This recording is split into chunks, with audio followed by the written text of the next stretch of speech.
Okay, is this thing on? I hope it's on. I hope it's working. I hope you enjoyed the Stumpy Beats by none other but Trip Mirror himself. From one of the 3 albums that are called Always Be Running. Do check out Bandcamp for Trip, double P in there, Mirror, double R in the middle, of course. For some quality Netrunner inspired music that you can enjoy. I hope my audio is working just fine. I fixed all that I could fix. It's tournament time, people. It's Random Access Memories number 3. Are you ready for this?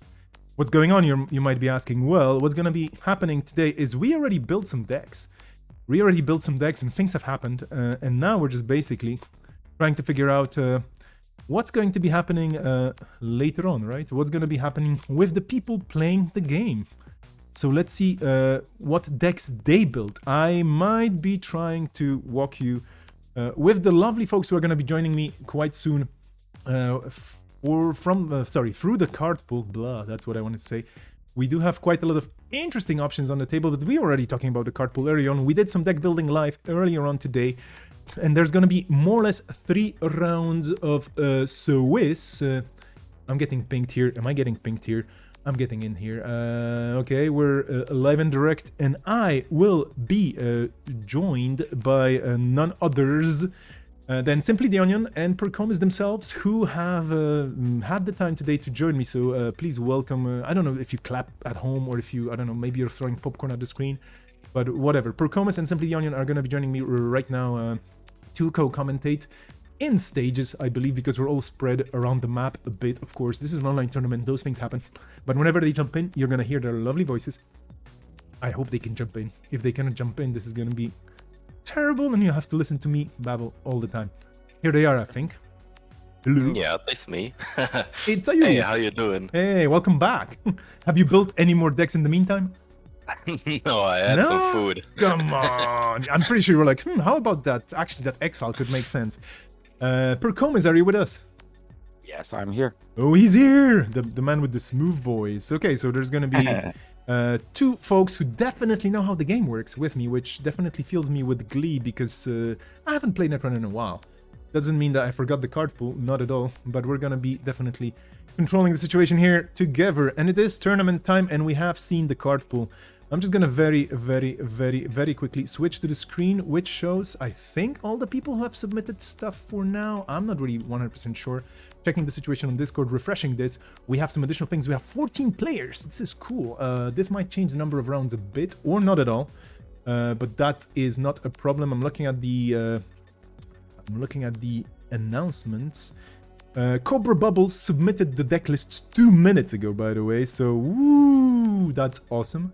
Congratulations, Cobra Bubbles. Welcome to everybody on the stream. You're all lovely people for watching us and joining us. Dear folks, with me in the room, we are looking at Cobra right now. The tournament shortcode is KNEY, or you could say Kentucky, Nevada, Ethiopia, York. I don't even know. I don't know the military codes, but that doesn't matter. The important part is Losgig is organizing. He might be jumping in or not. He's not really going to be playing. He's probably going to be TOing a lot of interesting interactions.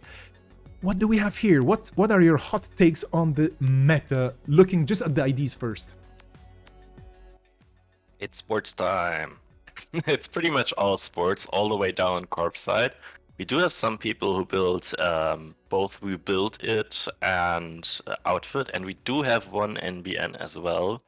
But it seems like most of the matches will be on sports. On the runner side, it definitely seems less clear. They're like, I think Shaper is dominating. Yeah, Shaper is like, we have 6 Shapers, most of them actually in kit, which doesn't see a lot of play otherwise, but apparently here Kit definitely was a good choice. And there's actually, still a good representation of Anarch as well as 3 Lysas showing up. Yep. For sure. This is interesting. Percomis, what do you think about this? Have you watched this deck build by any chance, or are you just coming in hot? Okay, you're coming in hot. I'm coming in hot, and I was scrolling through the cards, and I said, "Oh, there's so many tagging ways. Like there's SIU, there's Judge, there's all the tagging NBN agendas," and I saw that there's no murder. So that's very sad. I think that's one of the reasons. Like if there was some kind of murder card, I think we would see way more tag and bag in the meta. But yeah, a lot of good purple cards.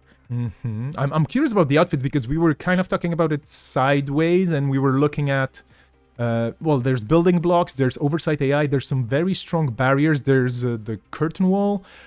Quite a lot of cards that could potentially just say, hey, runner, you're not going to get through this for the next few rounds, so I'm just going to score out agendas and that's it. And if you come in, there's always, what's his name? Punitive Counter-Strike, of course.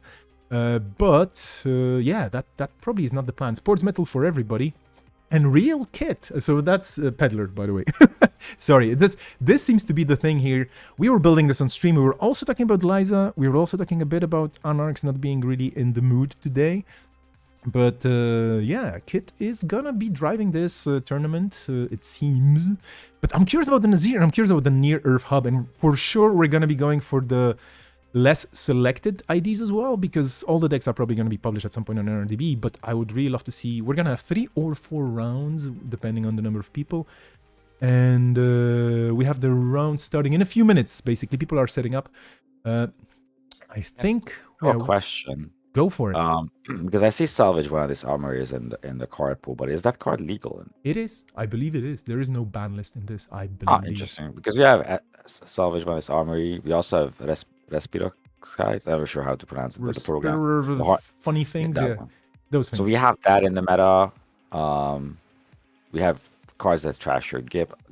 I'm not sure if there's any other way to do damage to yourself, but no one's... Yes, usually you need... What is it? Usually you want something like Triumph Contract or something like that, right? And then a way to actually smash that. But I do see there's 3 Gnats in the meta, so I'm wondering if they were like, we're gonna make SVA work. Ooh, that would be great. I'd love to see that actually coming together. There's only one way to figure out. It needs so much stuff, right? You need probably titanium ribs. You want like amped up and stuff like that. I'm not sure if how much of that was actually legal this time. Well, yeah, like for the actual deck to be overpowering as it was back in the day, you need a lot of cards, but maybe there's some kind of watered down version in the meta. Possibly, cool. Yeah. Hard for me to say. But yeah, we'll definitely see things happening quite soon here, I'm pretty sure. And for now, I'm just trying to figure out one very slight thing in the background. Please do not worry while I click around. Maybe things are going to stop working for a second, but we're going to be swapping into the tables quite soon. I'm still trying to figure out what's going to happen in the background. And in the meantime, just because we can, there's still 2 minutes to start the round, I think. Very quickly, let's take a quick overlook of the runner meta. So basically, we're looking at all the cards and scrolling down. And if you have any particular shout-outs, please go for it. But just so that people have this documented, even though it's going to be documented in 15 different ways.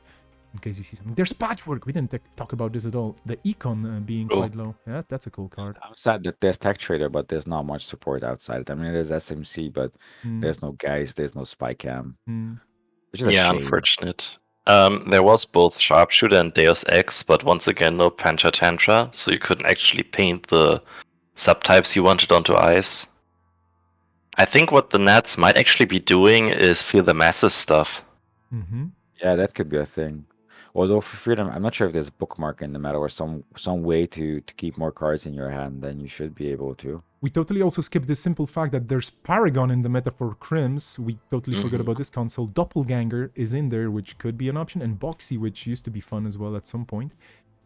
The Criminals don't look that bad, but I think Shaper was the way to go because creation and control. And there's a lot of cool cards that could make sense if you put them together the right way on the runner side, like on the Corp side, I would say, right? But also the neutral cards for runners are looking excellent, to be honest. Like you have Laundry, Peace Anytime, Rebirth. I'm not sure how Rebirth works in this meta. Like, can you Rebirth to IDs? You can't escape the card pool. You can't escape the card pool. There's like DJ Fenris as well. I was going to point this out. DJ Fenris and Rebirth. I don't know how many G modes we have, but...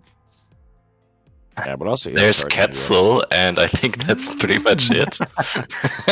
That makes sense. In Anarch, you can go Nat Quetzal. Why not? If you really feel like it. No, DJ doesn't allow you to stay in faction. Bummer. I mean, oh geez, we could have done DJ Fenris, Quetzal on Kit. Why didn't we think about that? Because it's just one. No, of course I'm kidding. Like, there's always so many ways to cut the deck. And on the corp side, am I getting pinged that they're starting? I think they're starting soon. They're still missing an opponent. Okay, so we might not be reviewing all the corp cards here. But something's wrong with the selection because I also see Renelu. Is this actually the right look here? No, I think this is something just went wrong. We have a bit too many, I yeah, no, think. forget about this. This doesn't count. Whoops, that was just my mistake because I was also building decks for something else. I'm not going to tell anybody about this. We're going to go into the JNet view right now. Please, by all means, feel free to join me on the tables. What are we going to choose? They are still picking stuff. Should we watch Dunch, who was the first person to submit and is on NEH? Oh yeah, definitely. I want to see what this NEH does. Okay, so let's just take a look. It's going to be versus Mao. I'm going to jump in and I'm just going to ask... They already started, and this is a casual tournament, so... Whoops, the noises. If they say no, of course, we're going to jump out. No prob. I think Dunch is going to be okay. I hope Dunch is going to be okay. Yep, looks like we Okay. can stream this. Okay, we're in, and this is NEH, so the ID, and I'm gonna leave you to the commentary, the two of you, don't worry. But NEH, which is gonna be getting extra cards for installing additional remotes, so we're gonna have to zoom out probably versus Kit. That's the story here, and we see an early fan side, and I'm giving the commentary over to you. Good luck. Yeah, I'm already very interested to see Fanside. I didn't really see anything good to be doing with Fanside. So I'm interested to see how they utilize this. Yeah, I don't think there's any effect that's your forfeit agendas. So interesting include. Maybe there is one and we missed it. But there definitely was an artist colony. Ooh, we already see like NEH is just putting down agendas. We have remote data farm. 4-2, your max hand size is increased by 2. Interesting. I guess agenda options weren't that great. Yeah, but you do have Explodapalooza, so interesting if the NEH has both. Not sure if there's G's in the meta, but I guess you can put down calibration testing maybe and then score. Like I don't know how you score. There's both Cali testing and there's also Arella, which really helped out the sports decks as well. And there's early premiere. Hmm. So you can score the 2/4s, never advancing them. This is your never advanced threat basically. Yeah, and I think that's why Dunch has what was the name of the agenda? Remote data farm. Remote data farm. So yeah, so he might have like an abundance of 4 advanced agendas to be able to never advance on the board. Mm-hmm. But the problem is that you don't have a lot of threats as MVM, I think. I mean, I know you can tag, and I know there's self-growth program to bounce back things, but I'm not sure how much of a... Like, how do you keep the runner from just, running every single remote you own, right? Which is exactly what's happening right now. Yeah, we did see some very interesting stuff on the board here. They trashed another early premiere, but we did see them accessing both a server diagnostics, which is just a very bad commercial bankers group, basically. And we did see them access a Lady Liberty, which might be another one of their threats. But that should definitely also get iced at some point. Yeah, I wonder why that Lady Liberty is not getting res, though. There's an ice on it now, so it probably will get rezzed next turn. Should have probably rezzed it this turn too, though. But yeah, runner can just like pretty much run with mostly impunity. And they access an RSVP. Oh, that's an interesting ice. It's 3 to res, 4 strength, it's a code gate, and the subroutine says runner cannot spend money for the rest of the run. That sounds like a good way to protect your assets. Yeah, that's a good way to. Also, like if you have any traces going on. I'm not sure if there's any traces, but that counts as spending, right? If you... I do believe so, yeah. So yeah, I'm really curious what Kit will do with that fan side. Oh, wasn't there the liberated something Chala? Liberated Chilla does exist in the meta, indeed. Ooh, Liberated Chila was in. You think they might be doing that? Oh yeah, the all-nighter. Yep, and there we go. Nice. Okay. Imagine actually running and actually stealing. couldn't be me. Oh, this is Oh. nice though. Yeah. Yeah, there's an Ares. But again, what do you do with the tags? I think you exchange of information stuff, but that's pretty much it.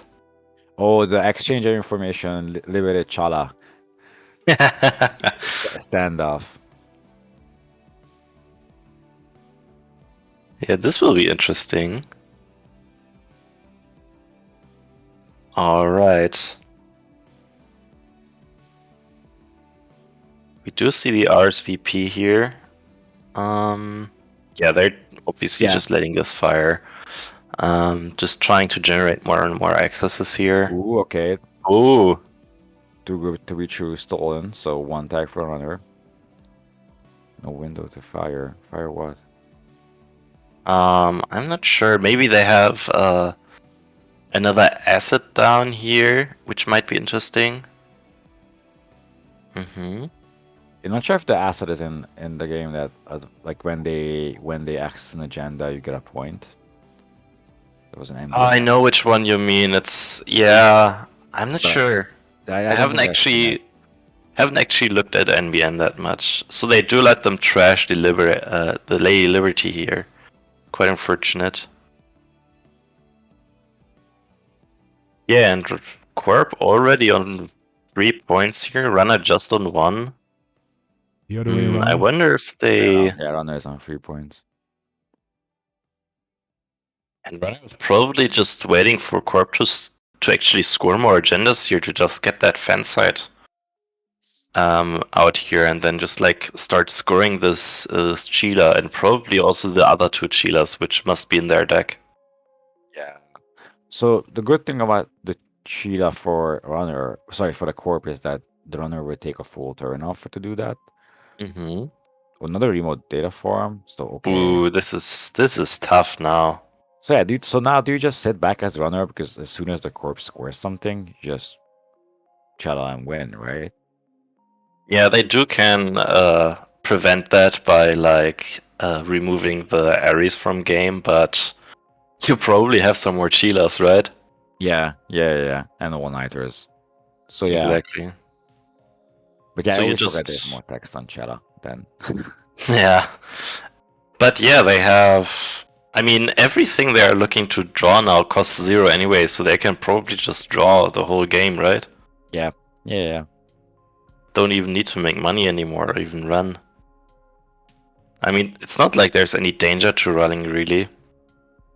So why not run through this HQIs a bunch more and just like look at more cards? I mean, I guess if you somehow stay tagged, then exchange can happen, which can be a bit awkward. True. So that's the only. But yet, there's only too good to be true, right? Yeah. Yeah, I'm wondering if there's any other way, but we have threat level alpha in the meta, which doesn't require a run, if I remember correctly. You have SIU, which doesn't require a run as well. Echo chamber. Oh. So it's just like fake points. Server diagnostics. Yeah. And yeah, we see the server diagnostics. Don't really care about that. Just get the tag off. Ooh, running last click. Oh, just a NASX. Okay, nothing dangerous. Yeah, but you're right. Running last click again against a deck that has too good to be true. It's kind of risky. Triple server diagnostics, nice. Trip for 6. But no more ice for you for now, at least. I want to say, like, we're definitely not going to install any more ice. There's one remote, both relevant centrals are iced. That's it. Maybe the deck doesn't run. I assume this deck doesn't run that many ice then. Oh yeah, definitely. I mean, NEH generally doesn't run much ice. Yeah, usually it does not. I mean, it's a weird format, right? So that I know, maybe the Who knows what's up? Maybe you run the 17 influence so that you can do ginges and surveys, right? Can't think it's gonna happen. So runner just moneying up for something. I mean, I guess the runner is saying, you know, I don't need to do much. Yeah, what would the runner be moneying up for here? I'm guessing their breaker. So we do see an ECA, and the premier decoder in this format is probably Torch. So they will need a lot of money to get that done. It is fair. We say early premier res, so do we know what server? We don't know what server 7 is, I guess. Oh, sorry, server 2. Yeah, and then I guess we're gonna see a never advance, which turns on. Oh, one click left. Nice, fly in nice, the nice, wall. nice. Bye bye, Chila. Well, yeah, you either trash the cheetah, or I assume you could exchange as well. But I guess they're just trashing the cheetah. Seems like a good move. I guess, if you have exchange, it's probably a good window to play exchange as well.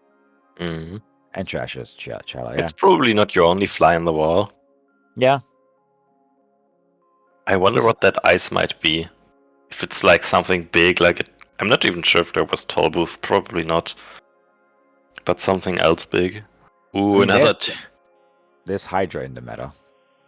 Oh, yeah, Hydra. Not too good to be true. Well, the runner now is on 6 points, right? So, Film Critic. Okay. Ooh, Film Critic cancels that? I didn't know that. Yeah, Film Critic is the saver. Mutate. Okay. Oh, interesting.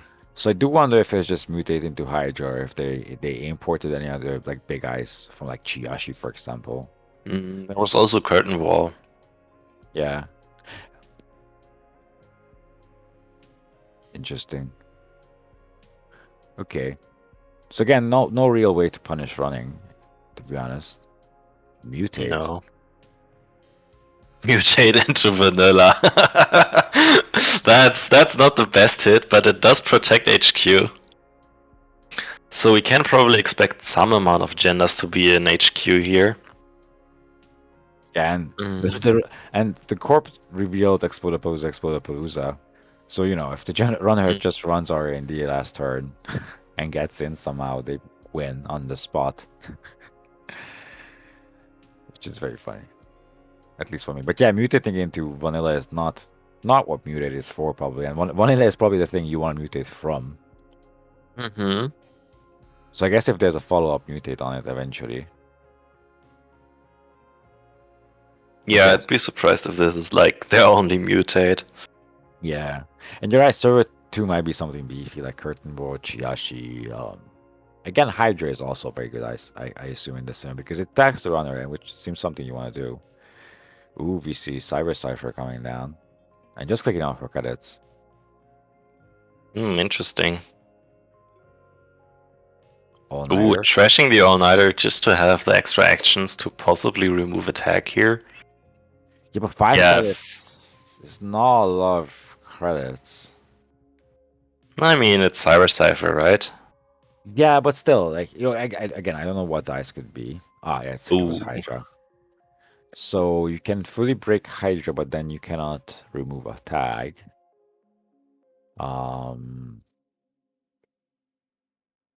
Yeah, and I guess that's the one you do, right? And I mean, in theory, you can still remove a tag if you want to use up your second all-nighter, I think. Now you're going down to 0 credits, actually. Yeah. So you can't even pull that off. But you just win. Oh, never mind then. That was a G. Winning sounds also like a good option. Yeah, it's always the winning strategy, right? Winning. When I saw Lady Liberty, I was like, how about Lady Liberty Restore? Because Lady Liberty is a one-off, and you can just never lose the Lady Liberty, so that's actually cool. That might actually be also an option, yeah. But anyway, they're gonna switch. We're gonna go into the switch, I guess. Yeah, let's see what's on the other side of the coin. And this was an interesting match. You have a lot of different players from different metas here as well. We're going to be seeing them later on. We're going to be hopping around tables when this match is over. And I assume with the unusual format, games could be over faster than we expect. So there are some classics here already. I'm really sad we didn't see Chela being used. Yeah, that was close. It's a very interesting setup to be doing it like that. Here we are, table 4 again. Dunch, this time running as Nat. And Mao on the outfit, so that was a good choice. We're going to see the underrepresented IDs now as well. Over to you. Yeah, outfit was interesting. They definitely have too big to fail, but I don't think there were many other ways to actually gain bad pub in the format. Yeah. I haven't really looked on the bad pub cards, to be honest. There weren't that many. I think it was pretty much just too big to fail, and I guess runners had some ways, like mining accident, for example. Yeah, not even the ice. There's IRS, which is sad because you don't have bad pubs. Yeah, that one looks really sad if you can't actually get a bad pub to actually accumulate over time. Yeah, there's too big to fail. And yeah, that's basically it. You still get like the very very strong money from that, and you get to do stuff like, yep, exactly this. Have fun. Or is that the Chiashi? Yeah, that's a good combo even without Blue Sun in the meta. It's still a one cost Chiashi. This is something I was suggesting during deck building. Just go barrier only Wayland, for example, because there were like all the barrier breakers really suck in this format. There's like Yusuf, Inti, and Black Cat. We see spoilers and mining accident. Also, fun fact: if that Chiashi just stands like that, and you do actually do one of this armory deck, you can just go for there for 4 damage. Yeah, true. That would be nice. I don't know how you. Well, I guess you have Doggers, but you don't. I'm not sure if you have more ways to get clicks because Doggers into some kind of, I don't know, combo thing would be amazing. But I don't think that's going to happen, sadly. We just had We a don't have very, Yeah. sorry for cutting in. We just had a very interesting counterplay with the outfit against the mining accident. You actually just make money. Yeah, you just take it. Alright, and we do see government contract scored here. Now Corp has money for days. Yeah, your own contact's a good card. I haven't seen it for a while. I don't think it's standard legal anymore. Yeah. It's definitely not, but it's. I've seen it played back when it was legal. It's the classic Also- Wayland feet up, hands back card. There's quite a few of those. True. The classic Wayland pose. Yeah. I do wonder if the spoilers inclusion is just for value because it's a good card in the pool, or if this is actually a Fear the Masses deck. Could be, yeah. And I wonder, yeah, maybe there was. I'm not too sure if there was anything with Vanitas Armory. You could be doing like importing like All Nighter as your extra click option, which is something you can't really trash from your hand with the damage since it's already on the table. Yeah. But also maybe it's just Fear the Mass because I realize Boxy is in the meta, so you know you can have a hand size of 7 and keep Fear the Masses. Fear the Mass I? Not sure what the plural of Fear the Masses is. Feel the mess says. But yeah, I mean, they are just leaving HQ open. Oh, and we do see them accessing a Drudge Work, so we can be very, very sure that this is some sort of fairly standard punitive Wayland list here. Yeah, probably it is. Too big to fail in HQ. I would Yep. be surprised if that As gets we can trapped. see, only feet up this time, not actually hands up on this one. It's power creep of cards. And then there's Knight. Okay, so this will definitely... Oh wait, actually it's 1 strength too low to actually get through this Chiashi. That's so unfortunate. That is super sad. Is there any way to reduce ice strength in the meta? Yeah, you have Cypher, Oh yeah, you have Cypher. Ooh, but you don't have Parasite or Chisel, unfortunately. Yeah. And Cypher and Knight, Ooh. those kinds of counterproductive. Vanity Project, okay. So we have big agendas, but like, Yeah, punitive, probably, right? Just like that would Just explain grind. the Drudge Work. if you just grind them to have a lot of money and then start scoring and then try to kill people with Mhm. punitive. I mean, you also have the Rush plan as they demonstrated with the Oversight plus Chiashi, right? Yeah. No, I'm just wondering if they might have found a way to, you know, maybe have to do something with SIU or tagging or like some grindy way. This Raymond Flint. I mean, this game will be hilarious. So there's Raymond Flint down, which suggests me that Dunch will give the Corp bad pubs, but also the Corp will want to get bad pubs. So there's gonna be This is the many one accidents. matchup they didn't want, right? It's the Raymond Flint deck. There's something in the remote. It definitely is. That has been cooking for like a turn or two. But they did feel probably that just like Drudge working away the Vanity Project was more valuable. Yeah, Um, fair enough. yeah, Outfit doesn't even have hostile takeover, unfortunately. So even if they score up to 6 points here, they Wow, aren't really Rebirth. quite getting there. What are the Ooh, Rebirth? Rebirth. I know what they're choosing. Oh yeah, Quetzal. And now, yeah, just take it on the chin and run through this Chiashi. Glorious. This is beautiful. I mean, I do wonder if there's going to be a punitive fall off because taking 4 net damages. Possibly. What did we lose? Mind Accident, Knight, Turning Wheel, Knight. It's a lot of Knights. True. I mean, otherwise, no Fear the Masses scene yet, so this might actually be a non-Fear the Masses version. Yeah, just like good stuff, I guess, and just going for the 4 deck size, but not. So if there's a punitive in hand, this is the time to play it. But They are drawing, they're probably just looking for it. Yeah. So, but unfortunately, they can't draw another one, can't draw a second time here because then they just don't have enough money to land the punitive. Oh, that is true. That is true. It's exactly Oh, yeah. credit perfect on runner's side. Is that so? Punitives cost 3 and starts to trace 5. Yeah, there's 2 difference. That is true. That is true. Very unfortunate here. So they're probably just looking for something else, and suddenly this Chiashi doesn't look that great anymore. I mean, you do need to draw 4 cards before you're able to use it to Quetzal it. So I guess that's what's happening. But the Corpus seems to be scoring big agendas, right? Lady Liberty. Okay. Ah, nice. Well, that will take a while. Yeah, sure. But now they can just like...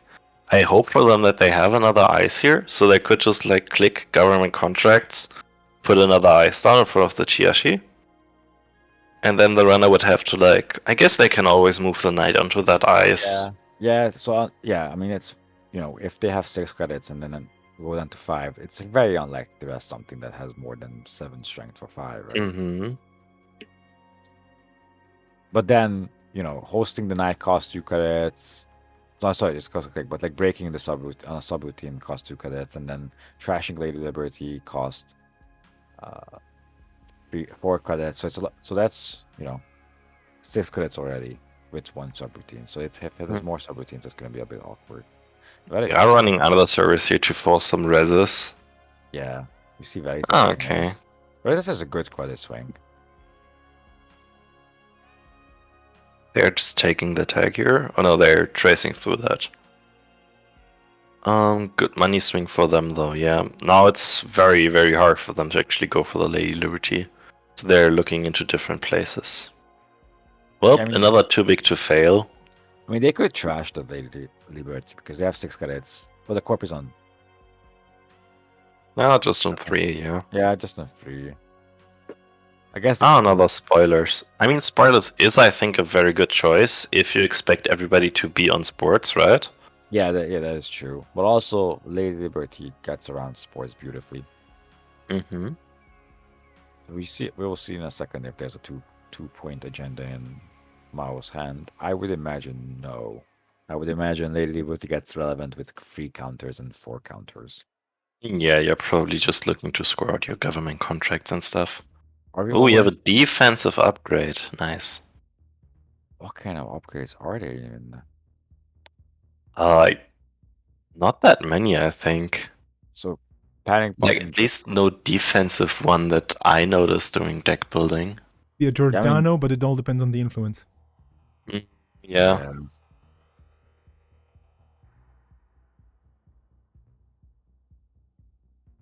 I mean, old Hollywood grid would be hilarious. True. But I'm not sure if the Waylands support this at this point. Yeah, well, especially since you don't have any cheap agendas to actually forfeit. You'd have to forfeit like a 5-3. Yeah. I don't know, maybe a Navi City grid? Not sure what that. Oh yeah, true. That might actually be interesting.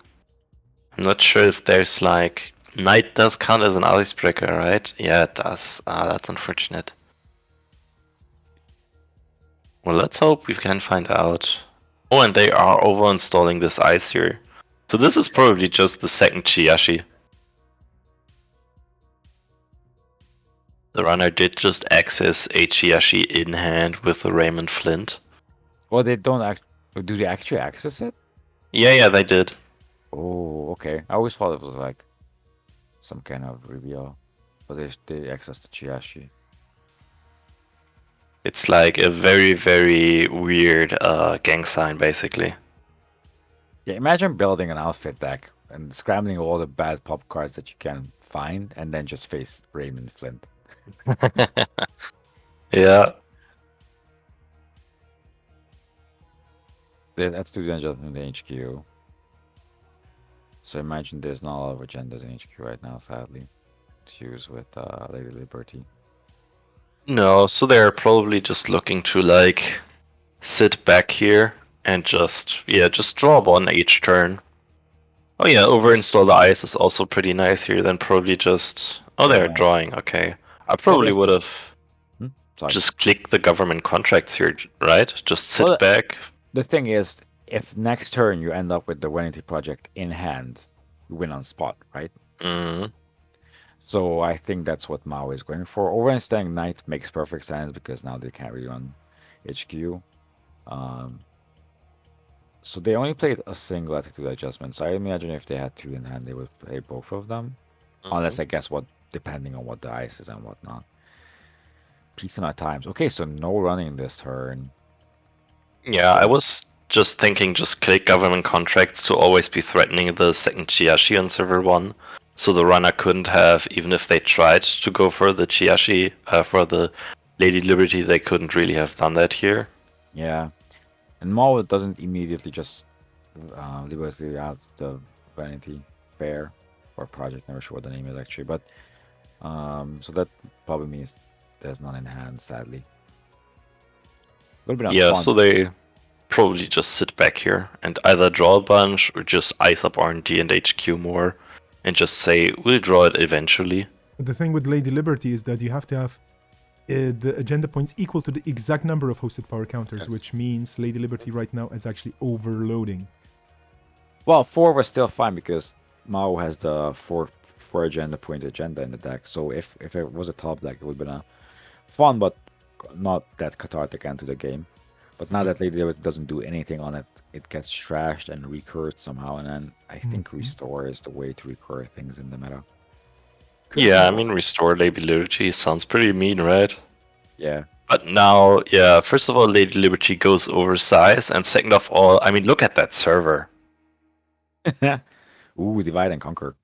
Oh, nice.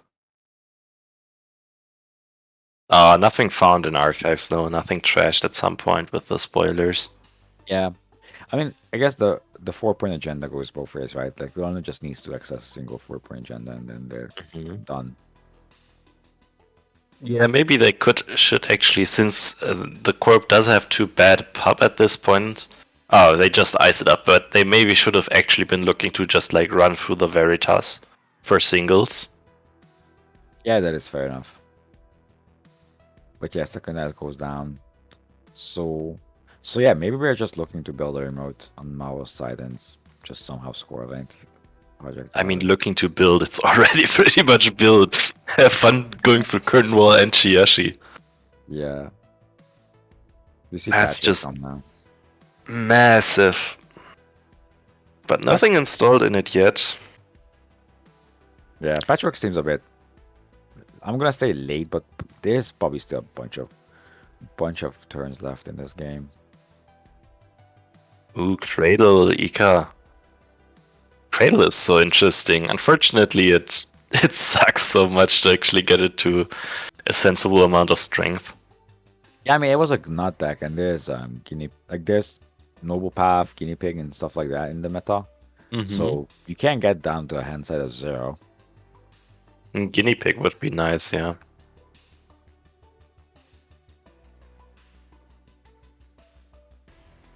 Yep. I mean, yeah, Mao is just hiding behind Towers of Ice here. And yeah, Tycoon. Tycoon is probably, honestly, Tycoon is your best fractor in the format, even though it gives the court money. Yeah, and then we see the Breaker suit, I think, fully assembled now. Mm-hmm. Cradle is interesting that you can't actually pump the strength.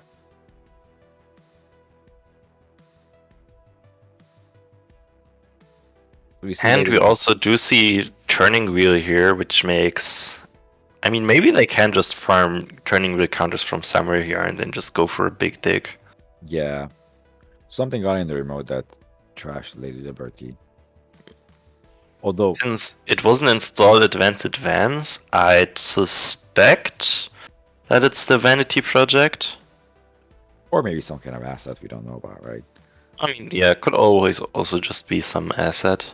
You could also just slow roll something in the remote, because now you got 4 credits from government contracts. Mm-hmm. EMP device is interesting. It won't do much on this board. HQ is not being rezzed. I wonder why.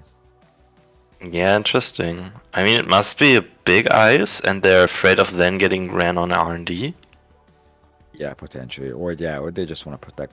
Yeah, well, that's more likely there's the Vanity and the remote, and they were just like, there's nothing in HQ. You know, you got turning wheel counters, but that is what it is. Yeah, and what should the runner be looking to do here? I mean, they just can't ever have enough money to get into the remote, right? I do wonder if that is true. The sad thing is that you're down to like you need to card up to get through Chiyashi, right? And then there's whatever in the middle.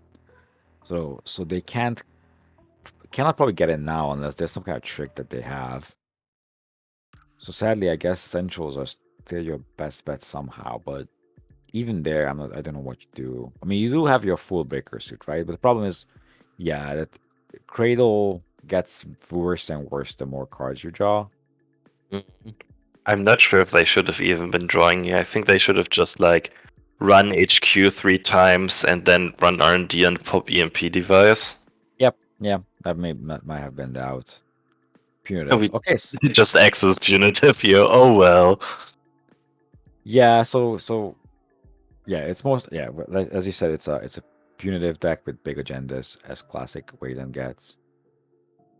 But yeah, you're right. The runner should have just like run HQ maybe twice and then have a deck. They can still try for, and they have to.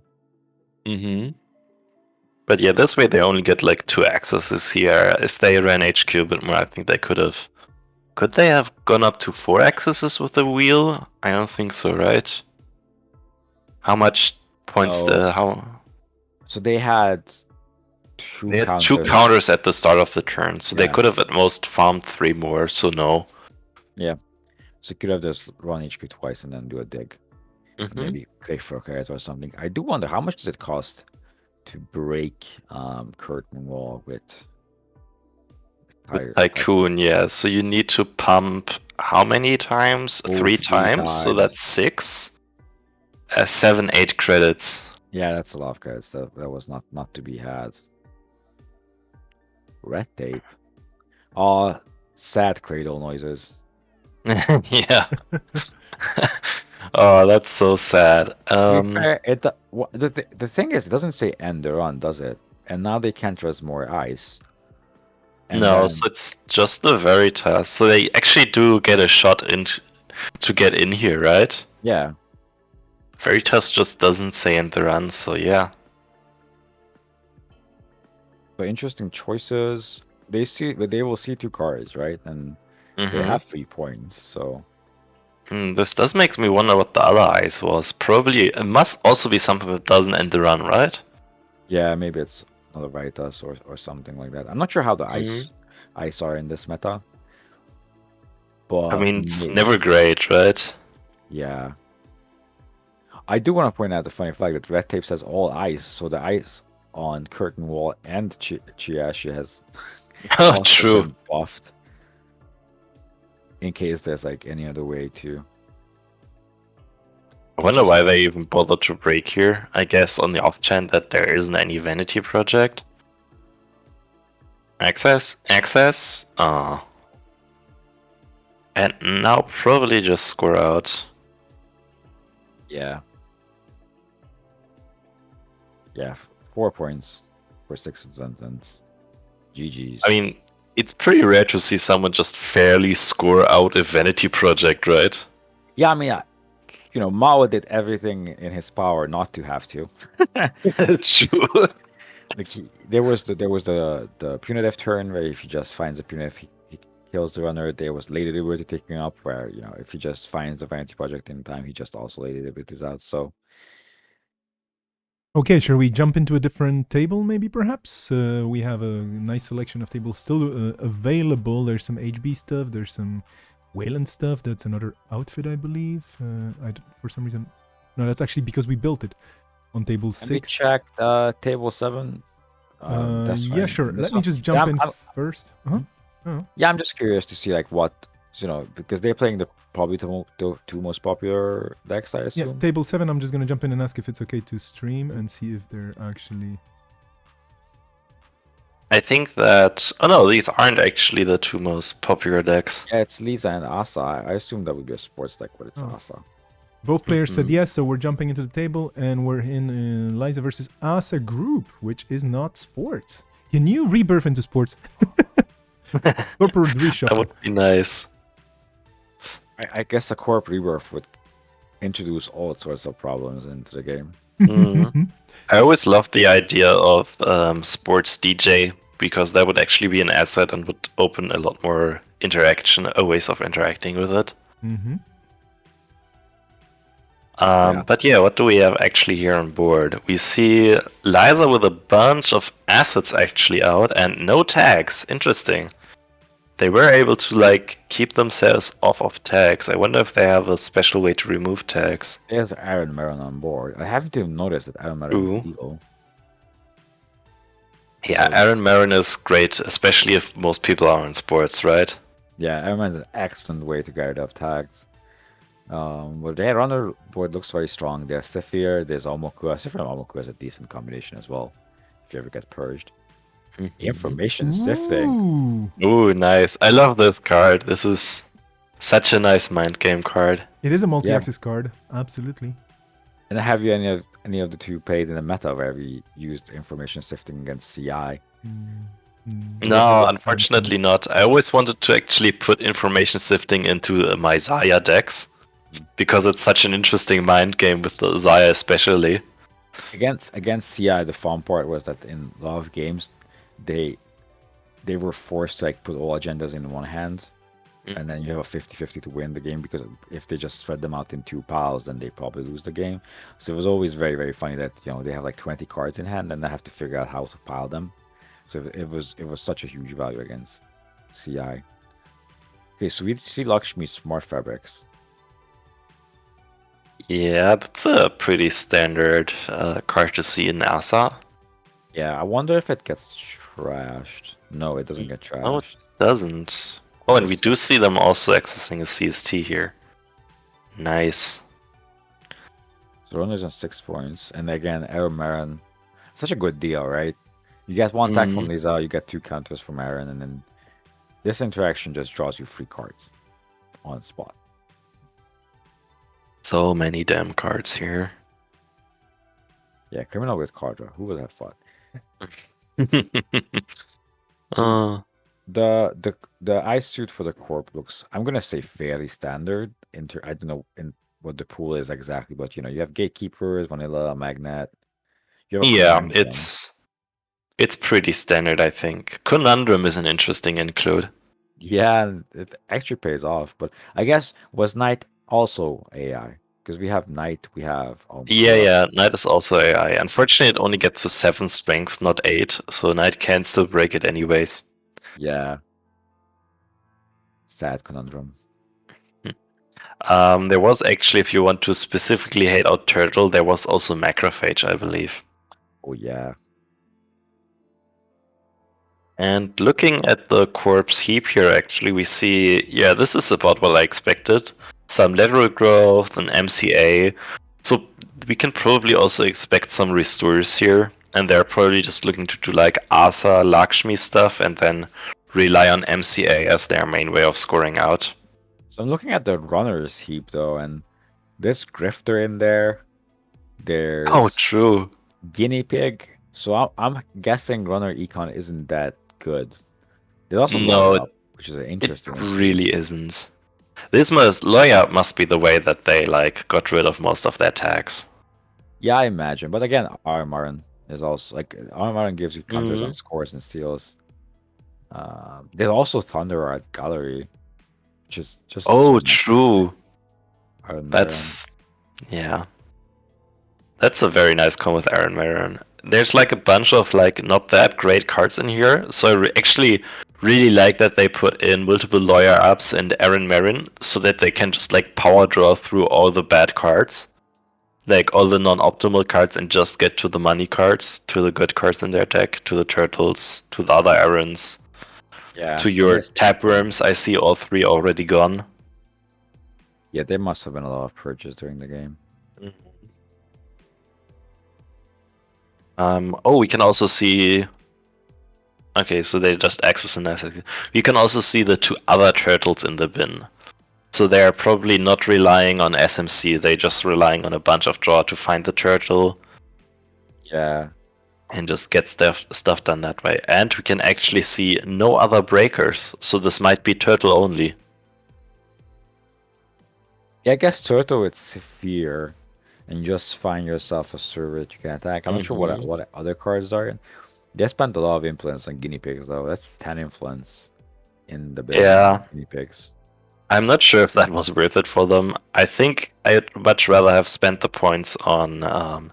There was actually Dummy Box, which is an interesting choice, or even just Clone Chip to recur the tapeworms. Yeah, probably clone chips on tapeworms would be. I guess you still need to run again, right? Mm-hmm. Yep, have another look. There's still a Hyperloop extension. Yeah, so game point for both sides here. Interesting. And we do see the Restorer getting back probably MCA. Doesn't actually say, but yeah, it is MCA. Good. Yeah, because maybe probably just, yeah, it's down. click it, click for credit, sit back. But the runner does get a bunch more runs on R&D here, which is definitely dangerous. That is true. The remote is pretty safe though. I guess Yeah, but I guess the runner can run Archive 3 times, and then I mean the runner can run pretty much anywhere they want to, right? yeah, aside the remote. Everything on the centrals has like 2 strength at most, so they're getting in anywhere. Even running with Hot Pursuit here to get all the money they want. Yeah, and then so they're gonna draw 2 off Lisa, and then they're gonna draw more cards off Aaron Marin.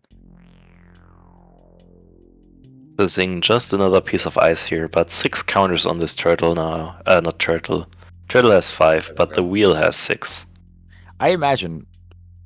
Well, do you just go for a 4 card R&D deck at this point, or is it not necessary?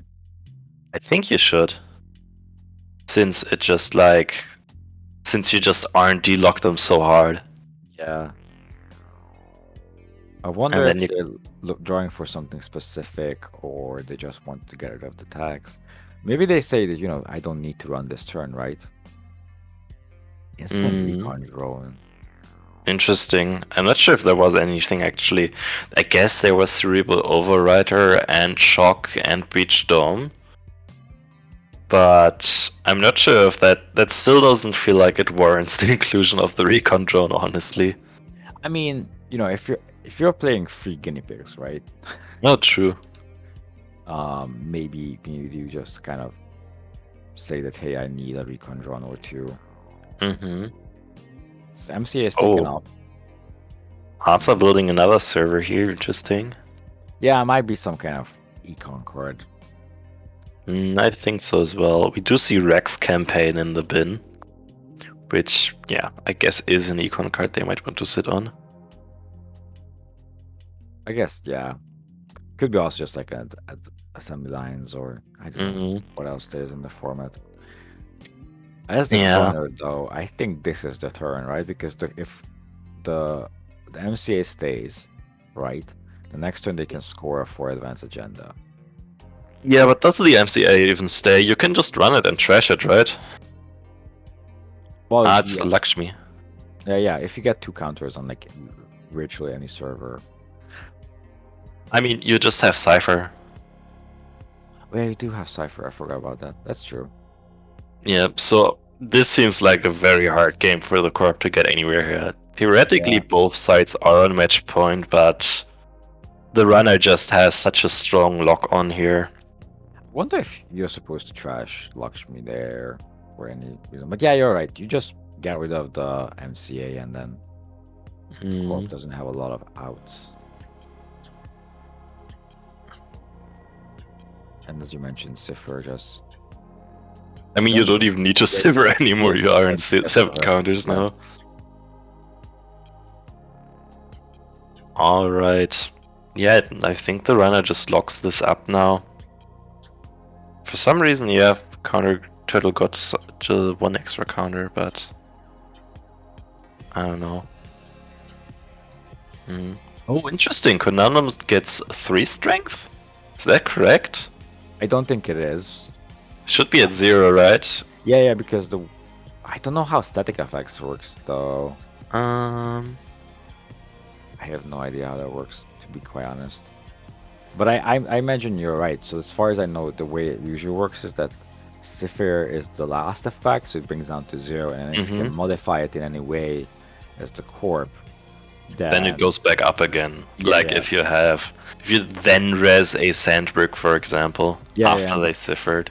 And then whenever it changes, it gets the +3 again. So like it pops back on the it updates basically.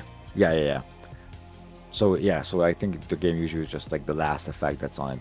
So I would imagine it's on 0, but it didn't really make much difference in this particular scenario. Yeah, they don't even are looking to actually get into R&D here. They just jack out 7 counters on turning wheel. Miserable board state for Corp, honestly. Yeah. Again, I'm not sure if the Lakshmi does anything. I mean, Hyperloop's out of the game, so I don't know if there's a lot of other 1-pointers, and there's not much you can res right now as the Corp.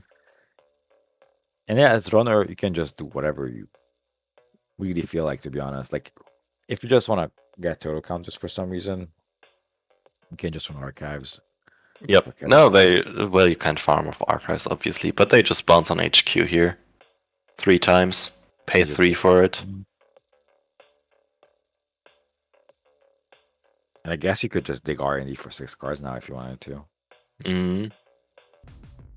Yeah, I might actually. Runner doesn't even care. I mean, yeah, this is like, you don't even need to try to end the game any faster here.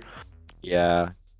The thing is, if the Corp gets down 2 more assets, I'm not sure if there's any more, how many more assets there are in the deck, but if the Corp gets down like 2 more resable cards, they can res during a run, they can protect, I guess, 1 kind of agenda they have. Although I assume there's still more FCOMs to be stolen, and Kavas, and maybe 1 more corporate sales team. I don't know like what the ratio on FCOMs and sales teams are.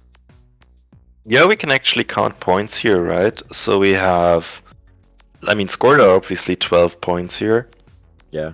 And then we can expect, I'd say, so we are, how many points are unaccounted for?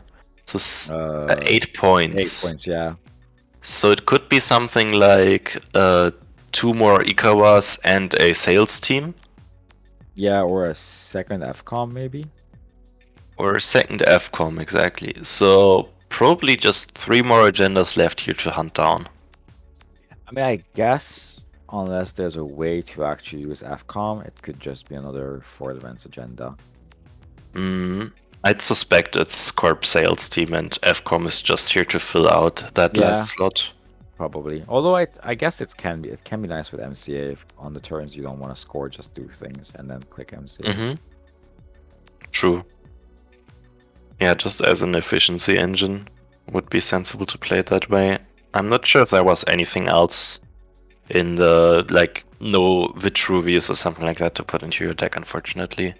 I wonder if there's some kind of way, like, if you score it on FCOM with an MCA, right? And then you have 1 click left, you get your FCOM extra click, you can install the MCA and use it. So yeah, we see that would be nice, yeah. You see Lakshmi being rezzed. Ooh, okay. Oh, this is nice. So what does this tell us? Possibly that there's an Ikawa in hand? Maybe, or that just the corp is preparing for the inevitable, Mm-hmm. big run. But yeah, maybe there is something in HQ that's worth stealing. Yeah, I so mean- what should be the runner looking to do here? Obviously, you really want to get rid of this Lakshmi now. So do you just run it first click?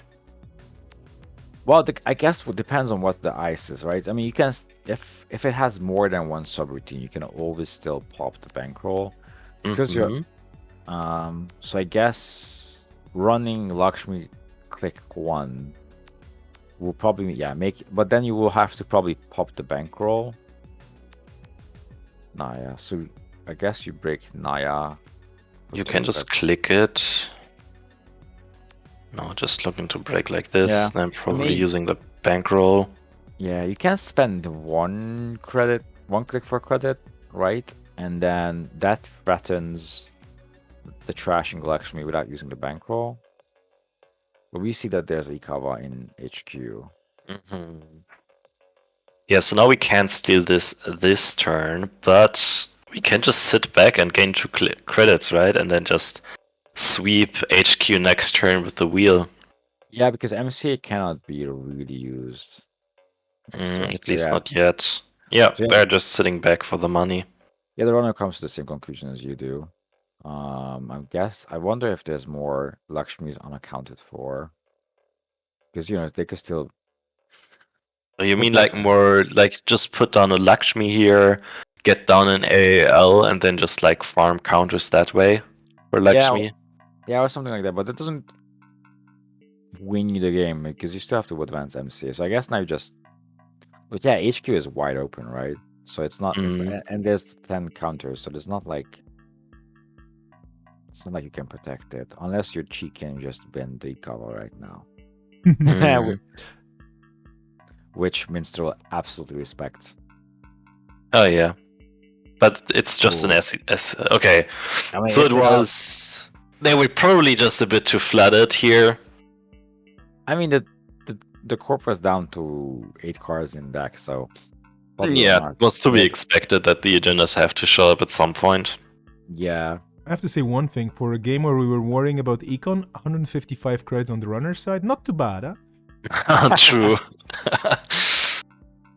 Those little... Did help out, yeah. Okay, I think they might have changed... Oh, sorry, they might have finished the game. Let's take a look if there's anything else on this. Just a very, very quick sweep. I'm gonna ask Table 6 if it's okay to be streamed. Maybe they finished already. If not, there's still Table 2. May have some trouble getting in there. No, okay, so Table 6 is over. And Table 2... Table 2 is still playing. Yeah, I'm just gonna pop in to ask a question. This sounds like I'm... Like I'm, I don't know, like making an offer to marry somebody. I'm gonna pop the question. Anyway, okay, both agreed.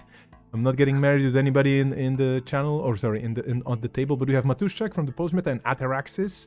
I wish I knew which meta they're from. We have Restore, so there you go. Finally, we see Restore. And what's the situation here? We have a curtain wall, but this is a different kind of curtain wall. It's not the outermost. And over to you. We do have stealth. This is so funny. Oh, true. Yeah. We have a stealth break here. Nice. I mean, to be honest, this meta seems amazing because we've seen 3 games so far with 3 very different decks. We have Sports Metal here with Curtain Wall and Oversight AI. And the runner is doing stealth. So Cloak is in the meta apparently with Dagger and with Refractor. And that makes perfect sense with Kit because Refractor is a very good code gate breaker. And there's also Proco and Rachel Backman. I guess Rachel Backman and... Well, there's a certain card in the agenda suite, or like scored for the runner, which really explains this this Rachel. Yeah, there's a bit of cha. Okay, that's true. I haven't noticed that one. Interesting. So more people getting on the Chella train. Nice. That's really nice. I do love seeing this kind of shaper bullshit. I mean, I'm not gonna say abundance of extra click effects, right? But you have All Nighter, which I think is just a good card all around. If you're doing runner things anyhow.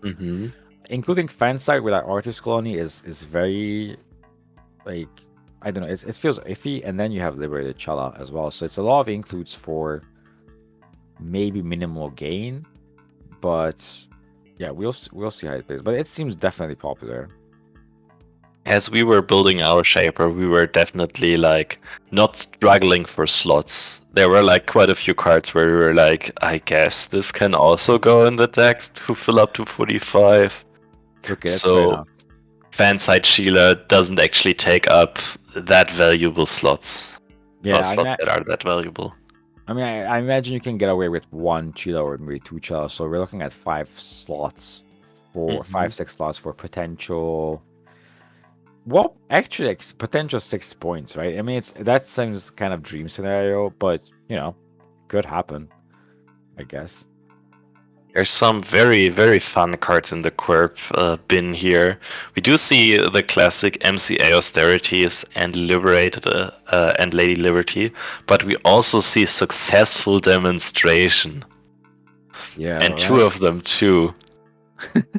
Whenever I see Successful Demonstration, I always imagine that's, you know, it's kind of a sign for bad econ, but I don't know. It is. We do see Project Wotan though. Ooh, true. So I do wonder. 3-pointer in sports, interesting. Yeah, and I do wonder if that means that they already have the full set of Ikawas, you know?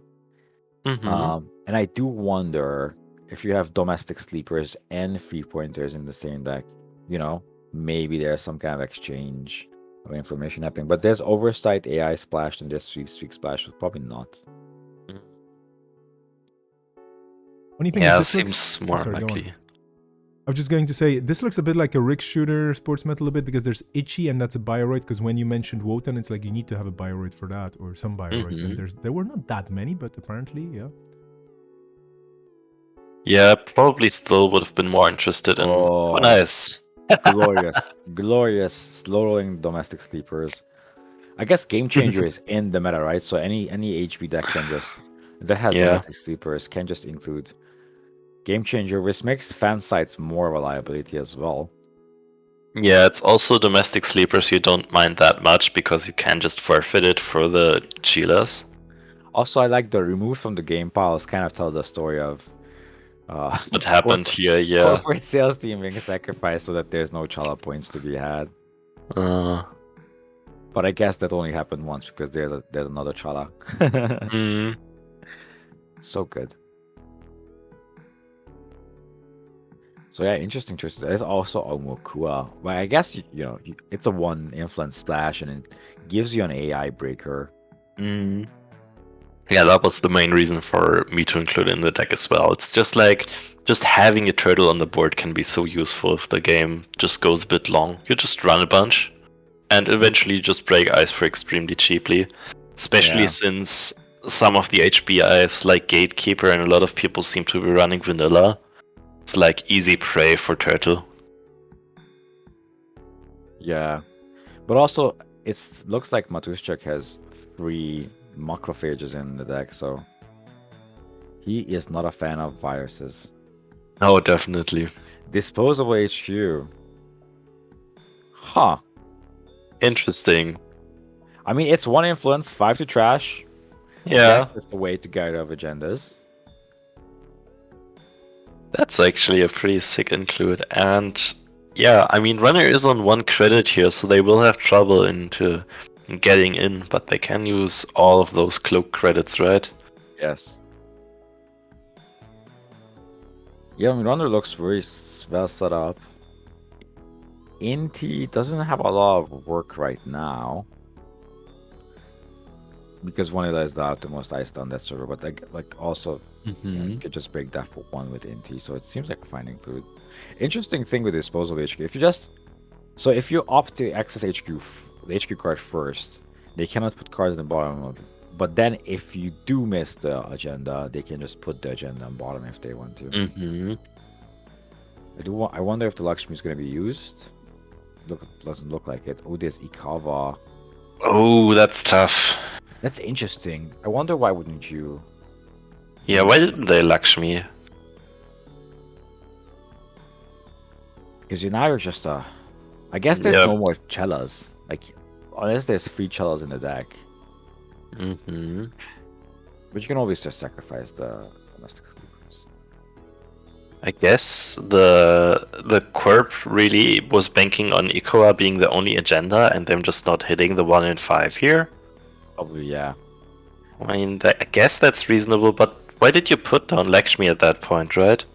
Yeah, I mean, I do guess. Drawing off the deck. Ooh, this might have been a mistake. They didn't count their deck correctly. Ugh. Discards 4. Easy peasy.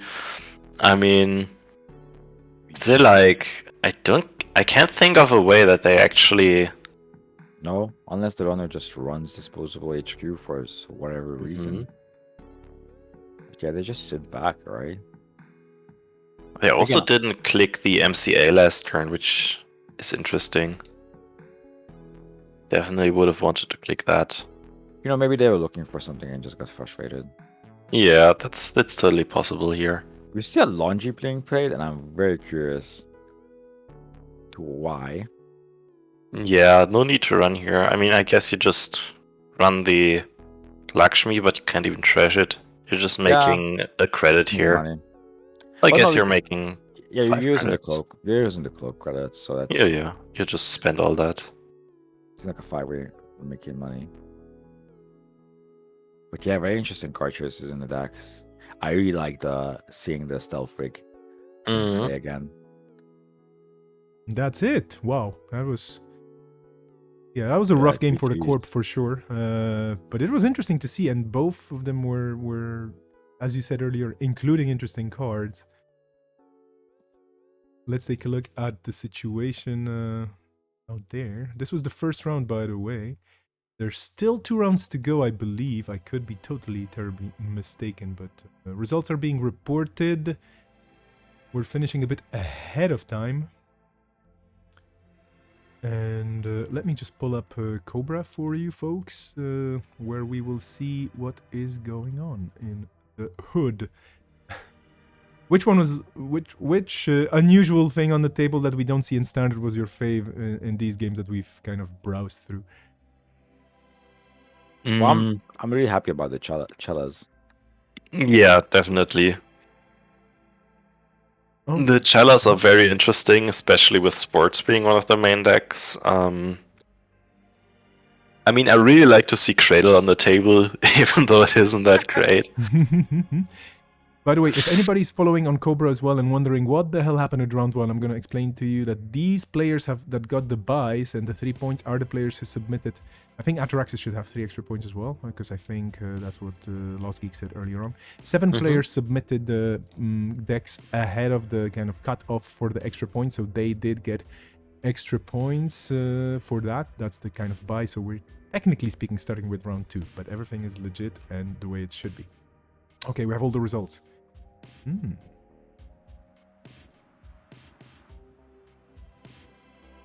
Okay, so what do you think looking at the results? What's going on here? We have 3 sweeps. 3 sweeps, but everything looks fairly balanced. I guess we have 1 more runner split than Corp split, but that very much falls within variance, basically. I'm sorry to Dunch because this was the game we were watching, but I'm rooting for Mao because Mao is on the outfit and kit, so basically Shaper and Wayland, which is green. And as you might have guessed, green is my favorite color in this game, so here we go. I'm happy for the double green. Yeah. At the same time, Dunch is on NEH and not, so Yeah. Also, I mean, I want to say off meta, but I'm not sure what counts as off meta in this meta. Hard for me to say as well. The funny thing is, Sports Metals did so to speak. Grotage swept, okay, but and he's on exile as well. We should be watching that at some point. Yeah, definitely. Yeah, but well, I don't know. I mean, I'm just curious to see afterwards, of course, the whole deck setups for the different people, because this is stress testing and fast building and whatnot. Rotouch asking, can we stop there right now? No. And it's gonna keep going and whatnot. But Rotouch so far with the 3 extra points on top. 14 players today, so this is the good news that there's no need to do extra buys or anything like that, which is great.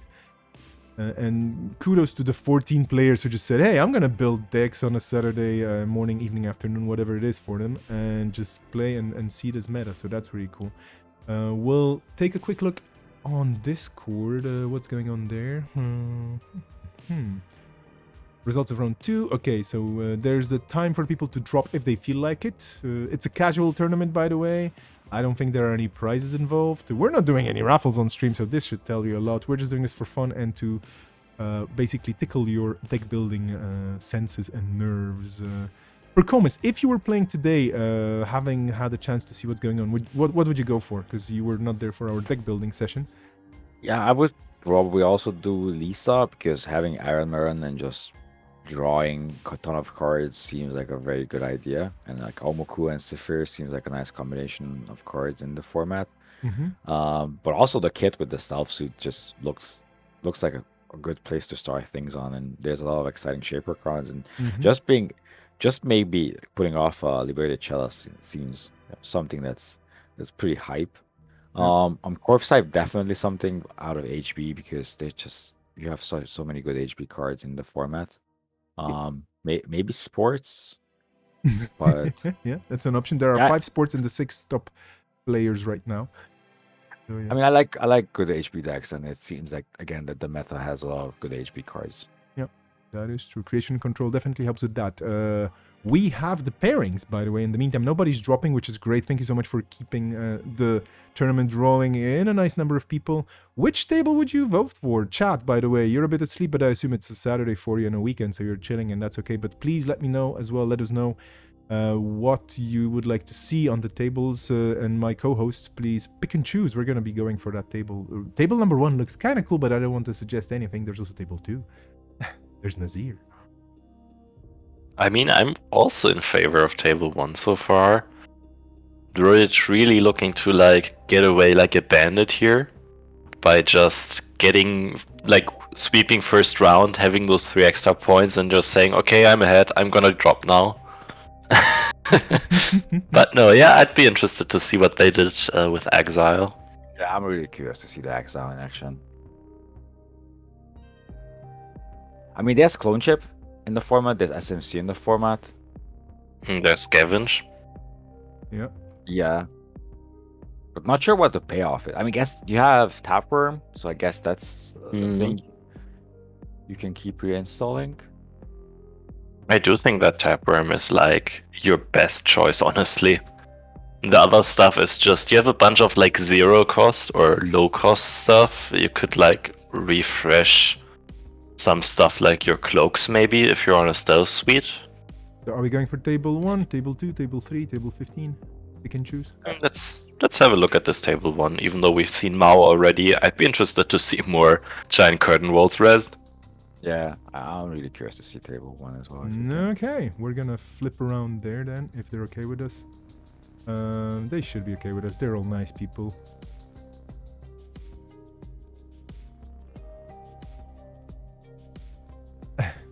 People on stream, they're going to be freaking out. And in the meantime, if you're wondering, Random Access Memories number 3 is on. It's tournament time. We did some deck building earlier on, and they're going to be starting. I should be swapping to the table. Okay. This is... So the kids sports side. Yeah, I should be updating things here as well, because don't update it. People are going to be confused, and I don't want anybody confused. Here we go then. This is round 2. They're both fine with being streamed. We're on. It's over to you. I'm betting on Kit. Yeah, we definitely see our most common matchup here. I think Kit edges out Liza with 4 Kit and 3 Lizas running around. Obviously, sports are our most represented corp, but I do think there are quite a few different ways to build sports, so I'm very interested to see which version this is. I mean, we've seen 2 HB decks in the past round, and they both have very different. I'm not gonna say very different ice suit, but they had different approaches to ice, I guess. So that's one place where they can all differ. I guess including MCA and Lakshmi is probably a no-brainer for most of them, because why not? They're easy to include, and then they reward you for things you're gonna do anyhow. And to be honest, sports being popular, I think that's also a good reason just to play the Liberated Cella.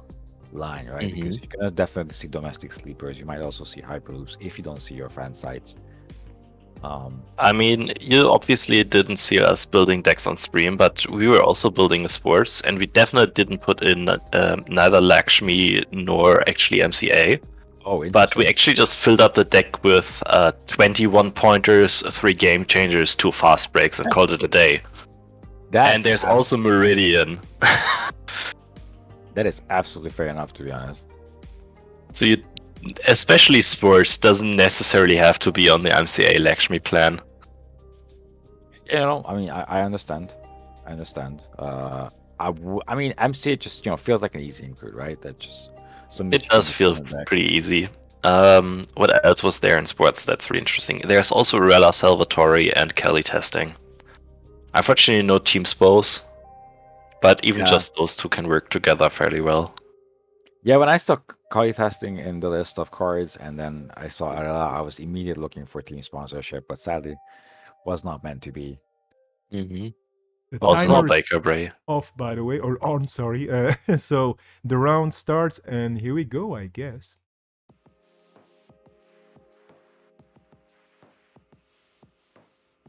Yeah, let's see what's up here.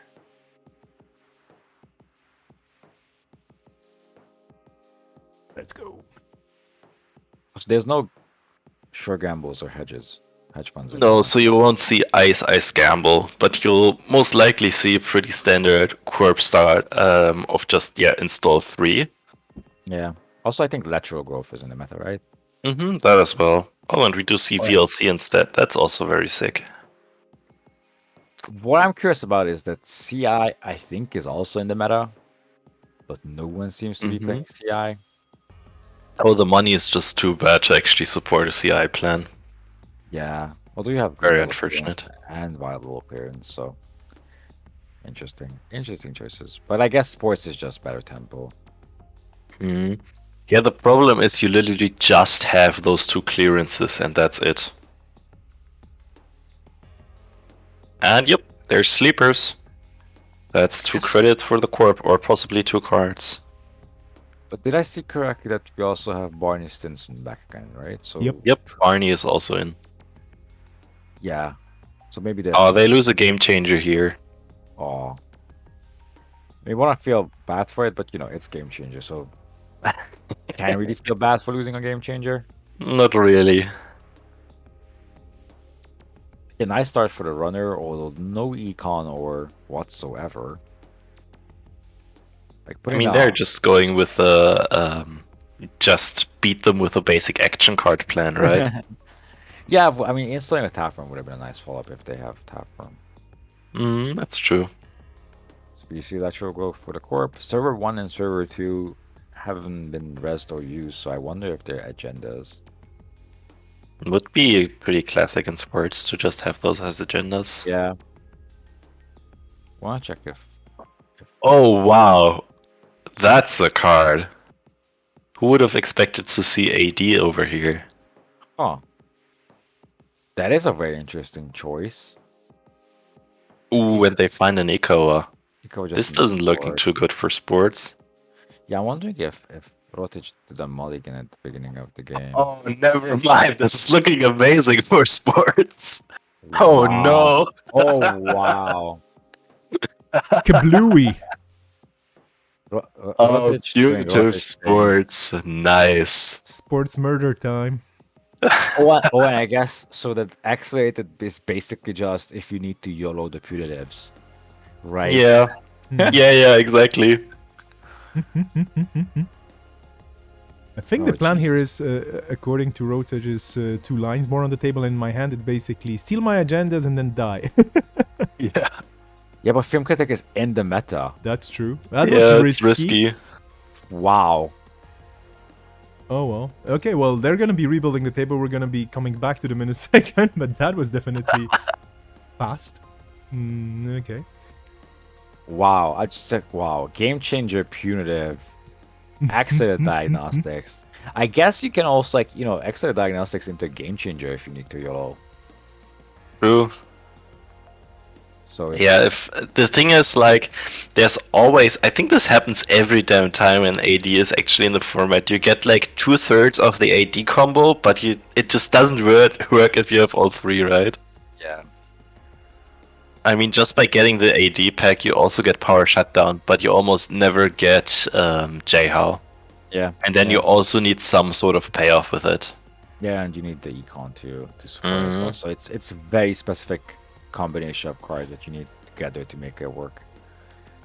Seems The other unlikely. thing you can get is like the hasty relocation, which allows you to like stack the top of your deck.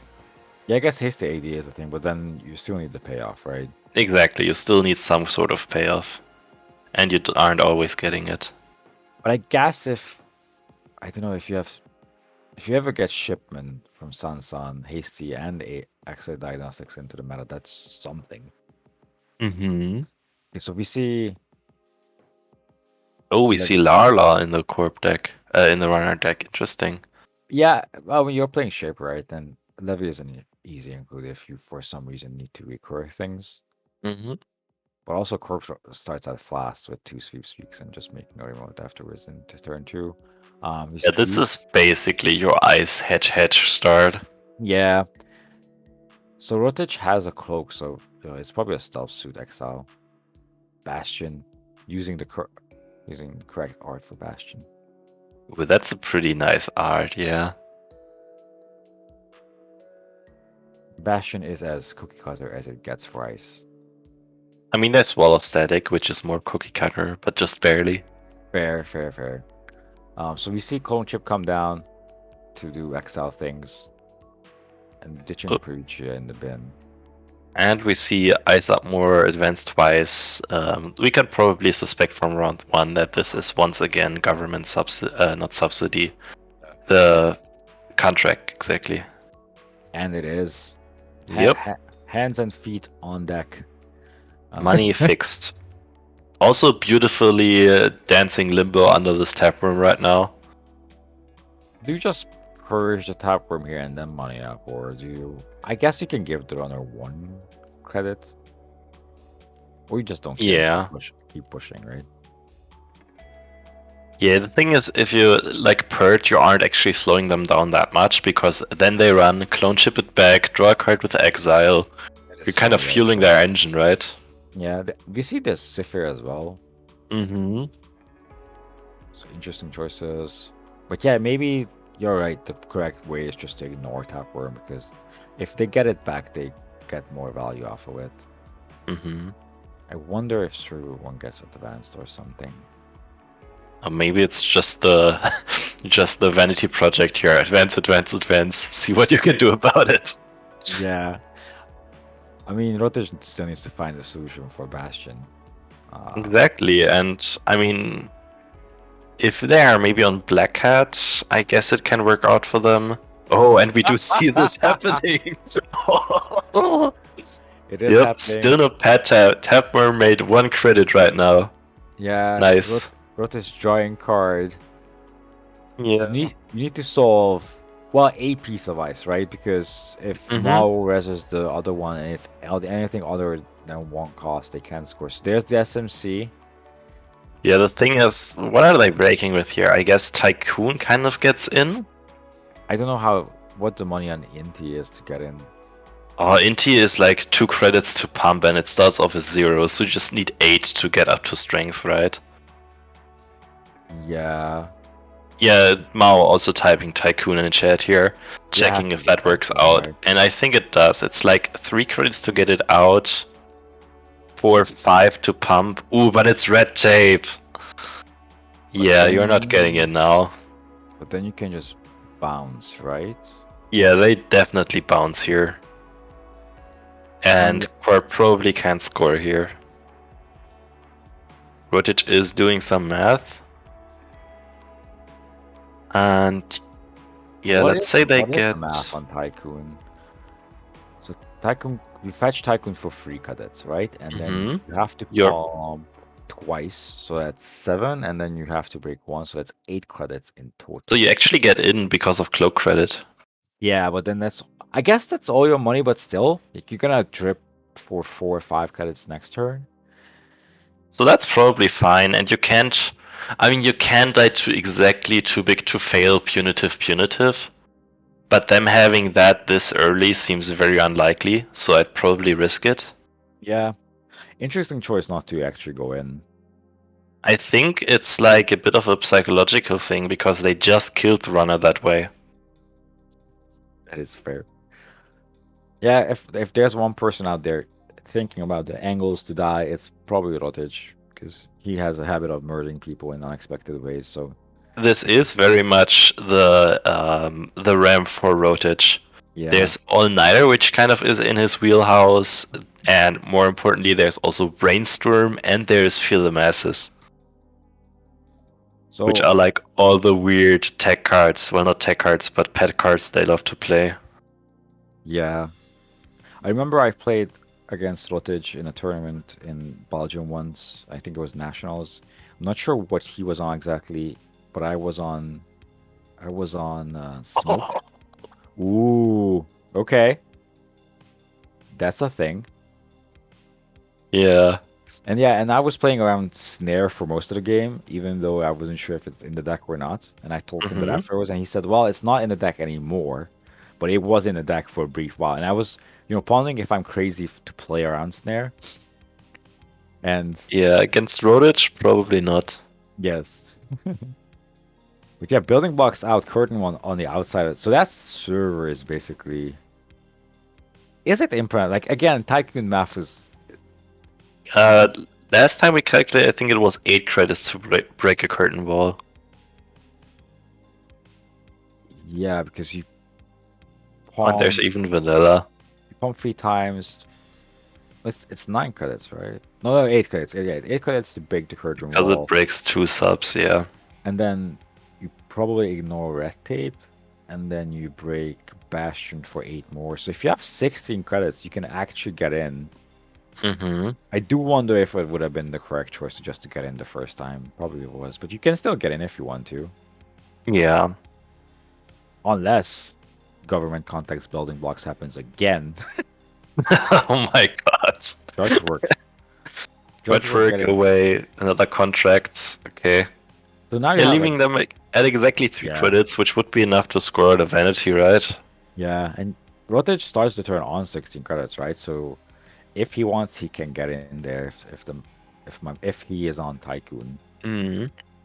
Which I assume he has to, right? I mean, if he did maths on back then, then maybe he's not on Tycoon. That's why he jacked out back then.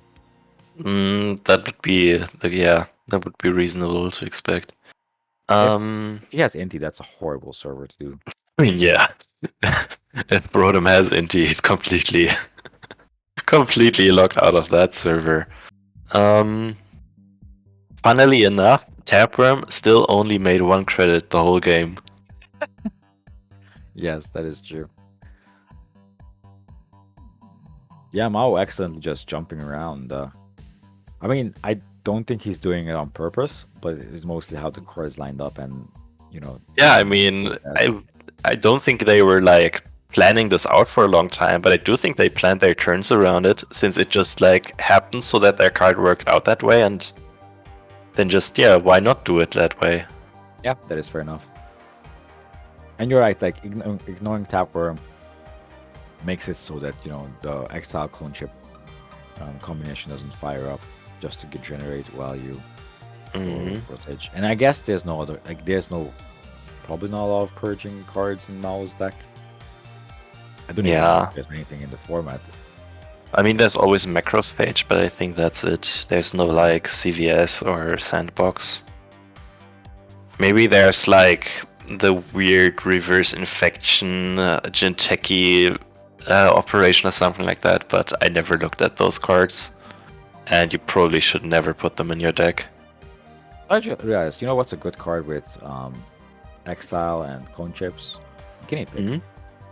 Oh, I guess, yeah. That's some pretty solid money for you. Yeah. Costs a lot of influence, but, does things.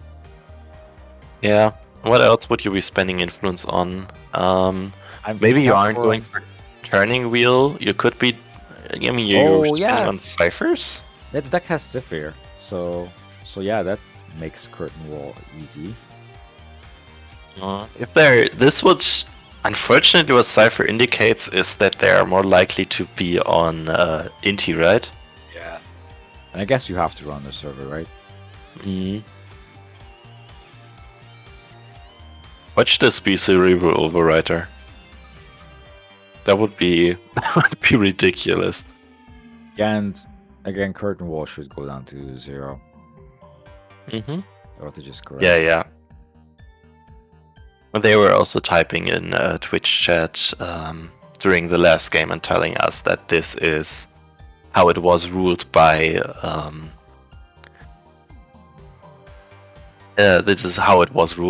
Lost Geek during their last game. Yeah. So we might just see a natural. Should we tell it in the chat? Or Oh, so I should tell them. Yeah, please tell them the ruling if you can, or I can type it in. They can always call the What- judge as well. I mean, wait a second, because it is a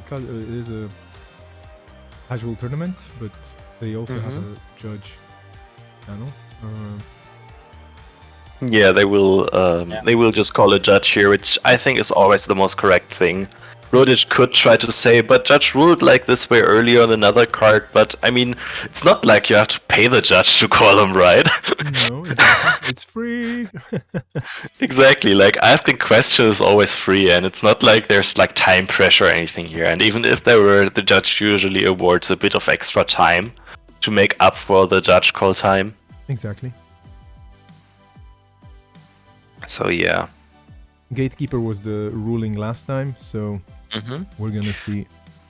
I mean, there is a significant difference between Curtain Wall and Gatekeeper, as in Gatekeeper is an effect that applies if it was read this turn, and it could be read in a way that Gatekeeper only is active once, but while Curtain Wall is a continuous effect, but I think in the end both are continuous effects. Oh, and we do see Black Cat here, which is either break 1 or break 3 if you here use stealth. This is the funny thing. This is a stealth Alright. card, which is not a stealth card, but it can use Yeah. stealth, so that's actually quite cool. So they probably just use the stealth here to break. I'm not sure actually. Only has 3 strength, and the Bastion will go up to 7, right? yeah, So yeah, is the stealth credit better spent on pumping or breaking? I think breaking. I mean, that's unless- a great question, but I don't think you're getting in no matter what. I mean, I guess you can reset the stealth credit with cloak. Sorry, with the no, you can't trash clone chip. I guess you can use a clone chip to install SMC to trash the cloak and get back cloak, but then you're spending 2 credits to get I don't know what kind of value. You could generate 1 credit that way. You're not actually. You can just use both clone chips, right? Okay, so Bastion is 7. Black Cat, you need to pump twice with 2 stealth. So you spend 1 from the stealth here, you clone chip out SMC, use that install to trash the cloak, use the second clone chip to once again get back the cloak, and then basically turned that stealth into another stealth. Yeah, but does that even work? Doesn't. I think it does work out, since you need to pump twice, right? You need to pump. So you. So that's 4 credits, right? And then you need to break 1, so that's 5 credits in total. You need 2 of these stealth. You have Alright, it's still 2 credits, so it just doesn't work out. Yeah, it's 1 credit short. So no punitive in hand either, and they were just a few credits short here. Yeah, I should have stolen the thing back then when they were less ice. Okay, this was a fast one without any punitives and whatnot. We're gonna be going for a different table. Should we go table 2 then? Should we be just sliding down? Sure, let's keep sliding down. We're gonna I take do up- love this barrier, like the abuse of the bad breakers basically on runner side and just playing big barriers Yeah, that's to make the runners suffer. Oh, wow, this is gonna be a fast one. Like they're playing. Ooh, this is quite the board state here.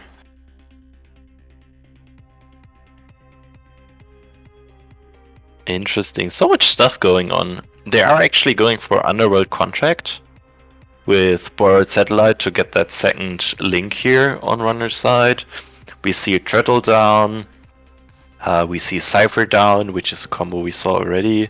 We actually do see DJ Fenris for Quetzal here, which is interesting.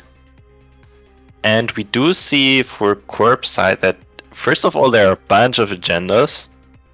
And there is a Giordano memorial field in the server.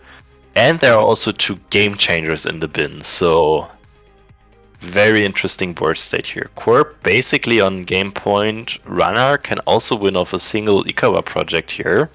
Very tense situation on the board. Yeah, I guess. But you will be one credit. Well, I guess, though, yeah, because you have Funkatek. So you can just win off Ikawa next turn if you Funkatek out. Super interesting. The runner board is wild. There's so much stuff going on over there, right? Running Borrowed Satellite to be able to run Underworld contacts. Borrowed Satellite is actually the only way to gain Link in the format. I mean, otherwise they probably would have taken pretty much anything else to get the Link, but yeah, I mean, sometimes. Oh, and we see them accessing an EOI here as well, which yeah, they just click sleepers here. Nice. Did actually miss that as well.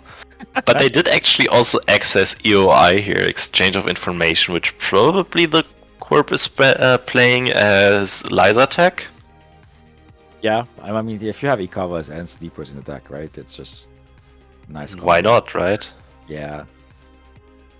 The runner board is so glorious with Order of Soul and yeah, Cyberdelia is also amazing with just like Turtle. And we conclude that DJ Fenris can only fetch Quetzal, but I guess, like you said, barriers are not are hard to break in the format. Yeah, so why not, right? Yeah. So good. Okay, which table We're going back to table 2 because they're still in the second game. We're gonna have Liza versus Sports Metal, if you don't mind. Oh, okay. Just checking in with both players if they're okay with that. Alright, Liza versus Sports. Yeah, so yeah, Tech is probably playing the EOI in their Sports as Tech because they chose to play Liza themselves. Usually that makes players a lot more aware of that, and they're more likely to include Tech against that. Yeah, a lot of players I assume can fall into that. Like, why wouldn't other people, play it like this? Meridian. Oh yeah, you discussed that Meridian is in the format. And yeah, just opening up HQ seems like a good deal, to be honest. Ooh, instantly accessing Game Changer, getting rid of that. Nice. Going back with Laundry. See another Meridian. Oh boy. When Dummy Box. Okay, so not removing the tag, but just having Dummy Box, like you mentioned. I mean, it's a choice. Like, you either do this or that. But I guess, including Air Marin is a no-brainer, I guess, in every criminal deck. So eventually we might see the tags just being removed. Yeah, I expect that as well. And we do see an upgrade coming down here instantly. Might this just be the Giordano Memorial Field? Or is this actually maybe like Brian or something like that? Maybe, but there's also Crisium in the format, so I wouldn't be surprised. Oh, true. I'm not sure if there's a lot of events that you want to Crisium in the format. Well, it is the Giordano Memorial Field. Oh, so they just rezzed it a bit too late. We'll probably see an undo and rerun here. Yeah. Yep. But they already accessed the card from HQ, so that's kind of awkward. I guess this was just a misclick. They do seem to be, they are in the same channel with each other. So they are probably just talking to each other. Yeah. And we're able to resolve it that way really easily. Yeah, I don't think a single access is worth 4 credits here, so it's fair enough. Oh, interesting. I didn't know this. Giordano is worded in a way that still gives Liza the run. They just don't get an access. Oh, because it's a successful run. Oh, that's so weird. I'm so used to like Managarm and Void wording and stuff like that. So Giordano wouldn't even interact with Void and stuff like that in a favorable way. That is super interesting. Does it really work like that? It doesn't stuff.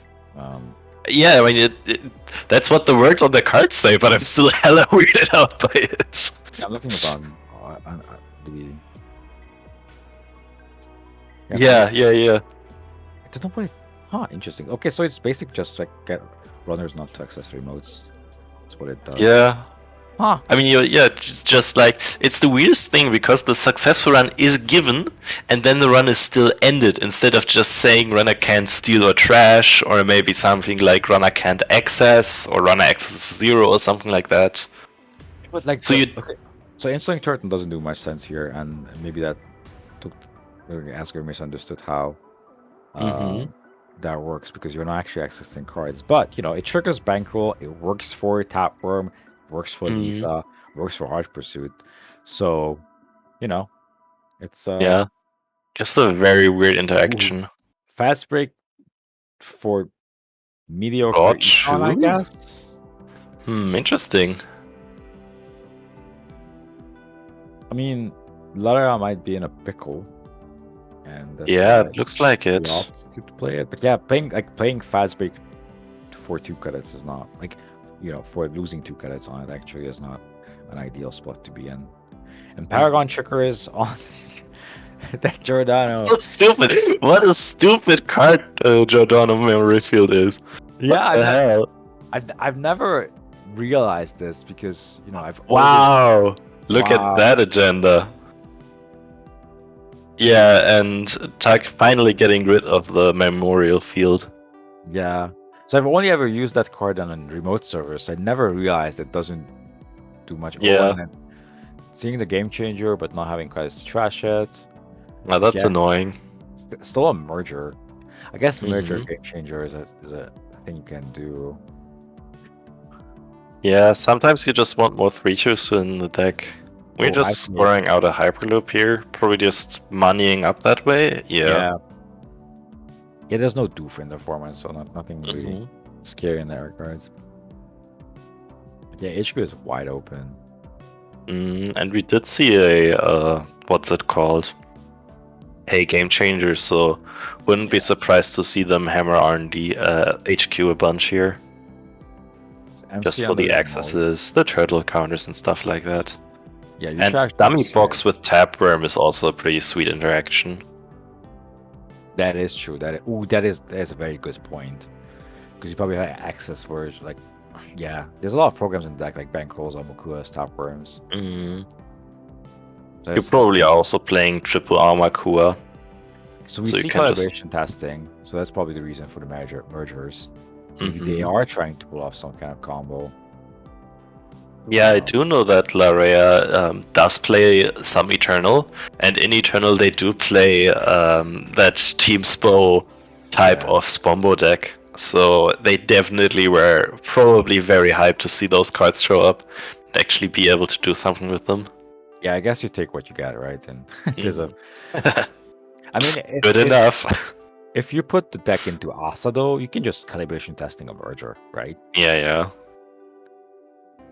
I do think that, you definitely also, I mean, in a dream world, you also look for breakaway grid with that, but you can't always get what you want. These HQ runs are just so value. You get 2 bankrolls, you get 2 draws.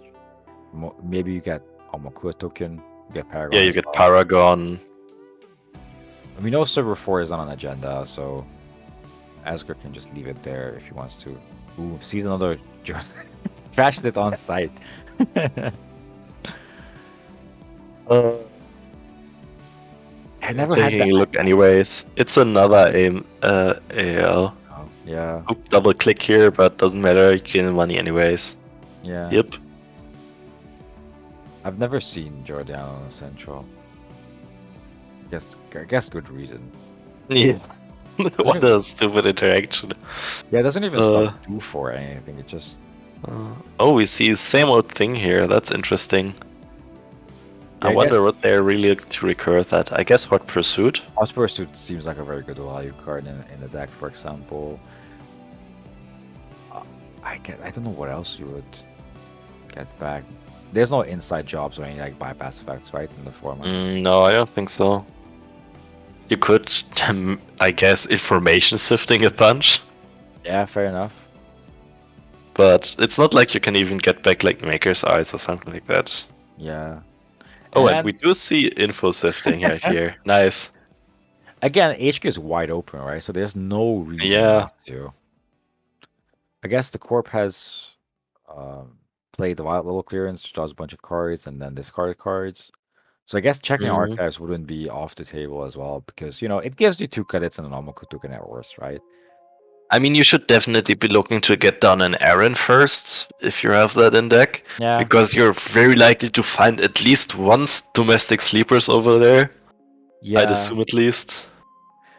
I mean, I assume there's an Aaron deck because it's a 50 card deck and Aaron is in the Mhm. format and there's no reason not to. Yeah, it must be.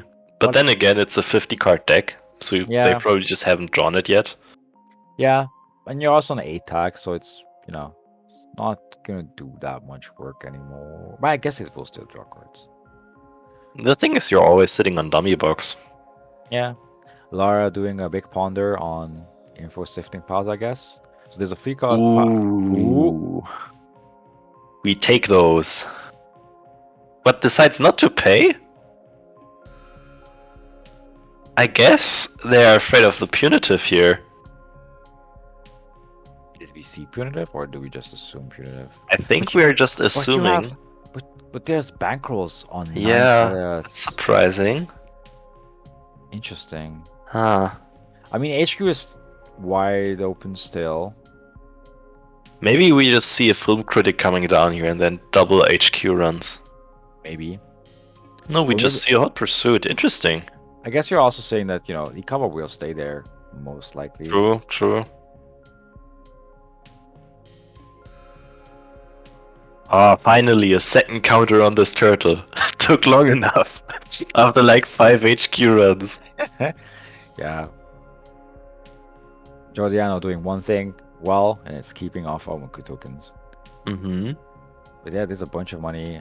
I guess we can information sift next turn, the same old thing. But yeah, it's curious why not steal the cover. I guess Game Changer also gets pretty critical once. Oh, there's true. On agendas. 4, right? Yeah. Ooh. Scored. Nice.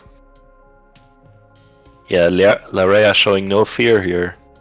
So every Game Changer now gives you 2 extra clicks, but I guess there's 2 Game Changers in archives. Yeah, so there's only one left. I mean, you They still do find the Ikawa now, Ikawa here yeah, again. but- Now they just take it. With 2 changers gone, you just go like, might as well. Another Oh. sifting. Following up the Oh, draw boy. 2, the following up on the draw 2 on sports with the sifting is excellent. Yeah, this is really nice. And Tuck is just like, doing the classic criminal thing of just like hammering HQ as much as possible. Ooh. They find another Ikawa. Oof, Oof, that was rough. definitely. I wonder, whenever information sifting happens, I'm always curious about the piles. Oh yeah, What, definitely. what was the other pile? So there were 6 cards in hand. So there was 2 free card hands. Yeah, they made 2 3-card piles. Yeah, that's probably the Hopping over to best table way. 3, by the way, in the meantime. Sorry for interrupting, Okay. but I'm looking Mhm. at this. This is still on, and here we have 2 meta mates, both Rush and Matushaka from the Polish meta, so they're playing here today. And yeah, it seems to be Sports Meta versus Liza again. I'm gonna say I think Meridian sees the most play it ever did in this meta. I mean, I do love it. It's like classic sports card, right? Yeah, but then again, it is the liberated Cello meta. Mm.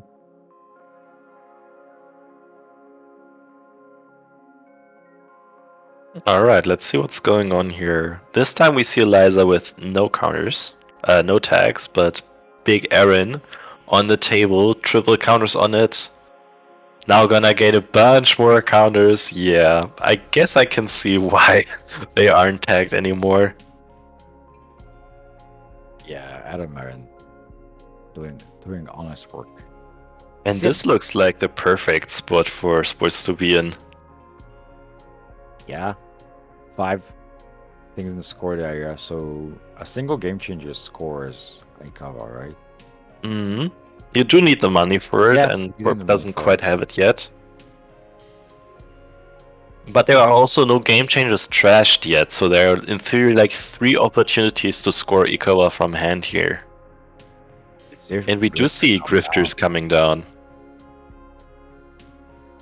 That's pretty nice. There's some very interesting stuff in this Liza already. There's, Yeah. first of all, for some reason, there's a turtle removed from game? There's a macrophage on R&D, so I assume that was. Ah, right. They face checked in on macrophage. Oh, that must hurt. Yeah. There's also a garrote in the bin, and even a tracker. Interesting. I never would have expected to see tracker anywhere. Me neither. It's 2 memory. Yeah. When the first subroutine that would result. Okay. I guess I that's mean, I guess that's a card. there's something advanced in server 2. I'm very curious to see what it is. Must be a 4-2, right? Maybe not. I mean, Huh. what kind of 4-2 would I guess it can be an FCOM. Yeah, I'd put in corporate sales teams just for the money. Wow. Cyber Cypher. Oof. Okay. Nice. Yeah, now we're getting in. It's a choice. The Cyber Cypher is probably supposed to go on some central in Liza just to get easy accesses. But I mean, also works against Magnet. No complaints here. I do find it funny that the runner has 5 cars in the scored area at 1 point. That's always the best thing to see as sports. Alright, what are we seeing here? I wonder if it's going to be an FCOM. Hmm. Or just a cheeky Hyperloop. Oh, possibly. Just advance to bait them? No, it's sales team, possibly. okay. Oh yeah, CS is also in the format, so that makes sense. So the runner now is on a whooping 3 points.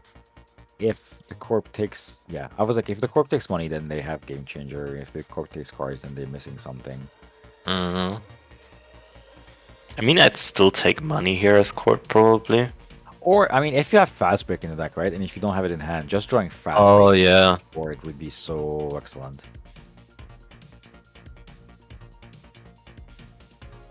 What are we finding here? Another Hyperloop? Yeah, Oh, it's MCA, okay. Yeah. it's naked MCA.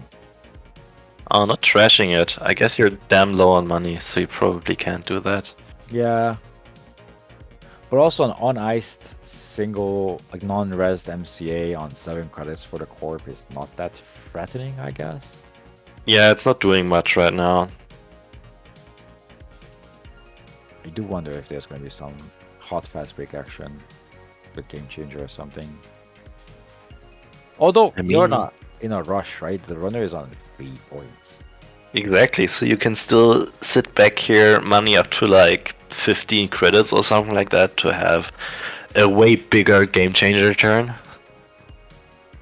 Also, maybe most likely the corp doesn't have like Game Changer and a payoff, or money and Game Changer and a payoff.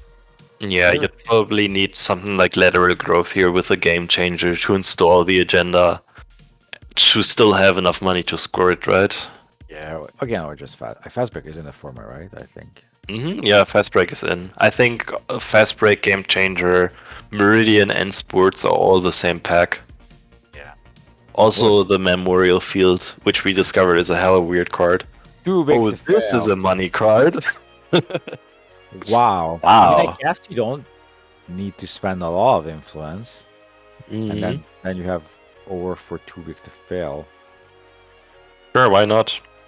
Yeah. I mean, I'd still rather spend the money or like the inf on Arella Salvatore, but they obviously were of a different opinion.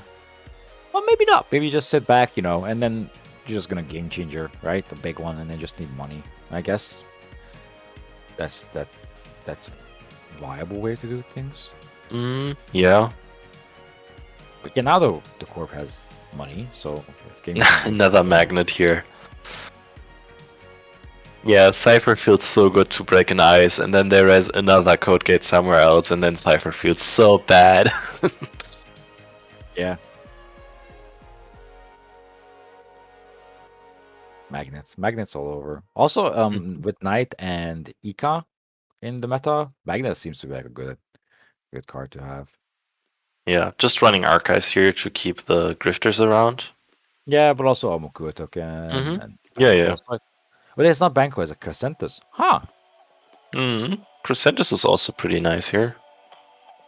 If you're expecting Corpse to be pretty low on money and to be trying to like cheat out curtain walls, Yeah. just breaking that one would be like really, really sweet. Yeah. We're just drawing cards with that. Yep. Ah, and there's a There's bankroll, the nice. bankroll, yeah. Oh, there are GR and SMC, okay. But yeah, obviously not needed anymore. Just get that boy out of here. Yeah, just gonna run archives and servers to get Omokuro counters. But yeah, you're right. Like Lisa probably started out with Omokuro in the board and then face check the macrophage. And then it's an awkward face check if you don't have the econ to support the chases. Okay, let's see what's in this remote.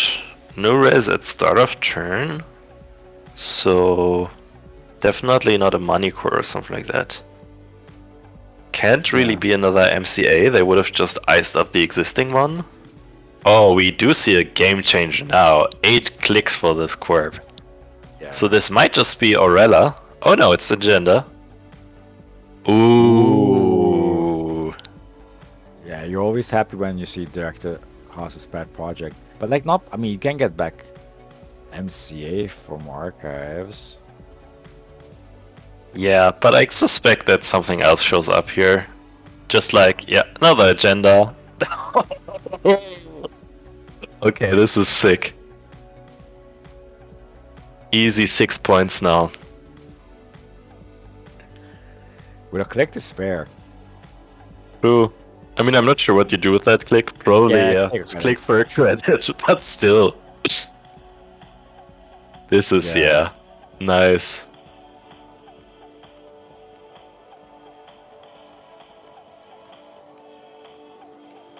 Oh yeah, Director Haas feels so good to score. Just get everything on the board. I mean, this was just to get down another agenda, but still. Really sweet. Yeah, now Matushek must be sweating over there. Really Yeah. needs to consider how to like, what to do here.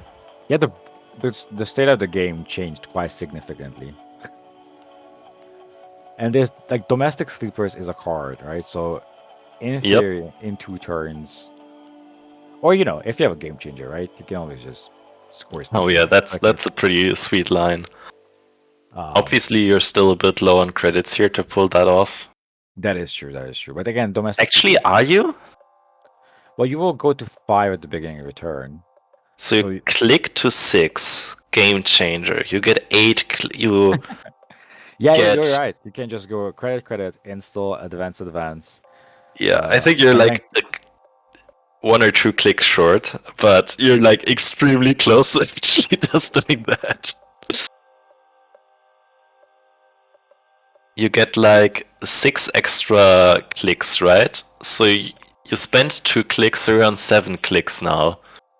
So you need 5 clicks. You're just 1 click short. You need 5 clicks to click for credits, install, and score the domestic sleepers, and then you have 2 left instead of 3. I mean, if Matushak steals an agenda from somewhere, then you're... If they steal an agenda, you also just gain the money. Yeah, that is true. But yeah, as Matushak, you cannot just sit back because you have 6 cards in this score area, so that's a game changer catastrophe waiting to happen. Mm-hmm. And you have all the Aeromarin tokens in the world, so Yep. And also, they can Quirp can just sit back here for at least 1 turn and just click for 3 credits if they have nothing in HQ. They just find EOI. Oh no. I mean, Aaron saves them here, but still.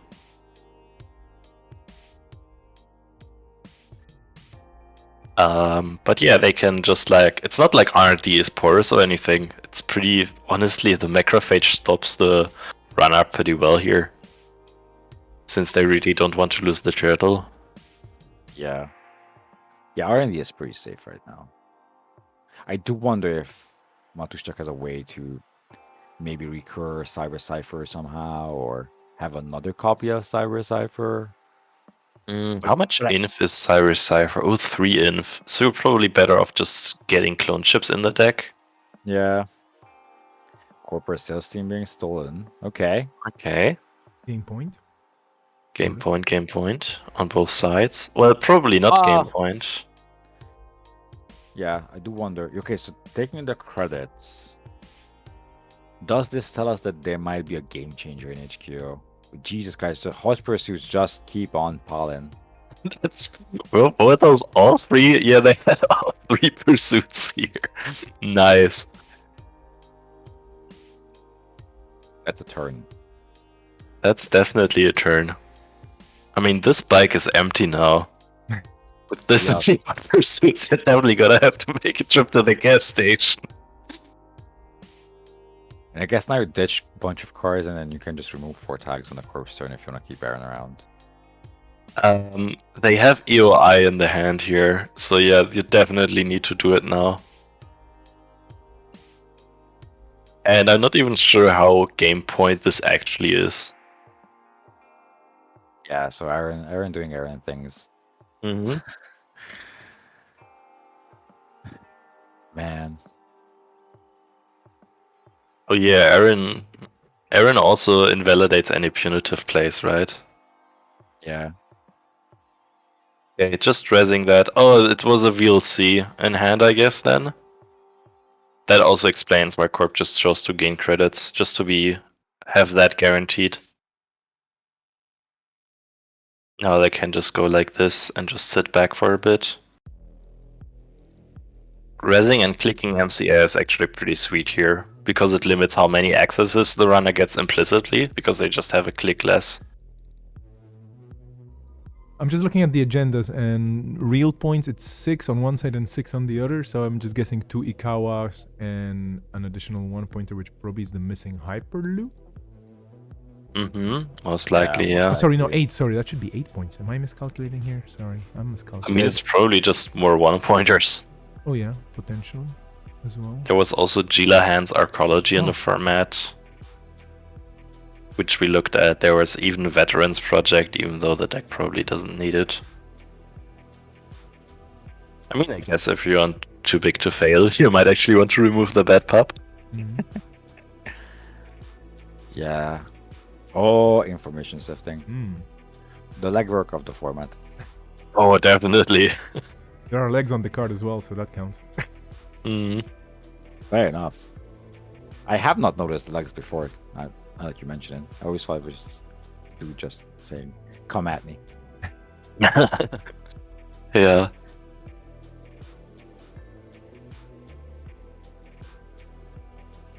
So if you see a pile of 3 cards and 2 cards, do you try to overthink it and go for 2 cards, or do you just go for maximum value and excess 3 cards? Good question. I think you always go for 3 cards because there's too much stuff in this that you might just want to trash. Like any game changers, any VLCs, stuff like that would be also great to access and just trash. Yeah, that's probably true. Yeah, I think it's just more. Like, even if they put both agendas in the 2-pile one, right? Like, it's just more cards to access. It's side games, right? If you just do there's Nafcom in the deck. Darn it. The X is the 1-card pile. Wow. Wow, nice. Imagine if you use them with a 1-card pile, though. I do love the 1-card pile. Yeah. What a play. Information sifting is super interesting card in regards. Yeah, it's sad that it doesn't see more play. It's just, I love the mind games with it too. And Was it the last game? I think this seems to be the last table. I'm just checking on Discord as well. Results being reported. Looks like it. Let me refresh Cobra because I'm pretty sure Lost Geek is all over the place with Cobra updating things as we go. Yeah, seems that may have. Oh, actually, wait, no, maybe that wasn't the last game. But No, everything else is shows up. Just Rush versus Matushek. yeah, I wonder if they're still up for a second game, but I don't think so. I could be wrong though, of course. I love to be wrong because that means more quality Netrunner with a wild meta, and today is RAM number 3 day. So that means, if I remember correctly, and we may have Lost Geek joining us soon, that might mean that this is gonna be in the RAM format, so to speak, in the mini format that it is, legal, this meta for the next 2 weeks, right? If I remember correctly. Yeah, but I'm not sure. Do people actually? I mean, there was a second like European time RAM after the US RAM last time around, Mm-hmm. so you can do that if you want. Yeah. I'm not sure if people actually play RAM between the RAMs. I think it's like, unfortunately, the formats are solved fairly quickly. Yeah. So there isn't that much interest in keeping and playing, because usually there's like 1 or 2 decks on each side which are just way over the curve over everything else. And usually, I mean, I think this time the side balance is actually pretty solid, but usually the side balance fairly heavily favors one side. So you just want to play the good side and never the bad side. So you're just sitting there, if like it's a runner meta, as like runner waiting for 2 hours to find a game, and everybody else also waiting as a runner because no one wants to suffer on corpse side. Very Yeah, possible. you're right. This meta seems, I'm not gonna say balanced, but like very varied in a sense that we've Mhm. seen good corps, we've seen various corps and various runners, and we've seen them all win or lose. So it's interesting to see like what the format shapes out to. We're still waiting for the results, but if you want, oh yeah, okay, it's all there. Matushek just did a sweep, so I'm gonna be switching to Cobra for the views of the information we have about the results for this round. And Procomas, if you want to jump out and do kind of a substitute with Lost Geek, who might be joining us at any point, just let us know, and do come back for the top cut, because we're gonna have a top 3 cut after the 3rd round, which is a cool thing to have, I guess. I'm gonna jump off for a bit, but yeah, I'll be back. Absolutely. Thank you so much so far for being with us, and we're gonna be looking forward to round 3 of this. The results are on the table. Let's take a look what the points are like. Not that it's very super duper important to have the points in this tournament, but it's glory points, right? Or kind of prestige. And we have Rotage, Matushek, and Tuk the Gut on 12, so Sports Metal all the way with a single exile there on top, but that exile doesn't seem to be doing too well in general.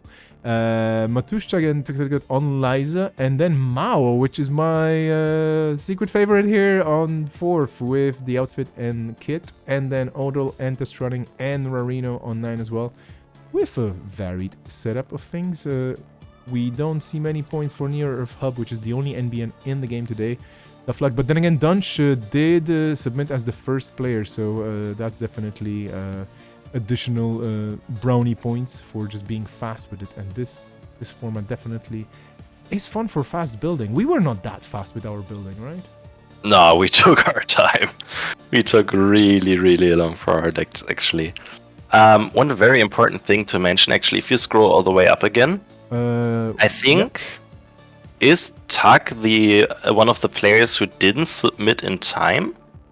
You mean like Since they ahead of have time? Yeah, didn't submit ahead of time? Let me check. Did they just win all their games? Yep, that is true. Oh, nice. Okay. So Asgir is definitely showing us the way here with 12 points. Solid 12 points, not some fake points. I don't know if they're tiebreakers, but... For the other 2 players, we can see, I think Rodich's numbers are a bit wrong, because they obviously, I think they swept the first round. Mm-hmm. So they should have 3 more points on both of those. Yeah. And yeah, Matushek winning 1 more game, I guess, with their Liza. Yeah. It is definitely fun to see Shaper on top, yay!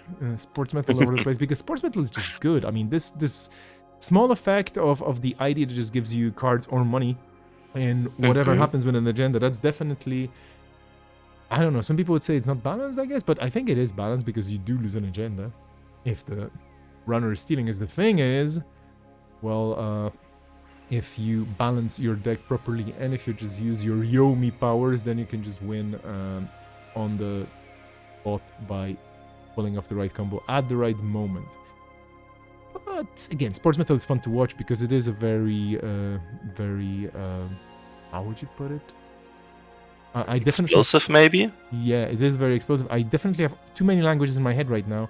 I'm looking for the word that basically means that it's it's full of special effects happening in a turn. You can Yeah. have a turn which is really going to wow everybody and whatnot. I'm sorry for my English failing.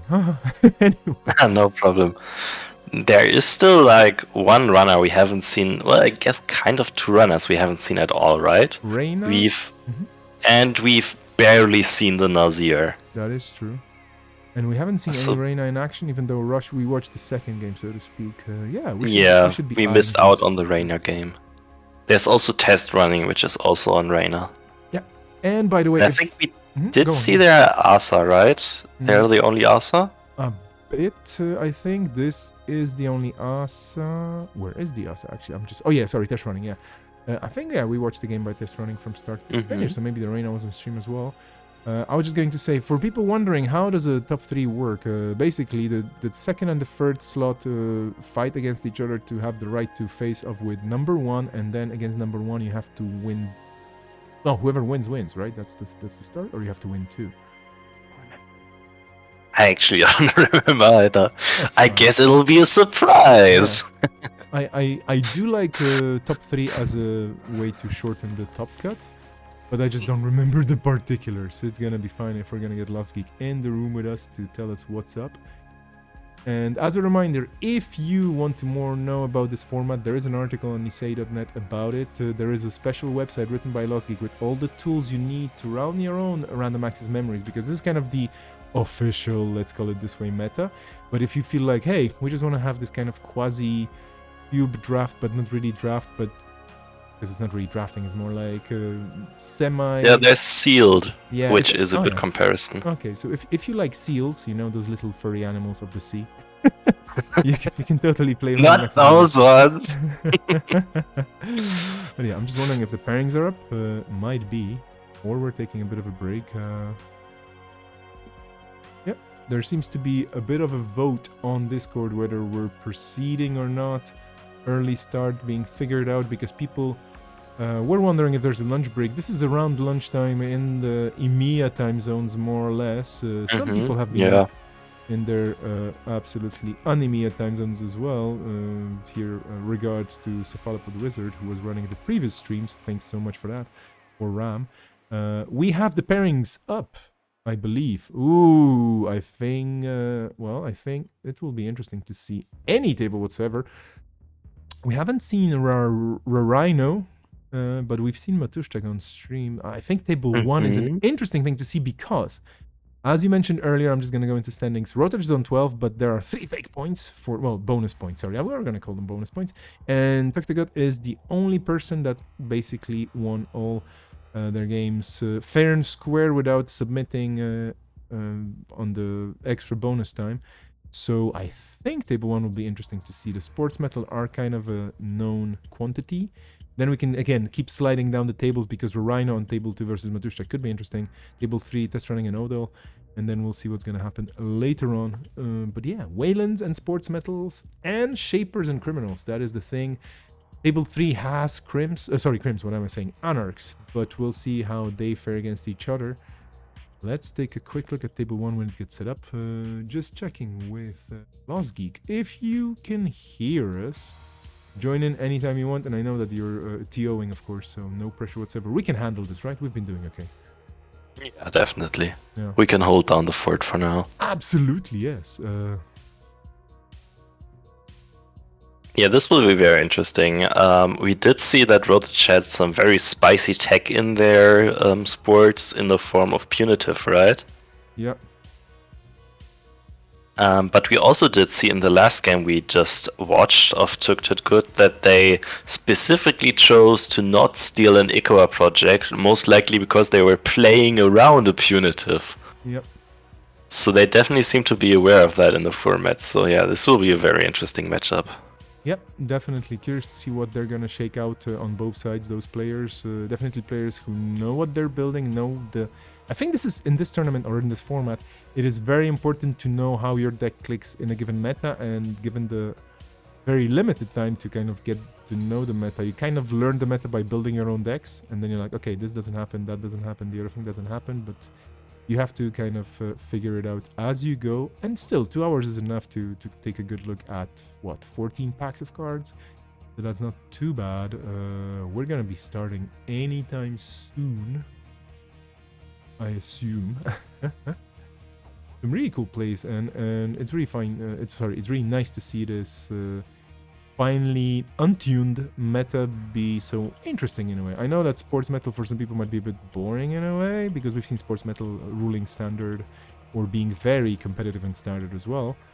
But here, well, you have to make the. We have a different flavor of sports here, though. It's not Exactly. just Biotic Audacity score like in 7 turns at most. Mhm. This time we have more of like the combo-y, trappy type of sports where you need to like try to manage as the runner when to try and access agendas while actually not running, and trying to figure out that, trying to find the game changers. So it's a different way to play against sports. We're slowly setting up here, and the sports is gonna be definitely a feature on the top tables here, so we'll see more and more. But that punitive in sports, that's gonna be an interesting one. Always fun to see such plays. So I think we actually had in the first RAM that was run. Yeah. I'm not sure who it was, but I do remember also seeing a punitive sports in that actually. Mhm. Or maybe it was actually the mystery box event. And seeing what we've seen so far, do you think our deck build on stream was kind of on point? How do you think our kit would fare here? Not too bad, huh? Our kit would be okay, yeah. I'm not too sure about the sports. I definitely would have wanted more ice in it, probably. Yeah, our sports was a bit experimental. Yeah.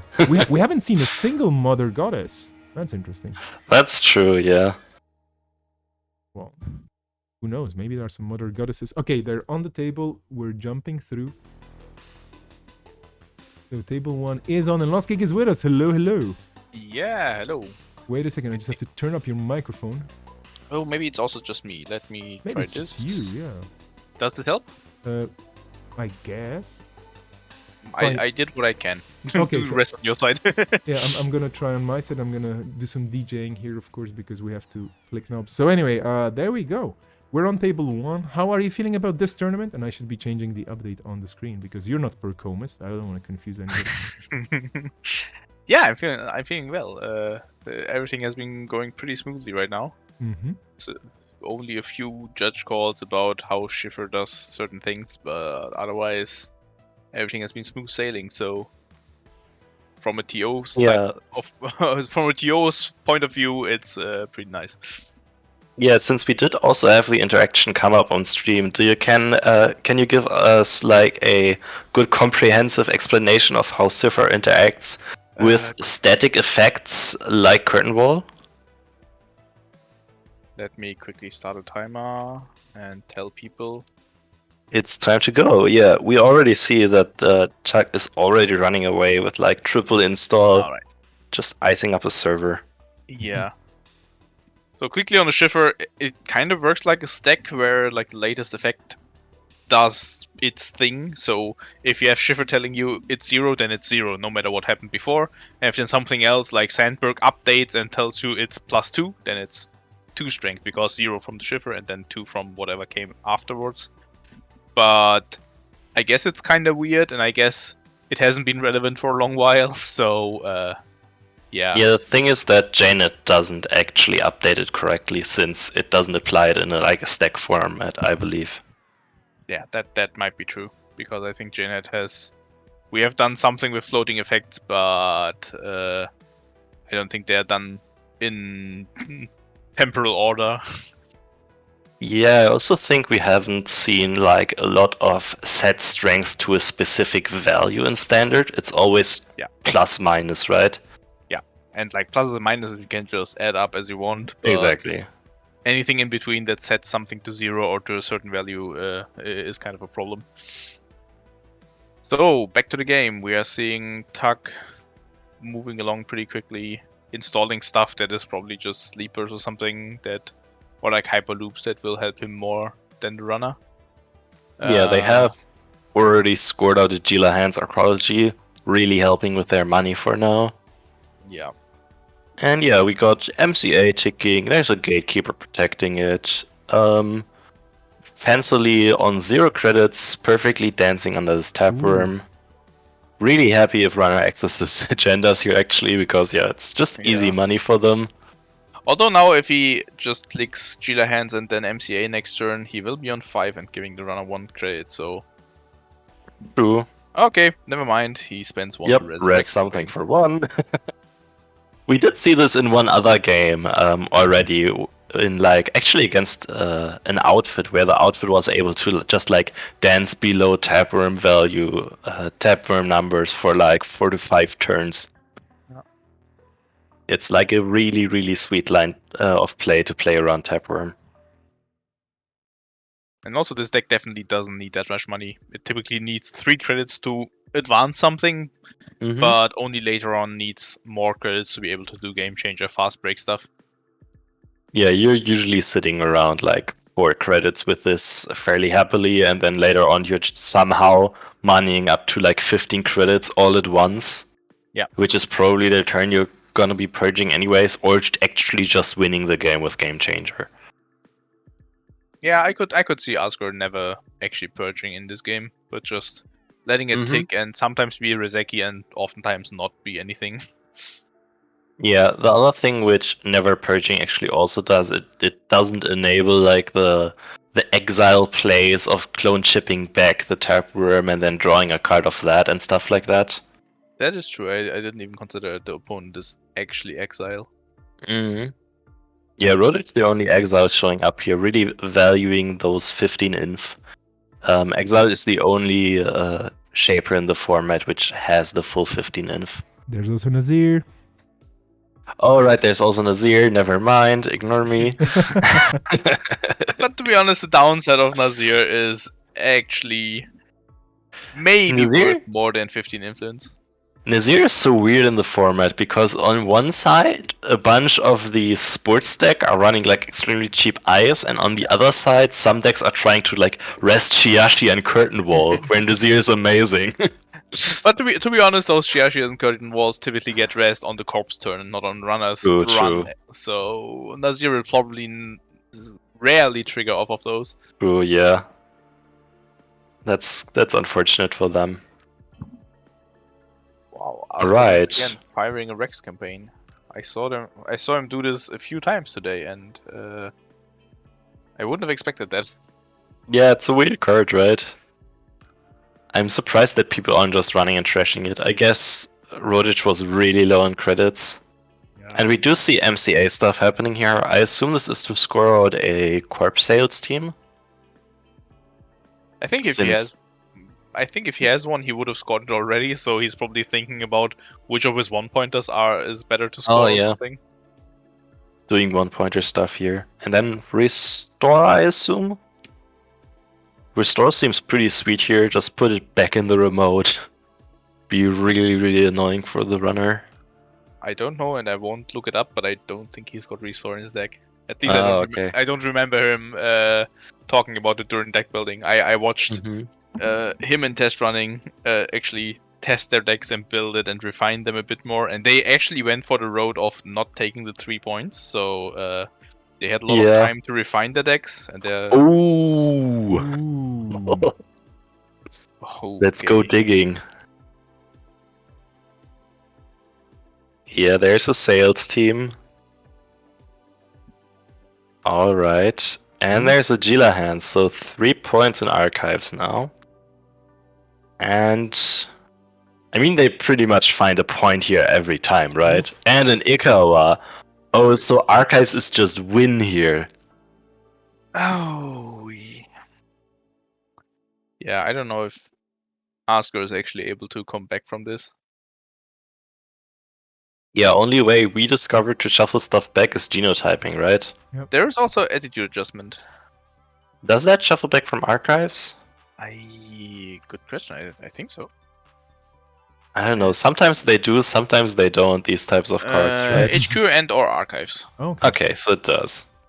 I think we've seen some sports metal or somebody on attitude adjustment, but I don't know if it was Asger or not. I believe Oscar was the person on Too Big to Fail, right? In Mhm. sports. Okay, so that really clamps down on the inf. I'm not sure if they have space for that then. Let's see what's here. It's Gatekeeper. And Gatekeeper also mentions archives. Nice. Gatekeeper does mention archives, so R&D is now once again, or like archives once again, safe. And Yeah, now, shuffle last back click, all three. possibly a keyhole run here. Hard to say, really. Oh yeah, but them face checking on Gatekeeper here was so value for Asker. Did that for content. Yep. Thank you, Asger. It was beautiful. Worked out really nicely.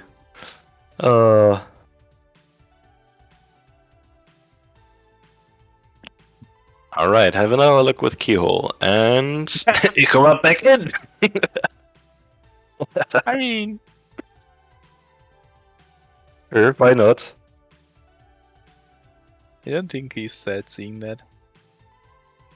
I mean, at this point, Restore would be like really, really sweet because you can just use it to install the Ikora and then score it with MCA. But yeah, problem is this Gatekeeper isn't looking so pretty anymore, right? They are probably on Turtle, like everyone is on Turtle, right? So they're probably getting into Archive soon, and R&D still isn't iced up. Okay, lateral growth too, yep. Yeah. There we go. They did already click MCA? Yeah, they did. Okay, so just one more action left. Possibly No, just... they drew a card for their first click, so there's nothing there. Oh, okay, that's it. Okay, never mind then. Drawing even more cards here is interesting. I kind of felt like they must have already drawn into a bunch of agendas with just like the Gatekeeper draw since they had to shuffle everything back from archives, but maybe they didn't. Feels like they should be like pretty flooded now, but maybe I'm just misreading the board state. Maybe they were also just drawing to find another piece of ice because they desperately needed it. Yeah, that might very much be true. I think even if you are holding like 4 agendas in hand, you're still drawing here to find a piece of ice if you don't have one. Yeah, probably. Alright, let's see what Roderick is up to again. Yeah, just leaning on the Proco. Yep, probably just taking the time to just like... Yep, do it like this. Just sit back a bit, take your time now. It's not like you can still win off the keyhole this easily, you need to find some sort of breaker. Yeah. And also, we have to stress that the corp is on 2 points or like 2.5 because sleepers can always turn into a point. Ooh, last click run, interesting. Another gatekeeper. Okay, we found all the gates, they are all being kept.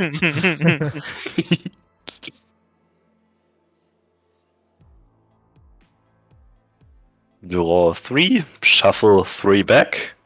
Yeah. Probably the Ikawa from archives and something else. Yep.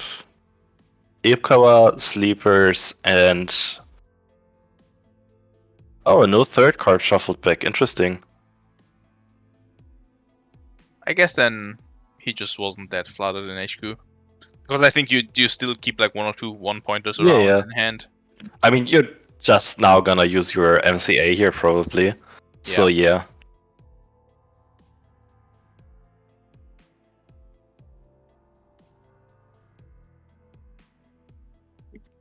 Maybe they are also just like sitting on this MCA and just like icing it up again to hopefully score a second Ikawa that they have in hand. But they're so low on credits, that would be tough for them to pull off. Let's see what's coming down here. Oh, an upgrade on R&D. This must be Crisium then. Or maybe like the Giordano memory field. I think both are Which- possible. As like me and Percomus discovered last game, is an extremely weird card. Yeah, it definitely is. It triggers at a really weird spot. Yeah, exactly. It just doesn't work with like Void and stuff like that. And what we found was like it was against Eliza, and they had it on HQ.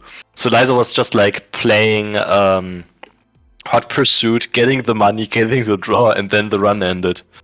Yep, it is successful, but it kind of. I guess it's successful and unsuccessful at the same time. Maybe no, it is declared successful anyways. Yeah, it is a successful run that just. Okay. So it isn't like a weird synergy with Successful Demonstration, unfortunately. Unfortunately not, which is actually part of this card pool. But I. Yeah, exactly. That's what I was thinking as well. Is there I like some money we missed there? But no. Yeah, I haven't seen it yet. Oh, and we do see an Arella in the remote. MCA finally getting rid of, and yeah, now the keyhole threat is once again looking a lot stronger. Although we can assume that there's a Crisium and R&D, so Yeah, either Crisium or Giordano, which both are pretty. I guess the Giordano is less of a problem because it's just only 2 more credits, which still means that Rotish needs 5 credits to actually be able Is to it- get rid of it. Oh yeah, right. You need to just like still very expensive. Yeah. Same cost as Crisium pretty much. Although I wonder, the same thing is true here, right? That Keyhole still does its thing. Oh wait, does it? Yeah, if successful instead of accessing. okay, but no. If successful instead of breaching, I think Oh, this happens after the successful step. So no, Keyhole does not. It's a replacement effect on the access, And which you need to get happens to the after access. Giordano. Yes. Okay. I see why the Roots team went with what they went with for those successful run triggers, because this is just a headache.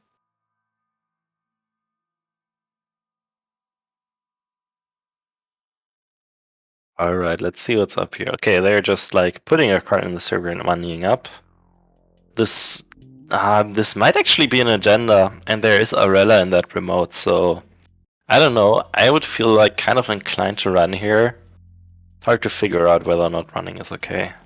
Chances are also high that it's just a domestic sleeper, something like that. That's true. There we go. There's a Giordano, so it actually defends itself. Because Runner has to pay 2 and then doesn't have a 3 to actually oh, they can't trash it anyways because they're not breaching. Or they're breaching but they're replacing the access. Yeah, true. They were probably banking on this being Crisium, and then I guess they still get the access and don't trash the Crisium because they are credit short. Oh, and we do see Leprechaun discarded here. They must have a bunch of very expensive cards in their deck then. Or MU expensive cards. I guess we're already seeing the Keyhole, which is one of them. True. What else do we have in this card? I mean, probably just Tapworm and 3 Breakers. And you're also trying to support a Stealth Rig, right? Yeah, that's true. Some clothes yeah, will just be part of it. Yeah, full rig probably has like 12 MU or something like that. that might very well be. Oh, so interesting. So there might actually be either another Giordano or actually a Kelly testing in this remote. Yeah, and importantly, Giordano is unique, so if so one tries to protect itself, then R&D will lose its protection. Alright, let's see what's happening here now. Discarding I wonder if you card. can see a score of the Arella now.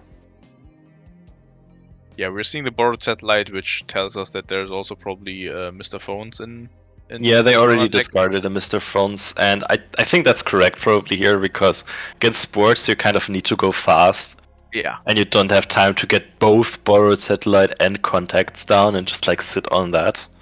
seems something is happening. We are seeing a score of Probably just a Hyperloop or maybe another Gila Hands. In any case, I think it's a really good trigger for the Corp. Yeah. Even if it's I just mean, a blank 3-1. Yeah, another Gila Best hand. case is Gila Hands install Hyperloop now. Yes, I think so. Then again, the runner can pretty quickly just check that server with just 2 credits. Yeah, they can So- check it, but if you get down like a Hyperloop, you're always happy about them accessing it, obviously. I think Hyperloop or Sleepers is the most likely at this point. Mm-hmm. Because there are still 2 Hyperloops and 2 Sleepers probably in the deck of the Corp. Yeah, maybe Oh, we have 3 face down. Oh, nice, icing up. We have Going- 3 face downs in archives. Wouldn't be surprised if one of them is another Sleepers. going for a fancy clause of ignoring all costs on Arella. Yeah, Not paying any credits for this ice install.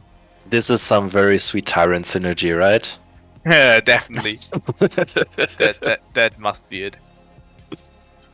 Just Oh, putting and Arella in your deck to get the Tyrants done. Okay, we have Cypher now.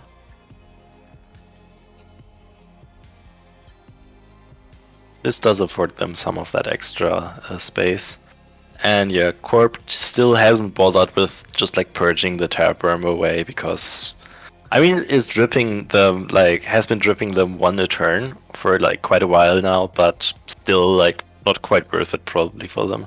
Yeah. I think the 3 clicks of the Corp are worth a ton of runner credits. Mm, So just leaving it as is probably correct. Although I guess if a second Tapburn would hit the table, then we'd definitely see a purge. we did see them discard one. Oh, this is a normal R&D run. Interesting. Because they probably want to trash the Giordano. Yeah, they just want to like set up here. I mean, look at the ice. It's like so cheap. So they are most likely just looking to set up big keyhole lock here, right? And they probably have a strong read on the Corp just having a bunch of cheap ice and nothing actually good. Yeah. And then just like, yeah, keyhole them to like 20 points in archives and access all of them, win it once. Yeah, but actually letting the vanilla fire here because there's no way of trashing the Giordano without letting the gatekeeper subfire. So Mm-hmm. Yeah, still a Rather- bit short on money, unfortunately, for them. I guess we might just see another score on the remote. Yep. Just a sleeper. Alright, so now Corp can spend 2 turns for 2 points. Yeah. So kinda sort of on 5 points. Yeah. Oh, this might actually be another Corp sales team here then, Yeah, with this installing pattern. Question is what that ice could be, since Runner is almost always getting in here, right? It is costing them time of R&D though, so even if they get like the sales team here, it's unlikely that they're trashing the Arella. Yep. And if that's another, I mean, if that's another Giordano, do you even res that? Probably not, right? Yeah, I don't think so because ooh, Oh, that is nasty. Although the runner can just spend 2 clicks to... Yeah, there are no virtual resources. There is so you just take a console, brain here. You take a brain and that's it. Yeah. I think it's most likely course of action here. Yeah, but this Enforcer is... What a house, man. Yes. Especially with the res cost of 1 and the 0-point agenda. Yeah, exactly. This makes this remote very, very untenable to run. Yep, breaking those 2, taking the brain. Oh, losing the Ica of the brain. Oh, come on. I mean, at least he's getting the access now. Yeah, true. But he also has tossed away 2 clone chips at this point, so it Yeah, will be that's quite true. hard to get this Ica back.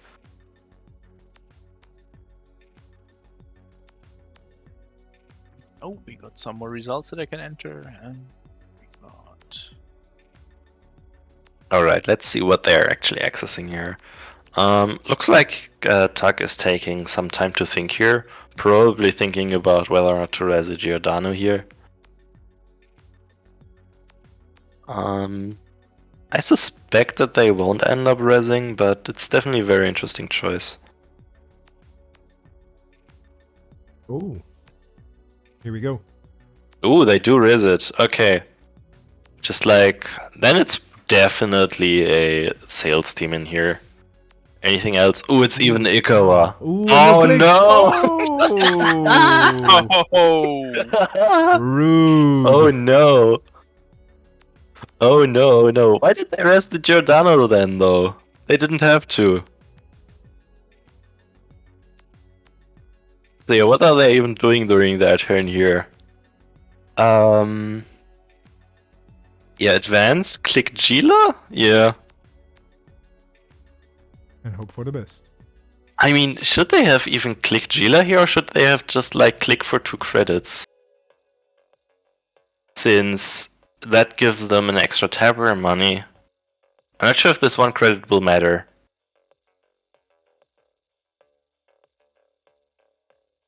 Okay, so interesting spot now. I guess the idea here is you threaten the Ikawa next turn, and then you have the domestics to finish it off. So basically 2 turns to win. And Rodach here will have to go through that server. So another brain, I guess, unless you click through. Can you even click through everything? I don't remember. No, yeah. I No, think- you can't on I think- Enforcer. I think you take the brain and break the trash one program, trash one console subroutines. Mm-hmm. And then you take the Ikawa, yeah.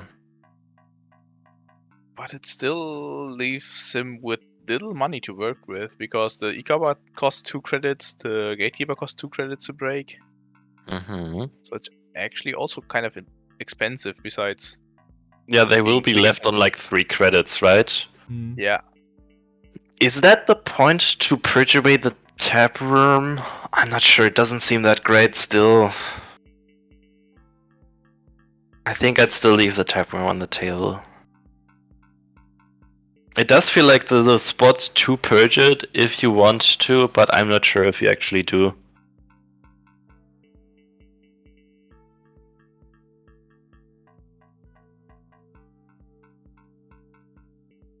But yeah, otherwise, I mean, Corp also only has 5 credits, so they aren't threatening too much, even if they are now getting... Even if the runner is getting up to 2 agendas now. Yeah, that is true. Fast So you breaking game probably change- shouldn't purge, because it game will ch- take you too long. Yeah, Game Changer becomes a really expensive biotic labor, and Fast Break becomes a bad clearance. Yeah. A terrible clearance, actually. It's minus 2 credits for 2 cards. Terrible level clearance. That works. Yeah, Yeah. we'll take it.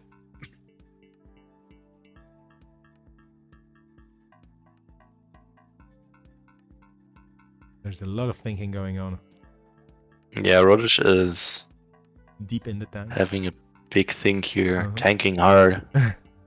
I'll be right back while they're that- thinking. I'll just zoom out for a sec. But yeah, with you. I mean, what could they be considering here? This must mean that they have like probably a clone chip or something, and are looking actually at like possible lines where they could get back the Ika, and have maybe like a dirty laundry to gain money somewhere else, or something else to gain money, right? Yeah, because if you're not like clicking the ice is obvious, so needing to think here means that there is something else, and that's the only thing I can see. Mm-hmm. Maybe a scavenge. Maybe a scavenge is an option. Yeah, Oh, yeah, yeah. scavenge would be interesting. Oh, actually, just going with the dirty laundry. Yeah, this makes sense. Yeah, because paying two. Yeah, this totally works. This probably means that the other line didn't quite work out for them. Must have been like one of those shitty lines that you look at and go like, oh, it's almost working, 1 credit Yeah. short. Darn it. Yeah, If I do it this way or that way, nope. If I do it this way, oh, then I need to break the enforcer. No, it also doesn't work. I could lose the shipper, but can I? No. And then you just decide to just play Dirty Laundry and play it. Yeah, Easy and then you swollen play game. the sad laundry. Yeah. Oh, there's also like a cloak, which is also fun for these kinds of math problems because it pays for itself, kinda, but you still pay the click. Yeah, exactly. It's like all the problems, right? Yeah, exactly. But this leaves Rotash in a good position with 6 Mhm. credits to work with. probably more by clicking the Proko a bit. Oh, interesting. Tuck just chose to draw here. Probably out of agendas, the way Must he's been be, playing. right? Otherwise, you'd always take the money, even if you're just sitting on a Yeah. Hyperloop here. Yeah, I think either he's got bad agendas in hand, because like Ikawa in the remote tells you that there weren't good options. Oh, we go Wow, with the bad with the break. we got bad break. I love it. Asker here breaking bad and hopefully finding something. Oh, Breaking Bad is nice. But I guess throwing stuff in the remote is still pretty good, because that Enforcer is a force to reckon with. Mm-hmm. Rotage still needs to find Nika to have something of a game plan against it, and even then it's still, I think, 6 credits to break or something. What are the numbers on Ika again? Yeah, it's I guess 4 it's like credits to break. 2, Yeah, 3, 2 to host. 4. And 2 to host, so 6 at Yeah, the yeah. beginning. So 6 on the first one. even if Rotage gets enough tools and credits to use the Ika, it's still probably only once. Wow. Okay. Okay, Asgard found like a way to get everything on board here. Yeah. And also dance below the tapeworm again. Which I think at this point is not a good sign, because all of the stuff that he could res, which is Giordano and Prism Grid, costs money, Mhm. as well as the ice. Yeah, the ice on server 1 probably isn't anything too great here. It could be a second Enforcer, to be honest. A second Enforcer would be Ooh. horrendous for Rotage to deal with. Yeah. Rolich just looking to abuse HQ here as the one server that's fairly easy to run. Getting a good access. Yeah. There's like no way to get game changers back in this format, so this is pretty sick for them. Yeah. This is amazing. So pretty much each game changer trashed is a game changer gone from the game. Which, to Mhm. be honest, should be how that card works anyways. It should remove Yeah. itself when trashed from anywhere.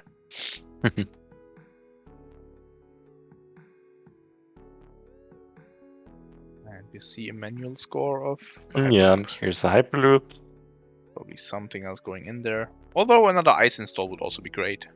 Yeah, is the install free or is it paying all costs? Ignoring all It is costs. So ignoring you, all costs, yes. yeah, nice. Okay. Yeah, so you just get to build up giant. Yeah, basically play like a pretty PD honestly style game. Have like Yeah. a good scoring remote and like bunch of eyes on R&D and leave HQ open. Yeah.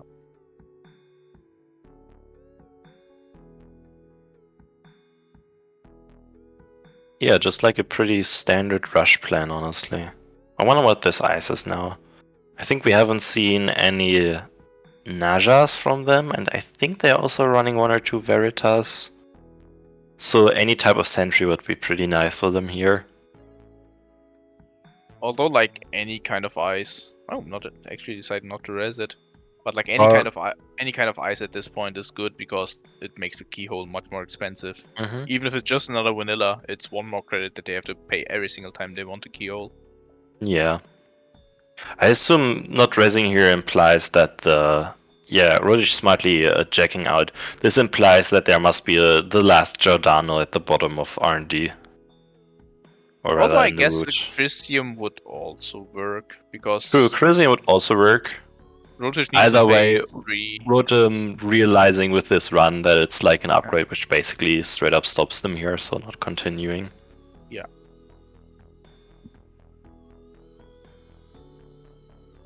The runner really hurting for Econ, so Mm-hmm. maybe trashing those Underworld contracts has come around to bite him now, as Mm-hmm. having some form of drip economy at this point would be great, although getting to this point would have been hard that way. Yeah. I mean, if they installed Drip Economy at some point, then Asuka would have probably just gotten to score the Eco, right? I think so. Right, another agenda probably. Yep, just sitting back now. Slowly getting up the money. Now we're like starting to approach a space in which Game Changer once again actually becomes relevant. We're not quite there yet, but we're getting fairly close to that. Alright, cloak down. I guess it's already pretty relevant because if this is a 1-pointer that Askar scores, then he got 1 point on domestic sleepers and 1 point from using Game Changer as a bad biotic. So, in Yeah, some sense, the Game Changer is already active. true.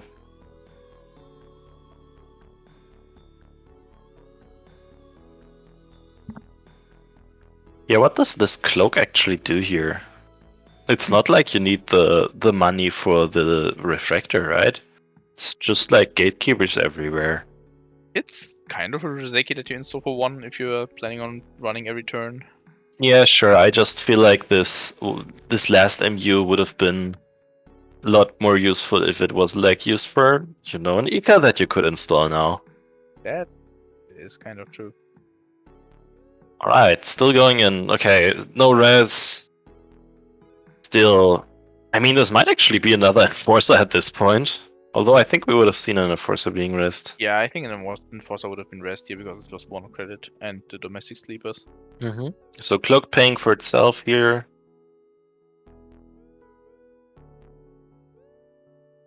Yeah,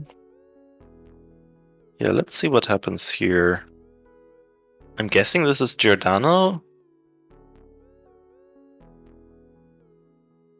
Wow, no res, and we do see an Ikawa being trashed, so game point in archives now. That is tasty, but without any course of action to actually get it. Well, not this turn, but next turn. Yeah. And there's not much that Askar can put in the way of Rotage getting in there. This is Because tough for them. There is a Tapworm trigger, there is a Cloak credit. I think he needs to win now, and he realizes that. But I don't think there is much he can draw into here, actually. No, I'm surprised that there was no upgrade rest. Yeah. I wonder what this is at this point then. Yeah, Askar just conceding. I wonder what this upgrade was then. If it was Giordano, wouldn't have stopped the run, but would have been very interesting to see.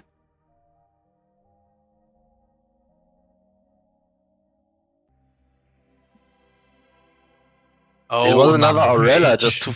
Oh, okay, and it's a macro. Darn. That's so tough. Okay, these are some fun installs. I love the Aurela just to fake them out. Unfortunately, Yeah. it didn't deter Rotage. Yeah, but that makes a ton of sense. Microphage doesn't do enough here. Arella obviously doesn't do anything. Yeah. Okay, they're gonna have the second game on in a minute, or in a second. Maybe they need a breather. We're not gonna be going to a different table. We're gonna see the reverse of this. This was exciting, huh? Yes, That was a definitely. very good game. What is the chat doing, by the way? Is anybody alive and kicking in the chat, or is everybody asleep and just, like ZZing and just taking it easy? But I hope people are enjoying this. So we have a lot of good feedback from folks, and people are having a good time on the Discord channel, which is always great to see. So yeah, this is good to have, and thank you so much for organizing this once more, Lost Geek. And now we're gonna go into the reverse. Yeah, looks like chat is a bit sleepy. Usually get like most views from just people playing the event itself, so I think it's high. I don't know, brain if we burn see time. like Askar typing in chat, we might have to talk Yeah. to them about this. People are definitely spending a lot of thinking time. Okay, Yeah. Sports versus Liza. Yeah, this is probably just like hard mulligan for Aaron and then just draw the rest of the deck. Yeah, I think that is where this can go very quickly. Although we need to keep in mind that Rotage is playing a punitive plan, so going too hard on any sort of excesses might be problematic here. Alright, seeing instantly something getting down on HQ. I'm not sure if Rotage was the player, but we did see a disposable HQ at some point. Ooh, and Miss Bones! Instantly going for everything. I'm interested to see if they are actually choosing to run server 1 as well. Since it could be just like a cheeky 3-pointer and they just are sitting on... Ooh, it's Chrysium, okay. Yeah, that's getting trashed. Although I guess, are there any 3-pointers that are forced to steal? Yeah, I think you just don't steal here. There's Wotan Project. That is true. Yeah. Or Project Wotan, I think is the correct name, but yeah. So yeah, Ikawa you just leave on the table because you don't have to steal. Another thing I was actually discussing in deck building after you left is the source is legal. Oh, So you it's could inflation use control. Yeah. the source as a way to not steal any agendas against like sports, for example, and just like use Film Critic to hoard them all in Film Critics, never giving them any triggers. I actually like that plan. That plan is good. In the end, we cut it because we were in kit and didn't have enough inf. But yeah, I think that was actually a good option to be doing that stuff. Yeah, I think doing that out of Exile or Professor or something like that would be. I guess Professor only can play one of them. But Yeah. doing it out of some Shaper is probably a pretty cool plan. Oh, there we go. Dummy box, Erwin hitting the table. Mm. But the runner the corp just happily scoring the cover here. Yeah, Rodish not bothering trying to trash any of those, and I think that's probably correct. And now Liza is tag free. Yeah.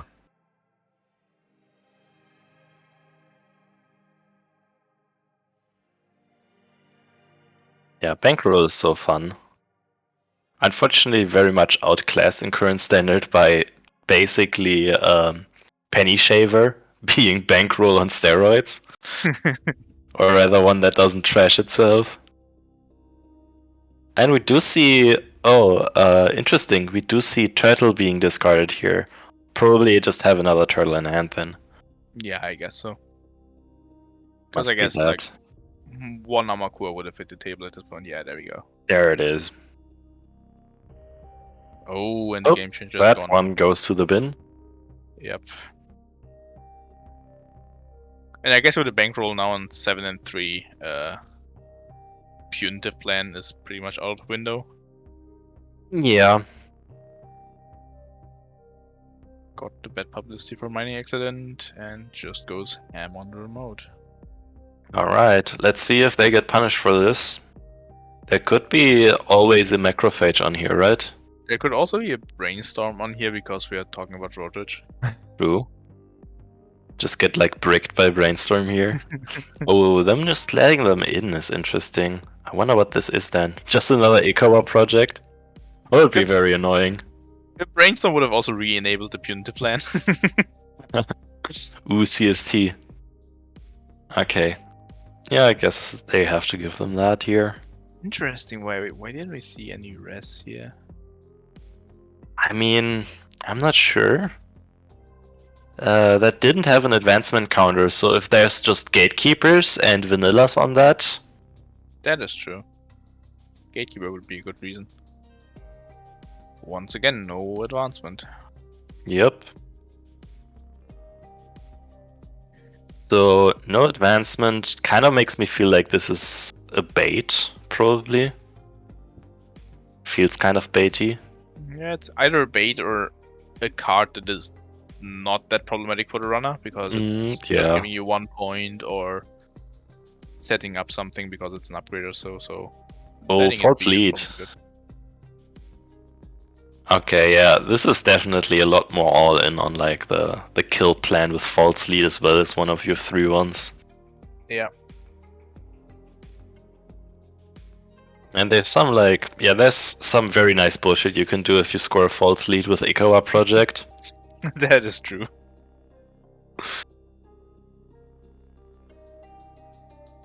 Here's the gatekeeper, okay. Yeah, I guess this is a fine rest. You kick them out for now, get to shuffle some stuff back, and then you'd probably hope to draw into another ice off the draw here. Yep. Sounds like a high probability of finding something good. Yeah, and they had like 3 agendas that they all put back. And oh no, actually Okay. not bothering with a keyhole here. That's interesting. That is the high I mean, risk each plan. the run is like just like shifting a credit from a credit pool onto bankroll at this point. And don't forget about Paragon. Yeah, you also get Paragon value. You're obviously Liza, so you're doing like everything here. Yeah, this feels weird. But I guess if you don't draw into any ice, then just getting Yeah, the then it'd point. be that way sometimes. Yeah. But yeah, Oh, there you go. there's a CST. That's 5 points. And Ikawa Project. Yeah! That is still 5 points. Alright.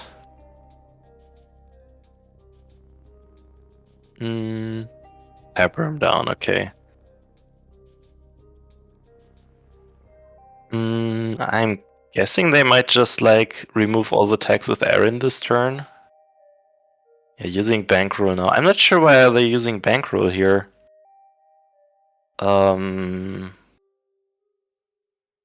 Yeah, I guess they must be playing around Brian Stinson. No, that doesn't even Ooh. work. You always need to click that. Yes. Yeah. So you always get a window. There anything we might be missing? Or this might also just be for safety, because you might be forgetting something. I guess yeah, sure. I guess a single punitive would hit you hit something out of your hand that you want to actually play. Sure. I guess. I guess Did he you didn't. No, did he he just steal he anything? just keyholed them. Yeah, I don't know. Hmm, This interesting. doesn't make much sense to me. But I guess it's just for being safe. I wonder what this ice is now. Like, what does actually stop them here? A gatekeeper stops them yeah, for a turn. it must be a gatekeeper. And shuffles back the Ikawa, so Mm-hmm. you actually need to be able to make code gates to do that, and I think Amakua on its own will not do that. I mean, we see like kind of a repeat from last game, right? Where they now face check a gatekeeper, shuffle stuff back, and then they get keyholed 3 times again. Yeah, kind of that. But we don't see the third gatekeeper yet, so even if that on True. archives is a gatekeeper, then this doesn't mean that it is over yet. Interesting.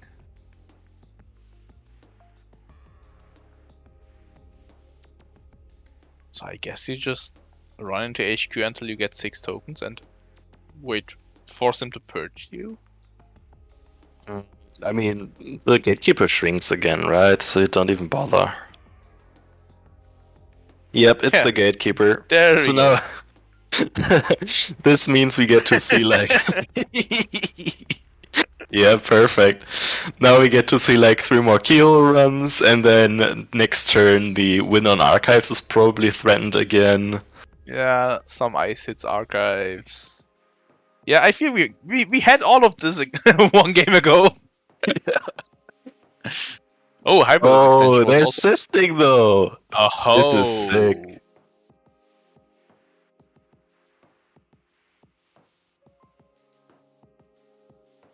Alright, let's see what happens here. Yeah, sifting has shown up a lot. I think it's like the only HQ pressure that is in the format. Yeah. In case somebody plays CI, it's also really good, but also just as a bad legwork. it Yeah, can exactly. things.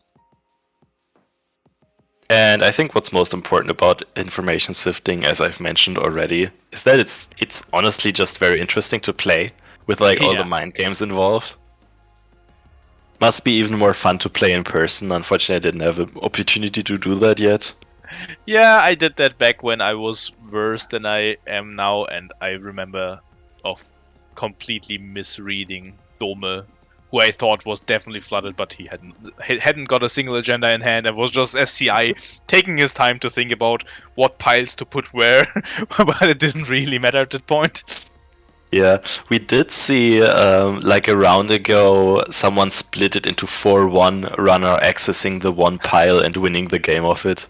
Yes, I saw that. that was... That's always an option. Just go for the mind games, and Yeah. if they take the bait, then you just probably win. Oh, we only saw one keyhole run here, trashing a hyperloop, but also another mining accident, which I think was paid into. No, they just took the bad pup. Okay, fair enough. And yeah, we do see like even without the dummy box, I think like the Lysa resources are extremely safe most of the games because Corp just doesn't have the time. Yeah, that's very much true. And also, if Asuka really wanted to, he could just remove the vortex. Yeah, that's as well. That's always an option, funnily enough. Rodich just going for it here. Saying you can't win off centrals. Yeah, I guess they must have not had another ice. So they have to go for like this extremely risky line here, right? Or at Yeah, least that's no good ice. They might be sitting here with like a bunch of vanillas in hand or something like that. very likely. E-hole trashing a game changer. Keep in mind there is a Hyperloop extension in the bin, so only 3 more points needed for the runner. Yeah. So any Ikawa, there we You go. That's go. GG. And clearly laundry as well. Just like because why not? Why not? And we see a false lead and domestic sleepers in archives as well. So Okay. GG for the runner. No, unfortunate that Rodich couldn't extend this even more with like more ice on R&D and archives.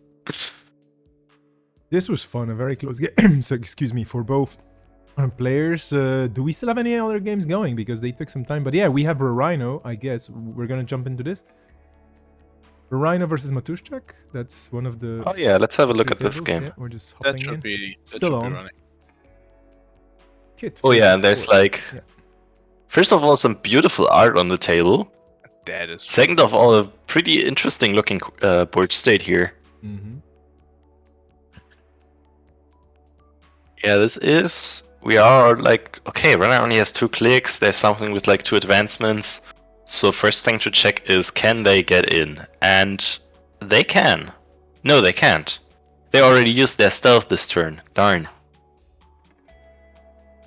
So they could run archives, then run it, and then if it's an Ikawa project, you're just sad. Can they do something with leg? Oh yeah, they could pop all-nighter, run archives, run server 3. But the way the sport state looks, it's probably punitive. But then they can Aaron Marin out of that. Wow, this is interesting. This is so interesting. There are so many levels to this. Yeah. Yeah, this might be. I'm not sure. I obviously we don't know how the rest of the game went, but just looking at the sports state, this very much looks like an Ikawa project, right? Yes. That would at least that would be like my gut feeling.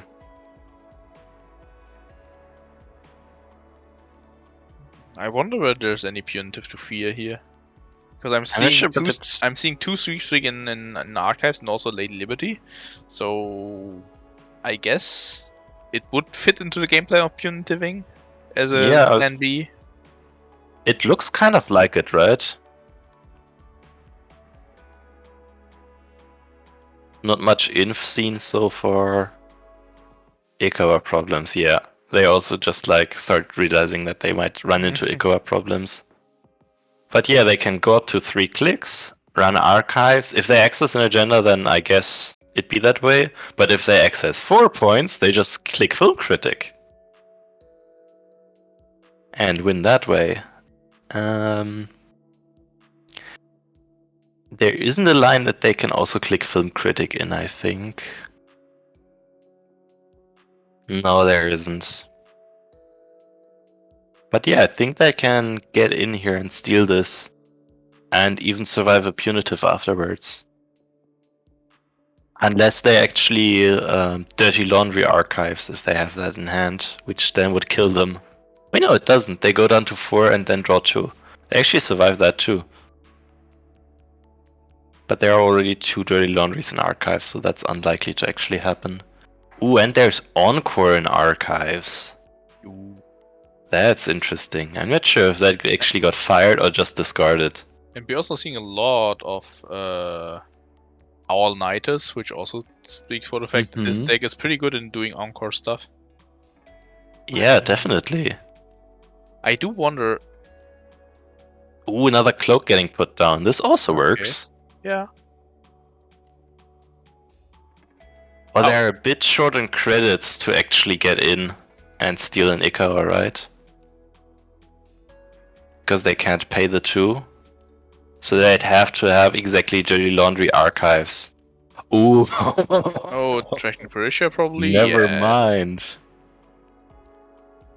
But Oh, I yeah, think they probably need to, like- that does need to go into one. I guess it doesn't really matter. I guess, yeah. 1, 2, 3. But aren't they still a credit short? Yeah. I mean, not for getting it. No, even for getting in. I don't. Yeah, I think they got like their lines crossed. Oh, that's unfortunate. Yeah, I think.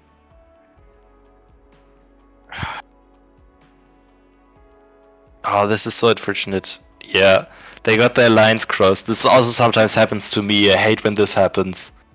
that you do one part of one line and one part of the Yeah, other line. I mean. exactly. Yeah.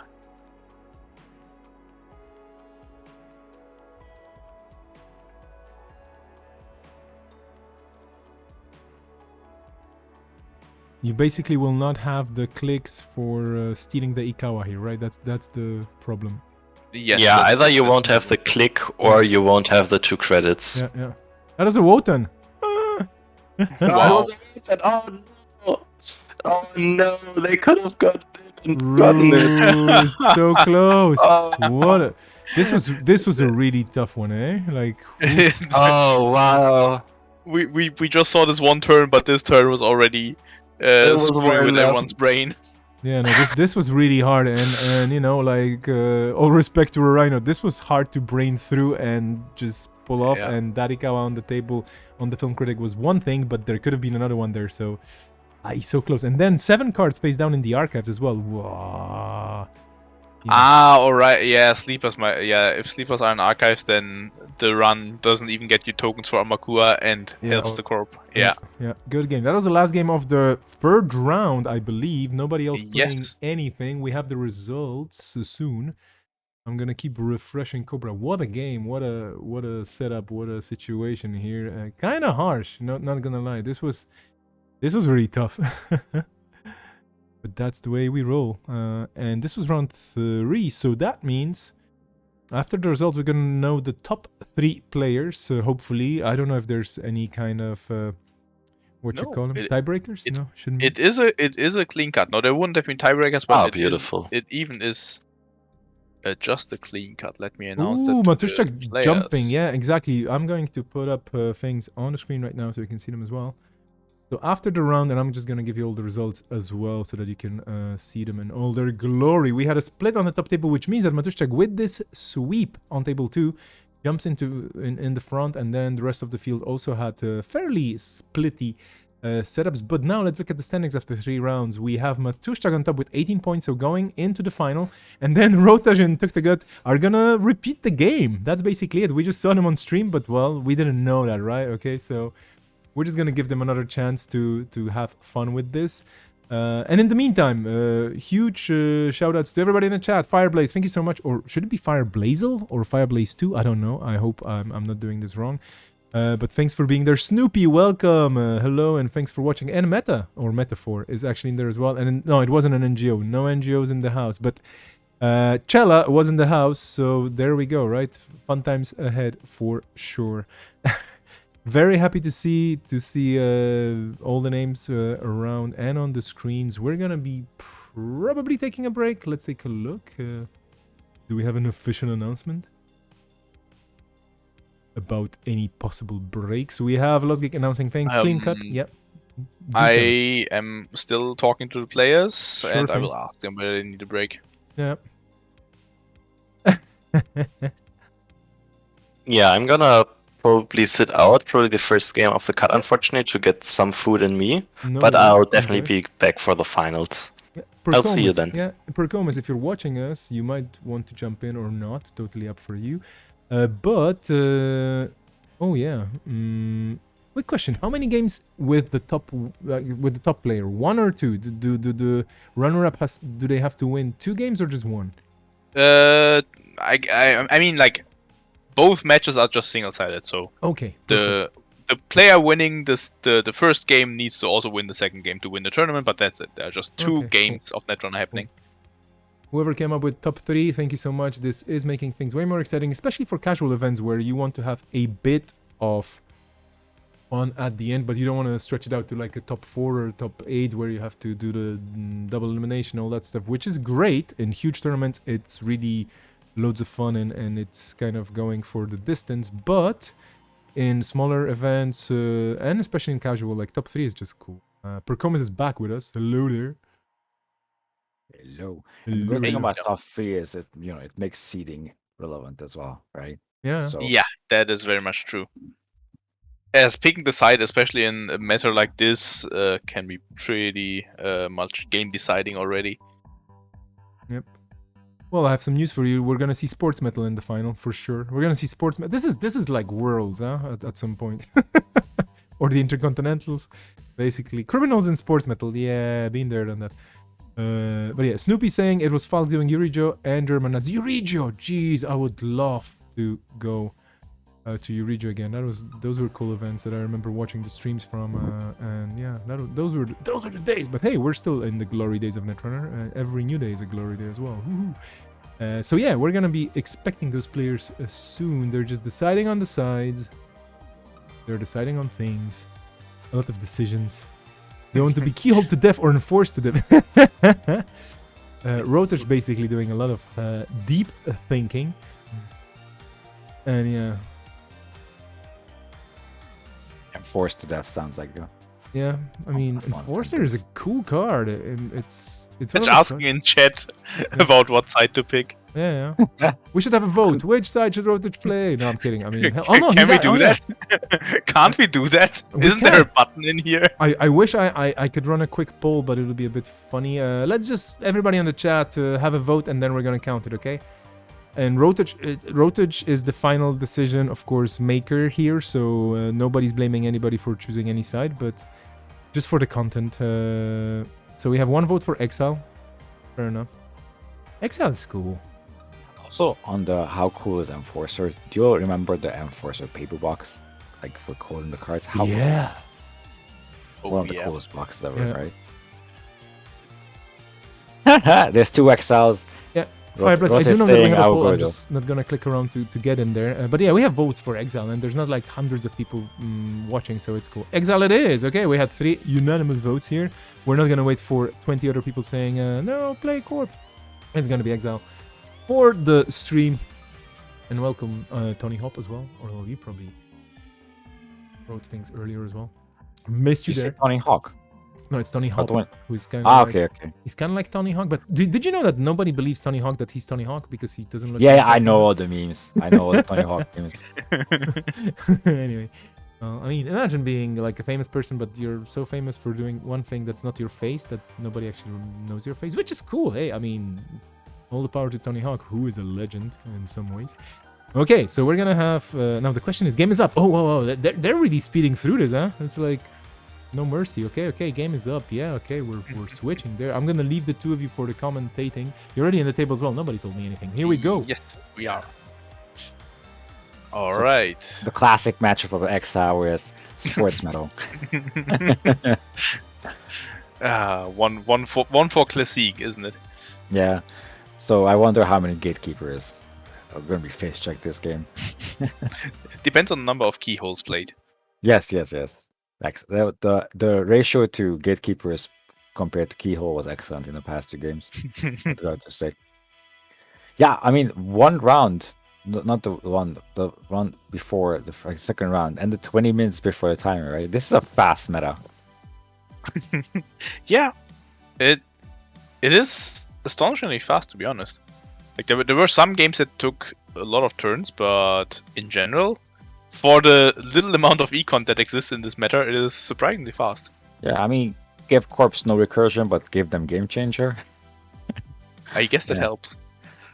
Also, Okay. sports, what an ID. So we see just installs from the corp side with lateral growth for some econ. Yeah, the equivalent of install hedge is install, but just lateral there. So I wonder if, like, what kind of econ? Like Rotage has, Dedicast, Procos, Taprooms. So HQ is quite open if you want to do a Taproom. And we see Underworld Contact being discarded again. Hyperloop scores.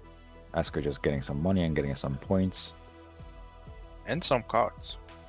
Yeah. So interesting enough, in this particular meta, having a couple of points early on might be quite relevant because then the pushes later on become more scary. Yeah, especially with cards like Domestic Sleepers, which can be a point when needed, but mostly are 0 points and sometimes get forfeited. It is good to be able to get to game point pretty quickly. That is true. I mean, I'm pretty sure Domestic Sleepers is still better if stolen than scored. But yeah, you're right. It can represent a point. And then single advance, so that's probably going to be the CST. Yes. Forgot the words in the corporate sales team. There we corporate sales team. We're gonna score. Rota is just setting up. But yeah, discarding the Underworld Context this time makes way more sense because Asger is going very, very fast. The question is, does he draw here or does he take the money? I think that will be a pretty large tell, and he's just taking the money, which speaks for the fact that there might be agendas in HQ. I don't know. Yeah, Rotage doing the same read. Yeah, or maybe not. Platform coming down is a tiny platform because it's gonna get good trip. But I don't think Asger's gonna slow down the purge, right? I mean, no, definitely not. I think at this point you just go use your server 1 as much as possible. Yeah. Put agendas in there, score a point after another point. But yeah, I do wonder what not drawing means because HQ is wide open, right? I guess you're a sports, so even if they steal anything from HQ, that is true. You can then still draw afterwards. So maybe there is something in HQ to score. Could when there's server 2 as well. Could be an agenda. It could also be just a Rex campaign. Yeah, it could be a Rex campaign. No, because no one trashes Rex campaign. Yeah. Oh, Meridian. That will probably go in the runner score area. Probably. I mean, you don't want to give the corp back the money for Meridian if you're gonna eventually take it anyhow, right? So, yeah. Because it's like if it fires once, then you will have to break it in the future because otherwise you could have just taken it the first time. Exactly. And of course, Rotage is taking it. So Dave on the -1 point. Yeah, game score is -1 to 3 points. And it's Jilla hands. So he's back on 0 points. A credit neutral, point neutral run. Oh, blind. Ooh. Blind keyhole into vanilla. I love it. Yeah, I wonder if we see the classic DJ Fenderson to Quetzal play. And that is indeed the Rex campaign, you were correct. Rex campaign is horrible, Econ. Yes. I have I've heard Asker complaining about this card a ton because he was expecting it to be kind of like Merlin campaign, but a bit worse, but it's a ton worse. Yeah, it's way worse. You're giving the runner 2 turns, right, to trash it, basically. Yes. Oh, and no res on the remote. That's interesting. Yeah, probably because they want It's not a Meridian, but I guess if Rotage is happy to take the Meridian here, there's nothing stopping R&D runs, unless... Yeah. Of course, if that's a Crisium, but... Could be also Giordano. That could be Giordano, and that is actually relevant to you. It's a juicy job. Oh, it's Crisium noise. Also, Crisium gets trashed, so... That is true. Would have been an amazing Giordano at this point, to be honest, because it's 6 credits. And can't be trashed because the keyhole is still preventing it. The one downside of keyhole. After you've wrapped your head around the rules interaction between keyhole and Giordano. Yeah, Giordano is wild. In that regards, I don't think I ever installed it on Essential, so it's weird to see it. Okay, install advanced. Sorry, install the credit. Yeah. And yeah, now we see why Rex campaign is awful.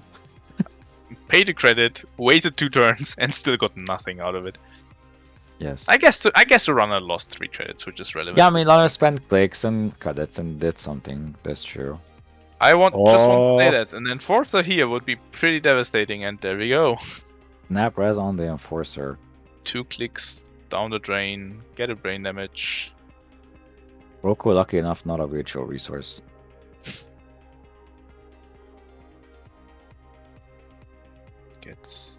trigger out of Keyhole. Trashing a gatekeeper to avoid what happened the last 2 games. Gates being not kept that much this game, and like you said, there's not much recursion. I don't even know if Eska is running restore or not, but I think no. Also, as the good TO I am, I just realized that I should have set up a timer of 45 minutes, but I mean, the game says games. We know when the game started. It's 7 minutes ago. 7 minutes ago. Yep. exactly. So I'll just tell the players whenever we get to it. But looking at the game speed, this should be fine. Yeah. Although to be fair, Voltage is on -1 point, and That is also true. Asgard is on 2, so this might take a while. Ooh, are we gonna go up to 5 turtle tokens too? Break down Enforcer. Also, that cloak is that cloak's gonna go back into hand, I imagine. 'Cause there's no need and there's no memory.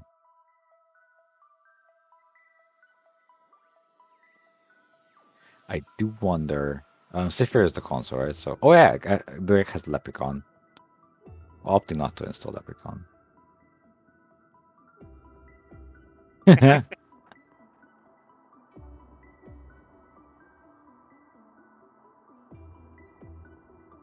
Yeah, if people at home don't know, Rotage is well known for testing against himself on JNet. So if you ever see Rotage and Rotage01 playing a game, it's Dave and his split personalities. I think he's at up to 2-3 personalities at this point.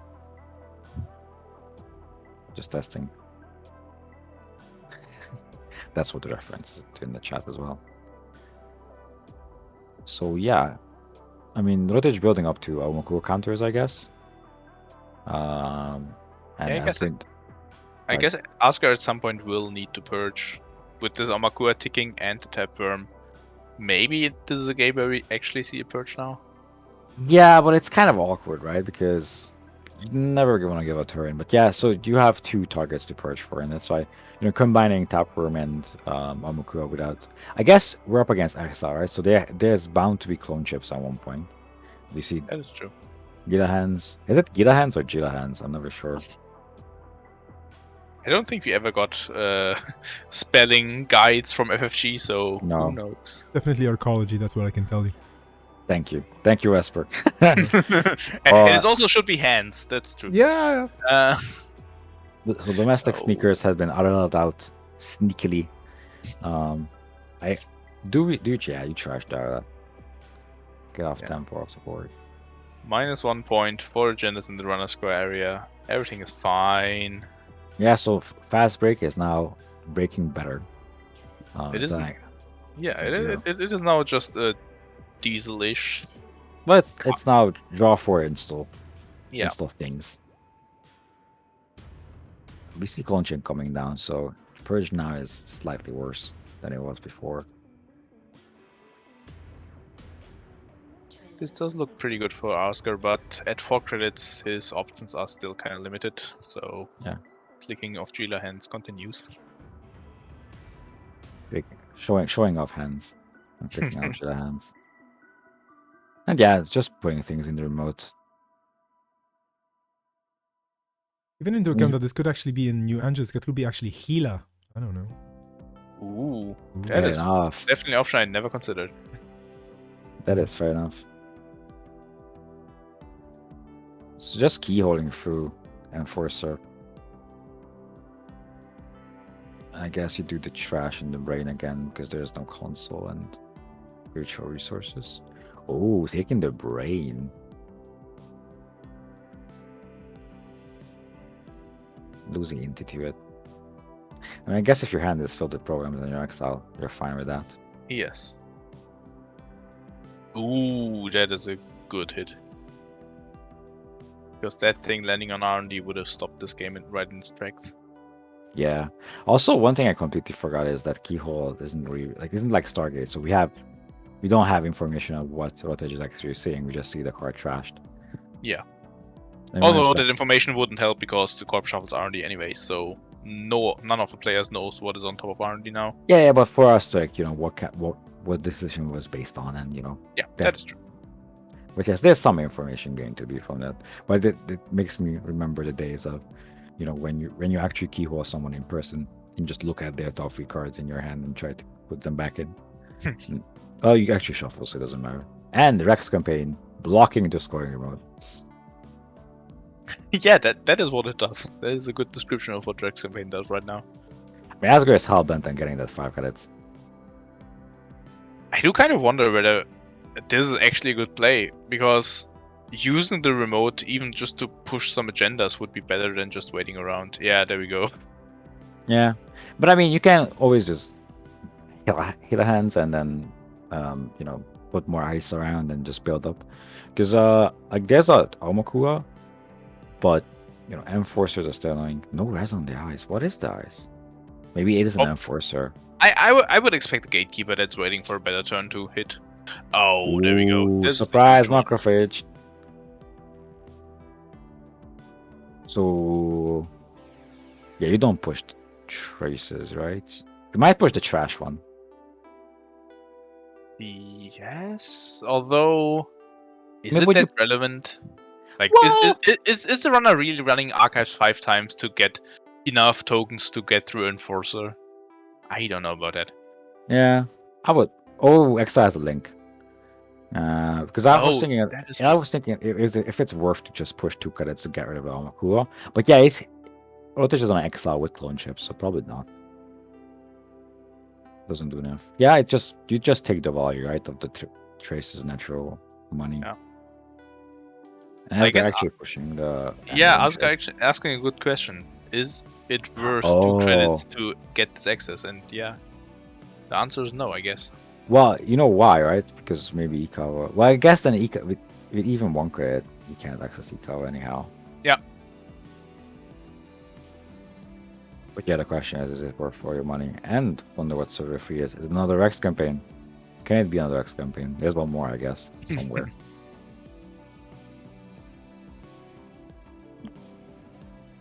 Oh, and Taproom has been removed, but wait, I'm confused. A clone chip was used to install Taproom, but then that was undone or something like that.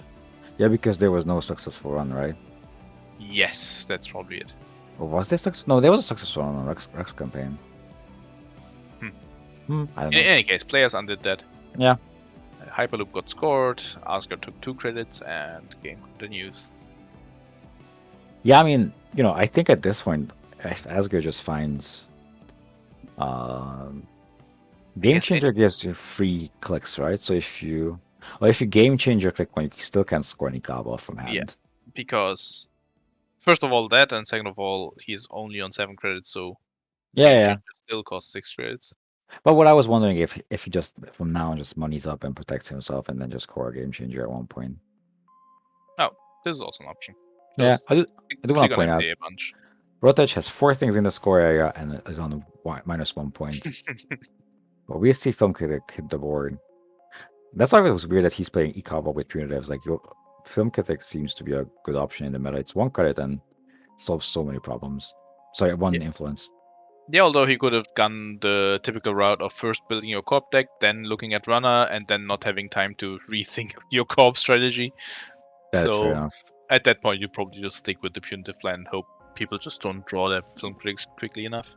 I assume both Rotech and Asgard took the 3 points for building your decks fast line, right? Yes, I think they did. That's fair enough. No, Asgard didn't actually. Asgard actually took the full 2 hours and still has regrets, as I heard him speak about. Fair enough. You see Gatekeeper doing the thing it did all through the past 2 games. Yes. Being Although this time around it doesn't shuffle that much from archives, right? Because that is both fair of enough. these cards came in from HQ. That is fair enough. There was no keyhole rampage being done. Hey, guess who's back from getting food? How's the match going? Welcome back. Good question, actually. Yeah, the board state is very interesting. Yeah, Rotage has -1 point, but otherwise is kinda doing well. On the other side, we got Asgard on now 1 credit, but pretty good Oof. eyes on the servers and the Gila hands or Gila hands or however we want to pronounce that, giving him some long-term econ. So I do not really know where this game is going. So he's getting some hands-on experience with that card. Yes. Nice, very nice.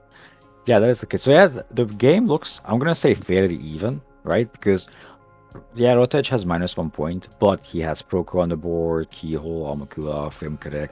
There's a clone chip that can back things. So he has 8 credits to his name. So I think that's a good setup to have. Asgore is pretty broke, but has 4 points and an MCA. But one thing to consider is that Rotich is using Refractor to get through code gates. So in any case, he'd need a stealth credit and the Refractor on board. We see one clone chip that can get him either a cloak or an SMC, but he'll still need some tools to actually deal with his magnet if he doesn't have 3 tokens on Amakua. That is fair. I mean, yeah, you can just run archives 3 times and then the remote is wide open. I guess. Ooh, Although, no, you can't because MCA is getting click every turn. that is true. We do see it on HQ. I wonder if we're just saying bye-bye to Amakua. That's a good question. I think we're fighting No, with he traces. paid 2 for that trace. Mhm. Okay, oh yeah, Exile has a link. I keep forgetting Exile has a link. Very, very useful in this situation. There's a fast break in hand. And I guess now you Mhm. run archives to just farm tokens. Or this is the point you get. No, you don't get back tap room. They're just like a waste, right? Yeah.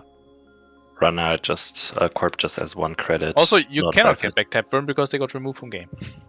Oh right. Oh yeah. True, both of I them. didn't pay for that trace.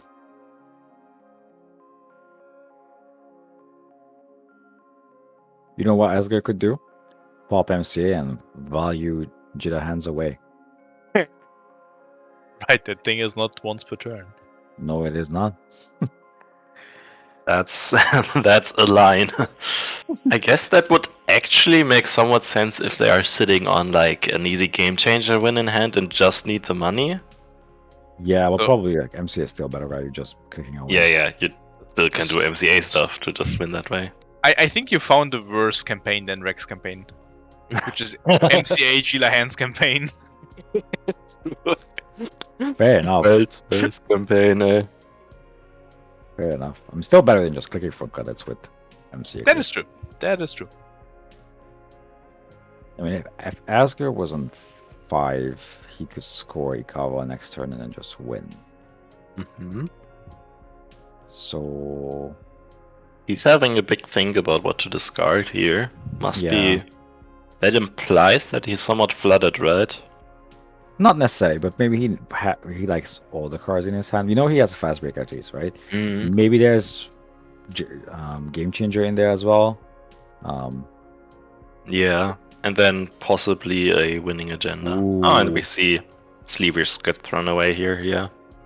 Reaper is doing a lot of value right now because 1, it makes fast break give you +1 credits. So if you're missing something for the combo out, Okay, it got clocked up on Film Critic, Oh. so so Yeah. much for Yeah. that. sad Oops. times. So the MCA is gone. And I imagine the sleepers will just sit there, right? I think that Film Yeah. Critic is just dead now. There's no option of putting something else on critic. No. Yeah, then just yeah. You can't trash the thing on Yeah. critic. Okay. Uh, Was, that was what you did back then against Bombo. Just use up all of your Film Critics with stuff that you don't really care about, and then hope Mm. to be able to steal the rest. Yeah, fair enough. I mean, I could see domestic sleepers being permanent on the film critic, but I would imagine it's a better use for Ikawa, right? Yeah. Yeah, Ikawa is actually like plus efficiency on the Film Critic because Yeah. you have to spend 1 click anyways, and now you don't spend the 2 credits. So you, in some sense, you just clicked for 2 credits by using Film Critic. Mm. I mean, that very much circles back to the age-old argument of how many credits is a click worth. That is fair. But I guess So if you put domestic sleepers on Clitic, you won't spend 2 clicks to put it into your score area, right? So that basically Yes. says this sleepers is here That until the end of is the game. very likely unless some really I don't- uncommon circumstances happen in this game where the runner has some form of forfeiting agendas. We did see, and I don't think it's in the cut, but in the Swiss, we saw a lot of people actually running around with Chila, with liberated Chila. Yeah, Yeah. that is definitely an option. Yeah, it's funny that Rotage, he has wild choices in deck building, right? But he didn't do liberated Chiga. I'm slightly more surprised actually that he didn't do Fear the Masses.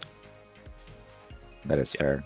I think the conclusion he might have come to was like, if you look at the cards and there's no bookmark, it's very easy to dismiss. Yeah, but there was Box E. Yeah, Boxy makes your hand be exactly Fear the Masses, 6 Fear the Masses, and then go nuts. Also, to- I guess Aaron Marin would also work pretty nicely. Yeah, but also, so the thing with Fear the Masses, same old thing is an excellent combination with Fear the Masses because it's usually it's like very, I'm not gonna say click efficient because you spend one more click on it, but you mill one more card because you're using the same copy. So that's the thing. And you're kind of a bit more credit efficient since you need to run HQ less. Yeah. Okay, Asgore putting something in remote, and this is actually back. still not easy because this is 3 credits to get in for Rotage. Rotage actually Rotage. opting to go through the Enforcer. This is wild. Yeah. Are they just like braining themselves here? Yeah, okay. Yeah. Oh, losing Black Cat? That's a bit annoying. I I guess. I guess it doesn't really matter as Omakua is dealing with vanilla and there is not much else in the form of Yeah. barriers. Also, I think he has Levy as well, right? So worst case, he levies back the deck. That is Oh, yeah, true. Unfortunately, it feels like a lot worse to like draw through your deck again with Proco. Yeah. Would be amazing if they had Laguna, but not a thing, unfortunately. Yeah, but also, Gish is right that, aside vanilla, there's not much barrier action happening. Yeah, I think we saw Najra 1.0 from other sports medals, but I don't think Asgore is actually running them, so vanilla might be one of the few barriers actually in this deck, besides Meridian, of course. Okay, so Yeah. Director House Pet Project in the bin, so that's Rota is still being on -1 point. That's not not something to go and steal right now. No. That's nothing to hunt for. I guess Yeah, he, much- he has 2 parts of brain left, so why not go in again? Yeah. I mean, the thing is that, that Enforcer will be need to handle eventually, right? Yeah. There we go. Yeah. Apparently not. Two clicks, 2 brain, perfect fit. This is basically Stimhack. You just have to squint real hard, but then it's kind of a red card, right? You're taking a brain while playing it. It's a run. Money is getting exchanged. Exactly. Things are happening. Must be Stimhack. But yeah, I'm actually not sure if doing keyhole runs was correct here, but now you've poisoned archives for yourself. Yes. Trashing Refactor as well. Interesting. Oh yeah. So there's one more clone chip left in the deck. Mhm. Was there? As you said, oh yeah, scavenge is also a thing that you can do. Yeah, you'd probably end up scavenging away the turtle or something like that. I mean, to be You'd fair, also- Rotage still has 2 more main damage left in him. Yeah, I mean, they might just be looking to close out the game that way here. Because they feel like they've fallen behind too far. I guess there's the option of, just taking the cards the corp needs to win away from the corp, and Keyhole is usually very good in that. But otherwise, even if you, in the hypothetical scenario of finding free covers, like that, then you have to wait another turn to steal them, run quick 1 and have 6 credits to steal all of them. Yeah. Yeah, I think kind of also in part, most of the cards that the corp needs to win are agendas, and they're still in R&D Yeah. because we're only seeing 5 points of agendas on the table right now. I guess Yeah. 6 with the Hyperloop that was forfeit. I think Archives makes good sense because I guess if you get 5 tokens on Amakua, then that's Yeah. a way of handling the Enforcer. And it was Yeah, like, that's why I didn't actually like the keyhole runs, but because you've poisoned archives for yourself. So now you can't farm turtle counters off archives. Because of the pet project you tossed into archives. that is true. Yeah, and if you just like run Archives twice and then do Keyhole. Mm. But Yeah, I it guess, guess, kind of like- forces a purge, right? yeah, This last Trash of Gatekeeper was actually meaningful because now there aren't any gatekeepers left in the game. that is 2 of them true. are in archives, so there's Yep. actually no way of getting back agendas from archives, probably, unless that gatekeeper on server 1 fires somehow. And I guess that's why Rotage discarded Red Factor because it's not going to be relevant. Well, no, it is Magnet. It's still Magnet. Never mind. I wonder what servers. I guess server 1 could be either Arella. Well, there's 2 Arellas in Archive, so it's most likely Giordano. Either Giordano or just sleepers waiting there for something. There's a clone Here's a- ship. What are we clone shipping here? I don't think we're clone shipping anything. think I we- guess we're just saving the clone ship from the brain Yeah. damage, right? Yep. Yeah. Mm. Yeah, Rodich just trying to win off the keyhole here. Now that I'm looking at his heap, he actually has like almost no money left in the deck either, right? Like all 3 daily cards are gone, tossed away the Underworld Contacts, 2 Dirty Laundry's gone. Like how else are you making money? Oh, you still have Proco, I guess, but yeah. But simply Yeah, I not mean, that's finding- like clicking for money. It is one more laundry, I guess. But yeah, you're right. And Taproom's Okay. already moved from the game. Mm-hmm. Ooh. Ooh, Oh, nice. yeah. That is not. Just straight up cooking that Ikawa.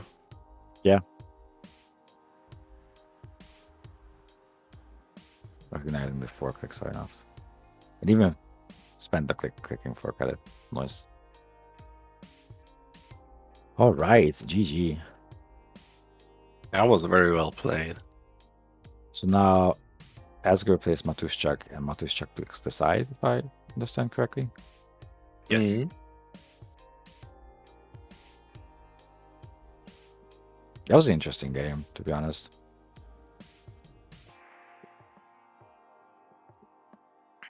Not sure if the like you said the keyhole lines were correct, but there was something you could do. I mean, you can say I'm not gonna handle the Enforcer ever. I'm just gonna use as many keyhole as I can through it and then hope.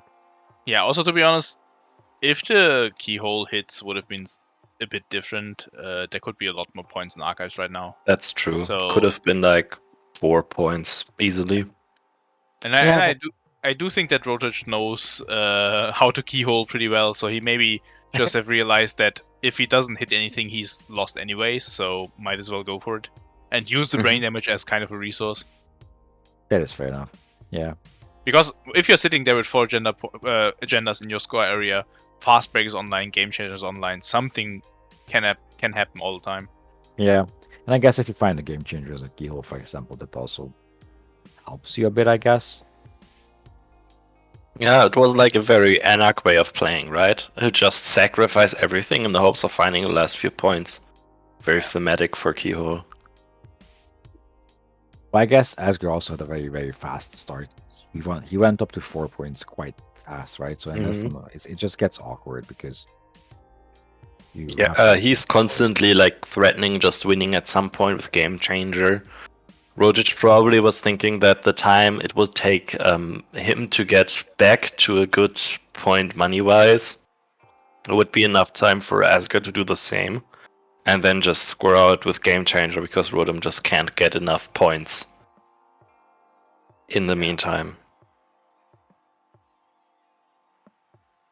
Yeah, with GG for both. I think well played.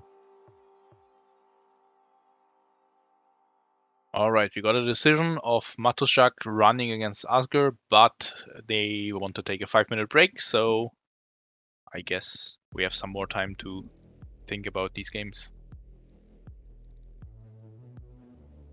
Rotich mentioned in chat, yeah, there wasn't much he could have done in the end. Here, he says he flip-flopped a bit too much between strategies. I didn't see the rest of the game. I pretty much only saw them hitting the keyhole the whole time. I mean, keyhole was mostly, I guess, the strategy. It's just that maybe that what to do with the keyhole, right? Like try to find points, try to remove ice, get the Mokko counters. But yeah, maybe there wasn't much to be done there. I kind of feel if he'd have seen agendas, he'd probably have trashed them. I guess, Rotich, you can tell us since you're in chat, but I think since there weren't, he didn't see any agendas. Since there were no agendas in there, you just go for whatever helps the corp the most, but yeah, sometimes it just happens that way. But again, Rotich mentioned that they were missing hard.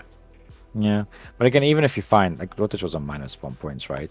Yeah. So you need to find 8 points, which I'm pretty sure is mostly 2 Ikavas and the corporate sales team wait a turn and then go steal them. Yeah. Yeah, and then probably the corp purges in between, and you're sad. Yeah, it is hard at this point. Yeah. Yeah, and he knew Ikava and Game Changer were in hand. Oh yeah, yeah.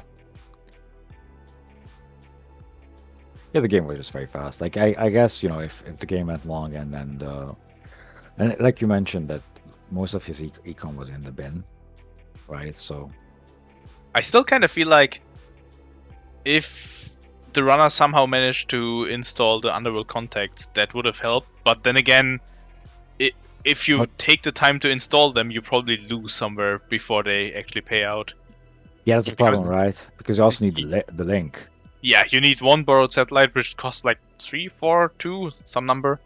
Yeah. Not 0. And I think that just makes it all way too hard to actually pull off. Borrowed satellite lets me take more brain damage. That's the correct line of thinking. Yeah, nice.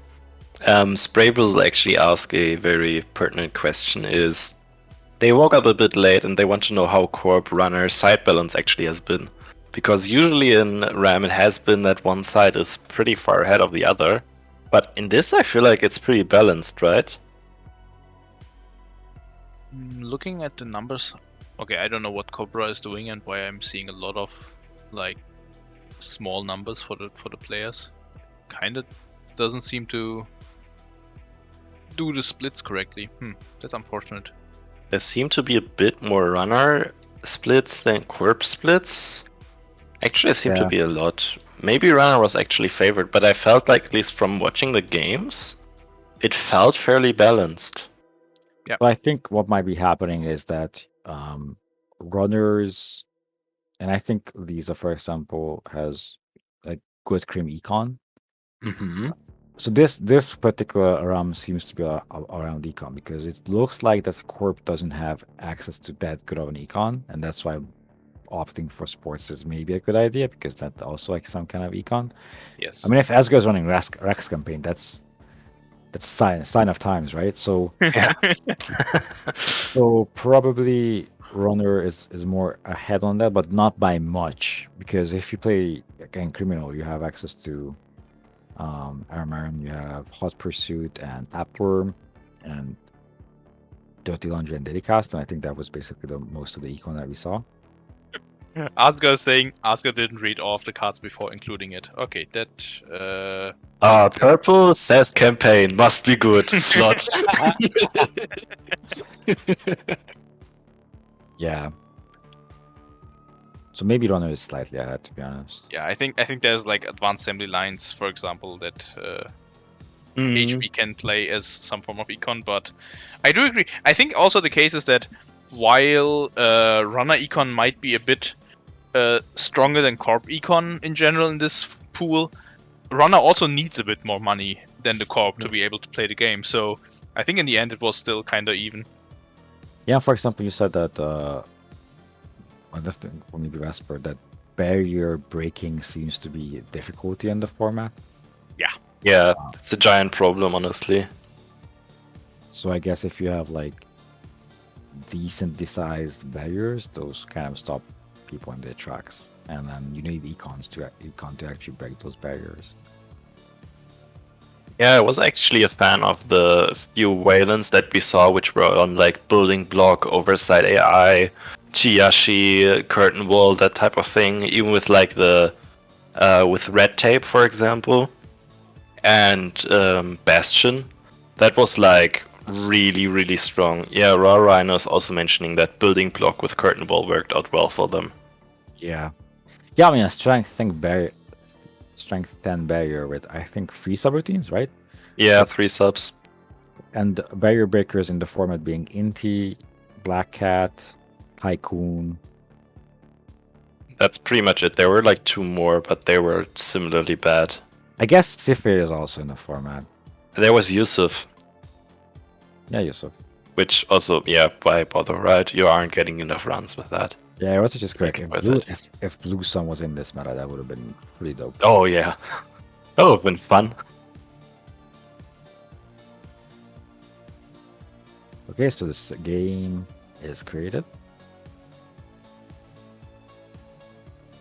Rotage did mention that Cypher scared them off of Big Barrier as an archetype, but I think it definitely was still pretty strong. Yeah, I mean, Cypher is once per turn, right? So if you do 2 big Mm. barriers, it costs you a bit of money, but otherwise, just have to make sure it's not the. Well, I guess Oversight AI gets trashed if they break it once, right? So it's a bit temporary. Yeah, you have to like dance around a few things, but there's a lot of interesting stuff. Yeah. So the game has started.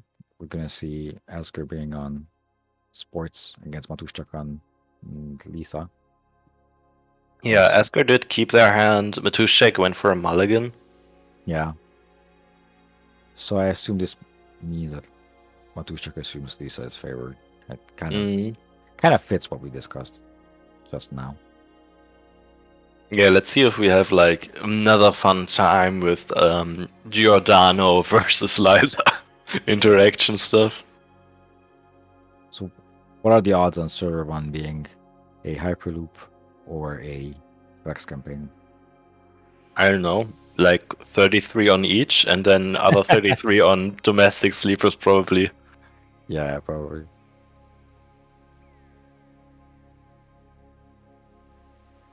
Yeah, no, I guess I guess it also could be an Arella because at this point you're not trashing yet. Yeah. Yeah, any 1-pointer, Arella, or that. Yeah, I think I shows that without Gamble and Hedge Fund, you're a bit more scrapped on econ. Yeah, although these games didn't feel that horrendous economic wise, because while the runner has bad econ, the corp also has bad eyes. Yeah. Yeah, I mean, you're right. It's not like there's not enough econ. It seems like just enough, right? And Mhm. that makes the games a bit more tighter, and like the credit toll is generally more lower, and that helps things like Ikawa and Giordano feel to be more relevant. Yeah, it has felt like in a lot of games like pretty old school Netrunner, where if the runner gets set up, the corp has like a terrible time in trying to get out of some kind of lock, right? Yeah. But generally, runner really needs to scrap to get there. We see MCA come down. Nice. That's a start. Could be a corporate sales team in 2 turns. Yeah, I think we can expect Matushek to go for a bunch of face checks here, since corp is only on 6 credits. Yeah, I'm not sure what like Meridian is not that scary. Gatekeeper is scary-ish, but that's cost 3 credits to res. Yeah, at this point, Gatekeeper isn't shuffling anything back. Yeah, just getting in. Exactly what I expected, right? Instant non-res. Yeah. Writes down Brainstorm.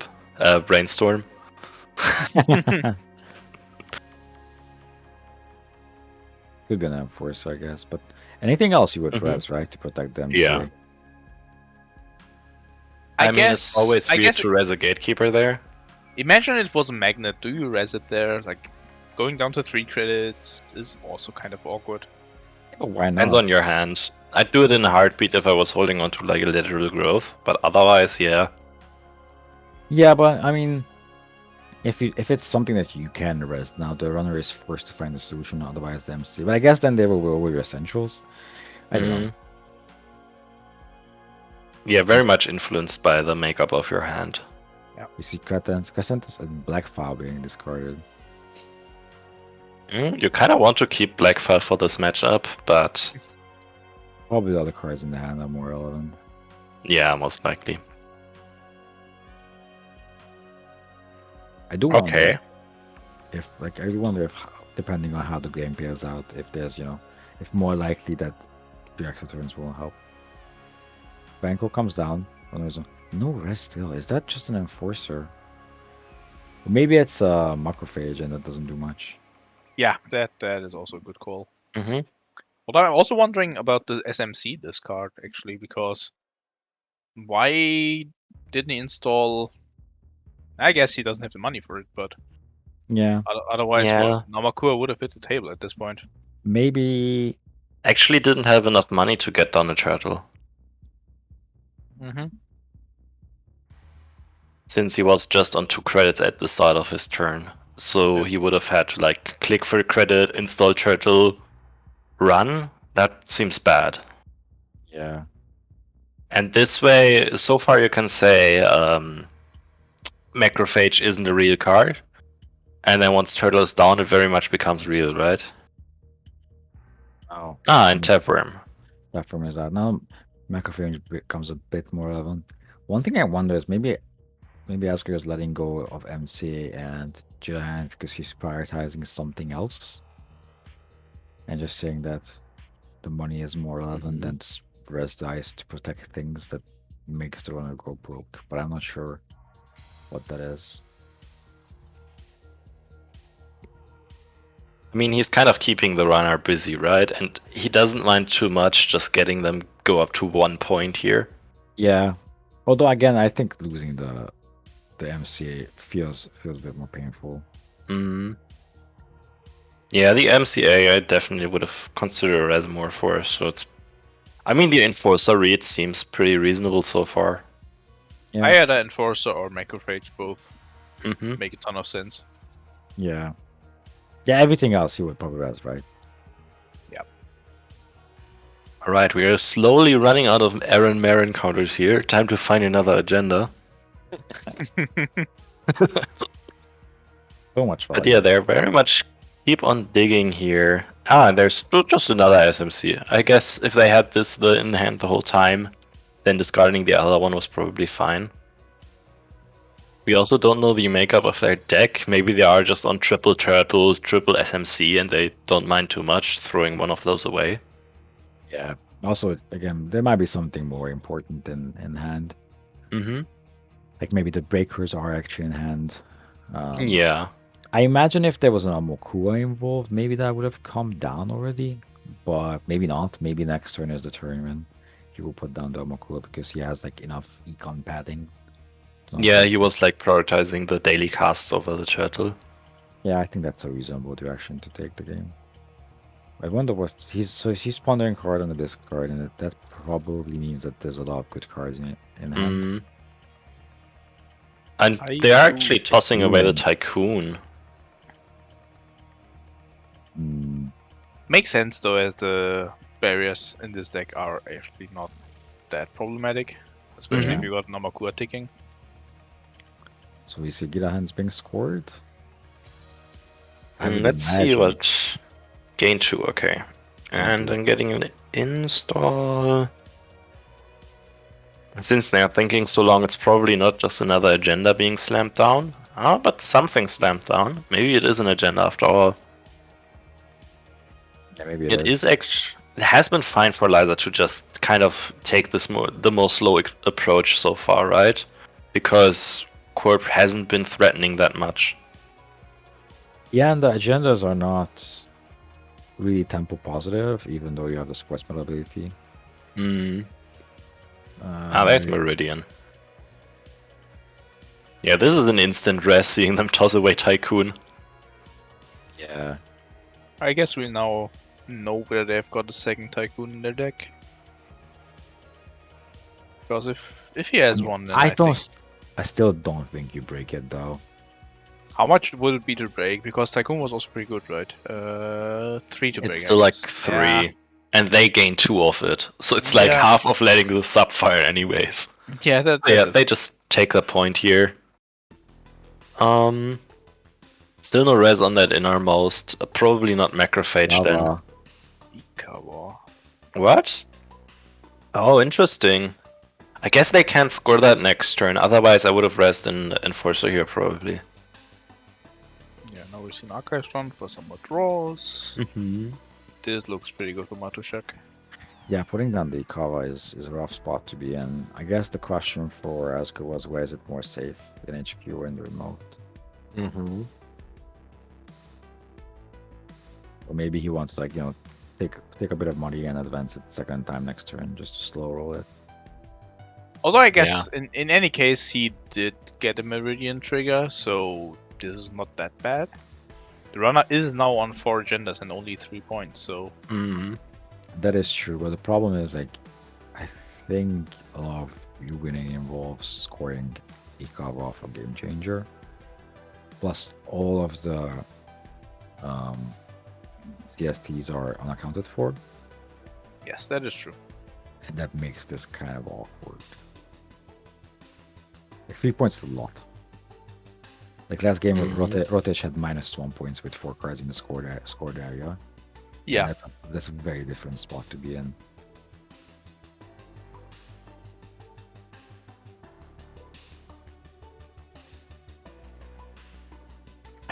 I have a feeling that's a Rex campaign. You're really feeling the Rex campaigns today. Well, I'm hoping. I just want the Rex campaign to work out. It's just the campaign that could. But yeah, it looks rough. I wonder about the throwing away the Tycoon. I mean, I guess at this point, Matushchuk knows that Asger's only barrier is Vanilla. I'm not sure. We haven't seen any other barriers, right? Oh, and now they're just farming hard off archives. Yeah, 2 bankrolls, Lee's ability, Omakua, all the values. Yeah, probably now. Hopefully getting another install done, and then start off Corp turn, Aaron marining away like the last tag. Actually just farming another counter here. Also reasonable. Yeah, because I think you want to go up to 5 at one point, right? I guess Gatekeeper is on 6, which makes it a slight bit awkward, but 5 keeps you mostly safe. I guess no Macrophage is kind of awkward as well. So maybe there was going to be a lot of counter farming going to happen, and then might as well start now. Yeah, I wonder what Matushak's decoder is. I think I saw Gorod at some point, but that's a killer, right? That's a killer, yes. Okay. As far as I So, know, yeah. there is no in-faction decoder for Crim. So Garrote whatever is- your solution is comes from outside. and If Garrote they is have a actually solution. Yeah, and Garrote is actually in the heap, so no Mhm. Garrote is going to be installed in this game. I guess maybe like it's a 50 card deck. right? Aww. The one time you actually choose to face check stuff. Well, Hits hard. oh, Bankroll has 7 credits. Yes, if you- but did you want to use them on a macrophage is the question. Well, not now, but like if he wants, he can get through this with Aomakula being unhurt. And like I assume there's gonna be more of the breakers in the deck because it's a 50 card deck. But if there's no more Garrote, then Aomakula is your way of breaking in forces, right?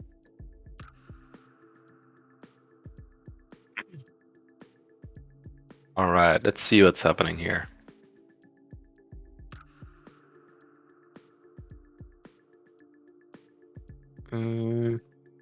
I wonder if Doug actually ends up paying into any of these traces.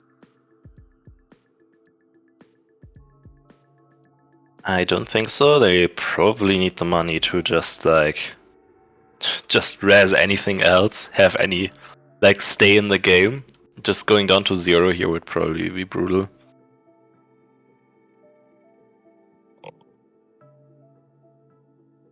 Yeah, not paying into any of these. And yeah, Matushik is spending money on all of them, obviously. Yeah, a lot of value. Oh, actually not breaking the one that just removes a tap worm. Okay, that's fair enough. Yeah, that's fair. I'm just protecting the Amakua. Mhm. It only had 2 counters. That's not a lot of counters. Yeah. Yeah, and now you probably can run anything else with impunity as well. Wouldn't be surprised if they now also hit up. Ooh, finding a Ooh. CST. That's rough. Now they are probably still. I'm not sure if I would now run HQ. Yeah, because Probably. Gatekeeper can still be Yeah. a thing. But maybe it's I gonna mean, happen. Gatekeeper isn't too bad to run into. I'd be more worried about. I actually don't know. No, this is fine. This is totally fine. I mean, even Enforcer doesn't really do Yeah. much. I mean, the thing I'd be most worried about is having more than 5 cards in hand and having to discard so many. Yeah, that's fair enough. But yeah, stealing the CST is rough. So now basically, there's 2 more CSTs left, I assume. There's 2 more Ikavas left, so there's 4 agendas to just win on the game on spot for runner. Mm-hmm. Yeah, Yeah, just- also getting a run into archives here because that's kind of free. Haha. I guess Tag is probably honestly getting the money of this. Really? I would- probably wouldn't take this now. I think I Yeah. would. You would? 'Cause- The Yeah, problem because is like if you give them 4 credits, then they can use that on a fast break. or whatever. Yeah, and this way, Sure. this way you open up archives, which is a valuable central for right now. Mhm. And we see another card being discarded. So yeah, this way you open up archives. Asger spent their last credits on rezzing a piece of ice that didn't not much. Ikavas still win the game. So yeah, now instead of 1 agenda to be very likely, maybe you have to steal 2 agendas to win. Cyber Cipher, I assume on HQ, all Hot Pursuit. Yep. Here we go. This might be over just right now. Getting all the triggers. Accessing. Oh, just the EOI. Okay. EOI. But yeah, this version of these are never intended to stay tagged anyhow. So now, Yeah, I mean, it usually would stay tagged against something like Outfit, probably. It's just that Sports feeds them so many error encounters that, yeah.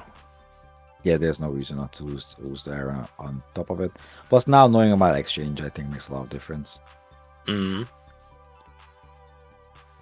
There's a 2-point swing would be pretty strong right now. I guess it's a 2-point swing right now. Could be a 3-point swing with a domestic sleepers as well. Yeah, but the Also, I guess the downswing is more important than the upswing. So yeah. Yep.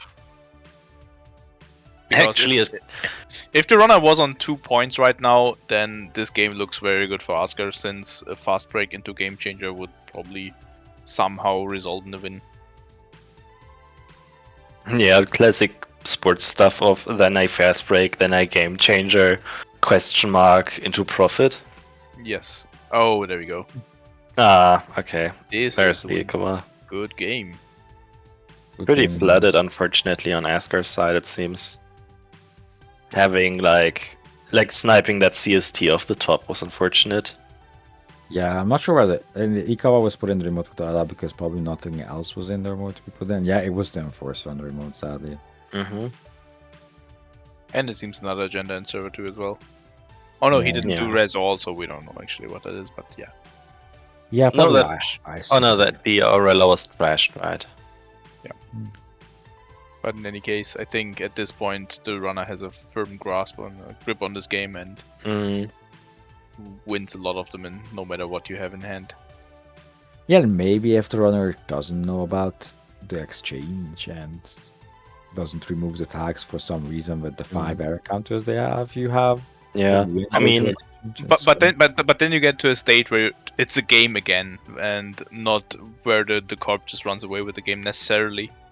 I think the very awkward thing about the EOI is that you lose your dealer hands ability, so you can't click for 4 each turn anymore. Yeah, You're once again going lower in credits. that is very true. Oh well, GG. I mean, the ice suit was definitely, I guess, awkward as well. I'm not sure what were the Mhm. options. Well, okay, we had you. it here. Then. Oh, sorry. Keep going. Keep going. No, go ahead. No. I was just going to say that actually seals Matuszczak's first place in this tournament after scoring 18 points during the 3 Swiss rounds. So that's basically not dropping a single game, or did he get the points from building fast? He built fast. He built He's fast. one of the fast builders. But Tug actually wasn't. So Yeah, Tug Tug- is the one who got there without building fast, and the other two got there by building fast. Fair enough. But well, Sports Metal ruling the day for sure, and Liza showing us that criminals are still, even in this very limited format, that they're definitely a force to be reckoned with. Did we expect Sports Metal to be on top? Yes, but I was hoping for Kit to kind of do better. Not saying anything about the players who were on Kit, it's just our build was so good, right? It did look pretty nice. Yeah, right. I mean, it's totally viable, and we should totally try and make it work and whatnot, and that would have been awesome. But okay, so what is the so Lost Geek, we have you here. What is well, first of all, huge congrats to Matuszczak for coming first, Rotaj and Tuktagut for making the top 3, and all the other players playing today, and huge thanks to everybody for showing up, and Lost Geek, thank you for organizing. And now, what is the future of Random Access Memories 4? What's gonna happen? What's coming up, and what's coming with this format for Random Access Memories 3? Yeah, I think at this point we'll just continue as people are continuing to have fun, and I think it is set up well to run more or less infinitely. We'll see at what point it becomes old, but I think there's still a lot of different card pools and different combinations of cards to be explored. So we'll definitely be continuing for at least RAM 4 and probably at least 2 more, I'd say. Mm-hmm. I haven't published the exact dates now, and time zones are being weird, but expect RAM 4 to happen in 2 weeks, so at on the 29th of January, in a time zone where EU and US will both be able to play. So probably in the evening for EU people and morning for US people.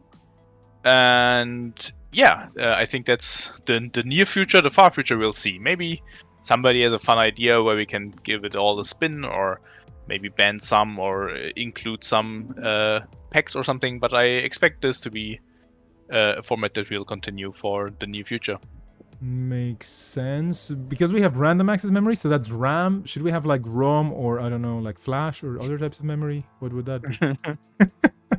Also, what would that entail? I don't know. I mean, Flash, it's probably first loser advances. No, I don't know. Like that's yeah.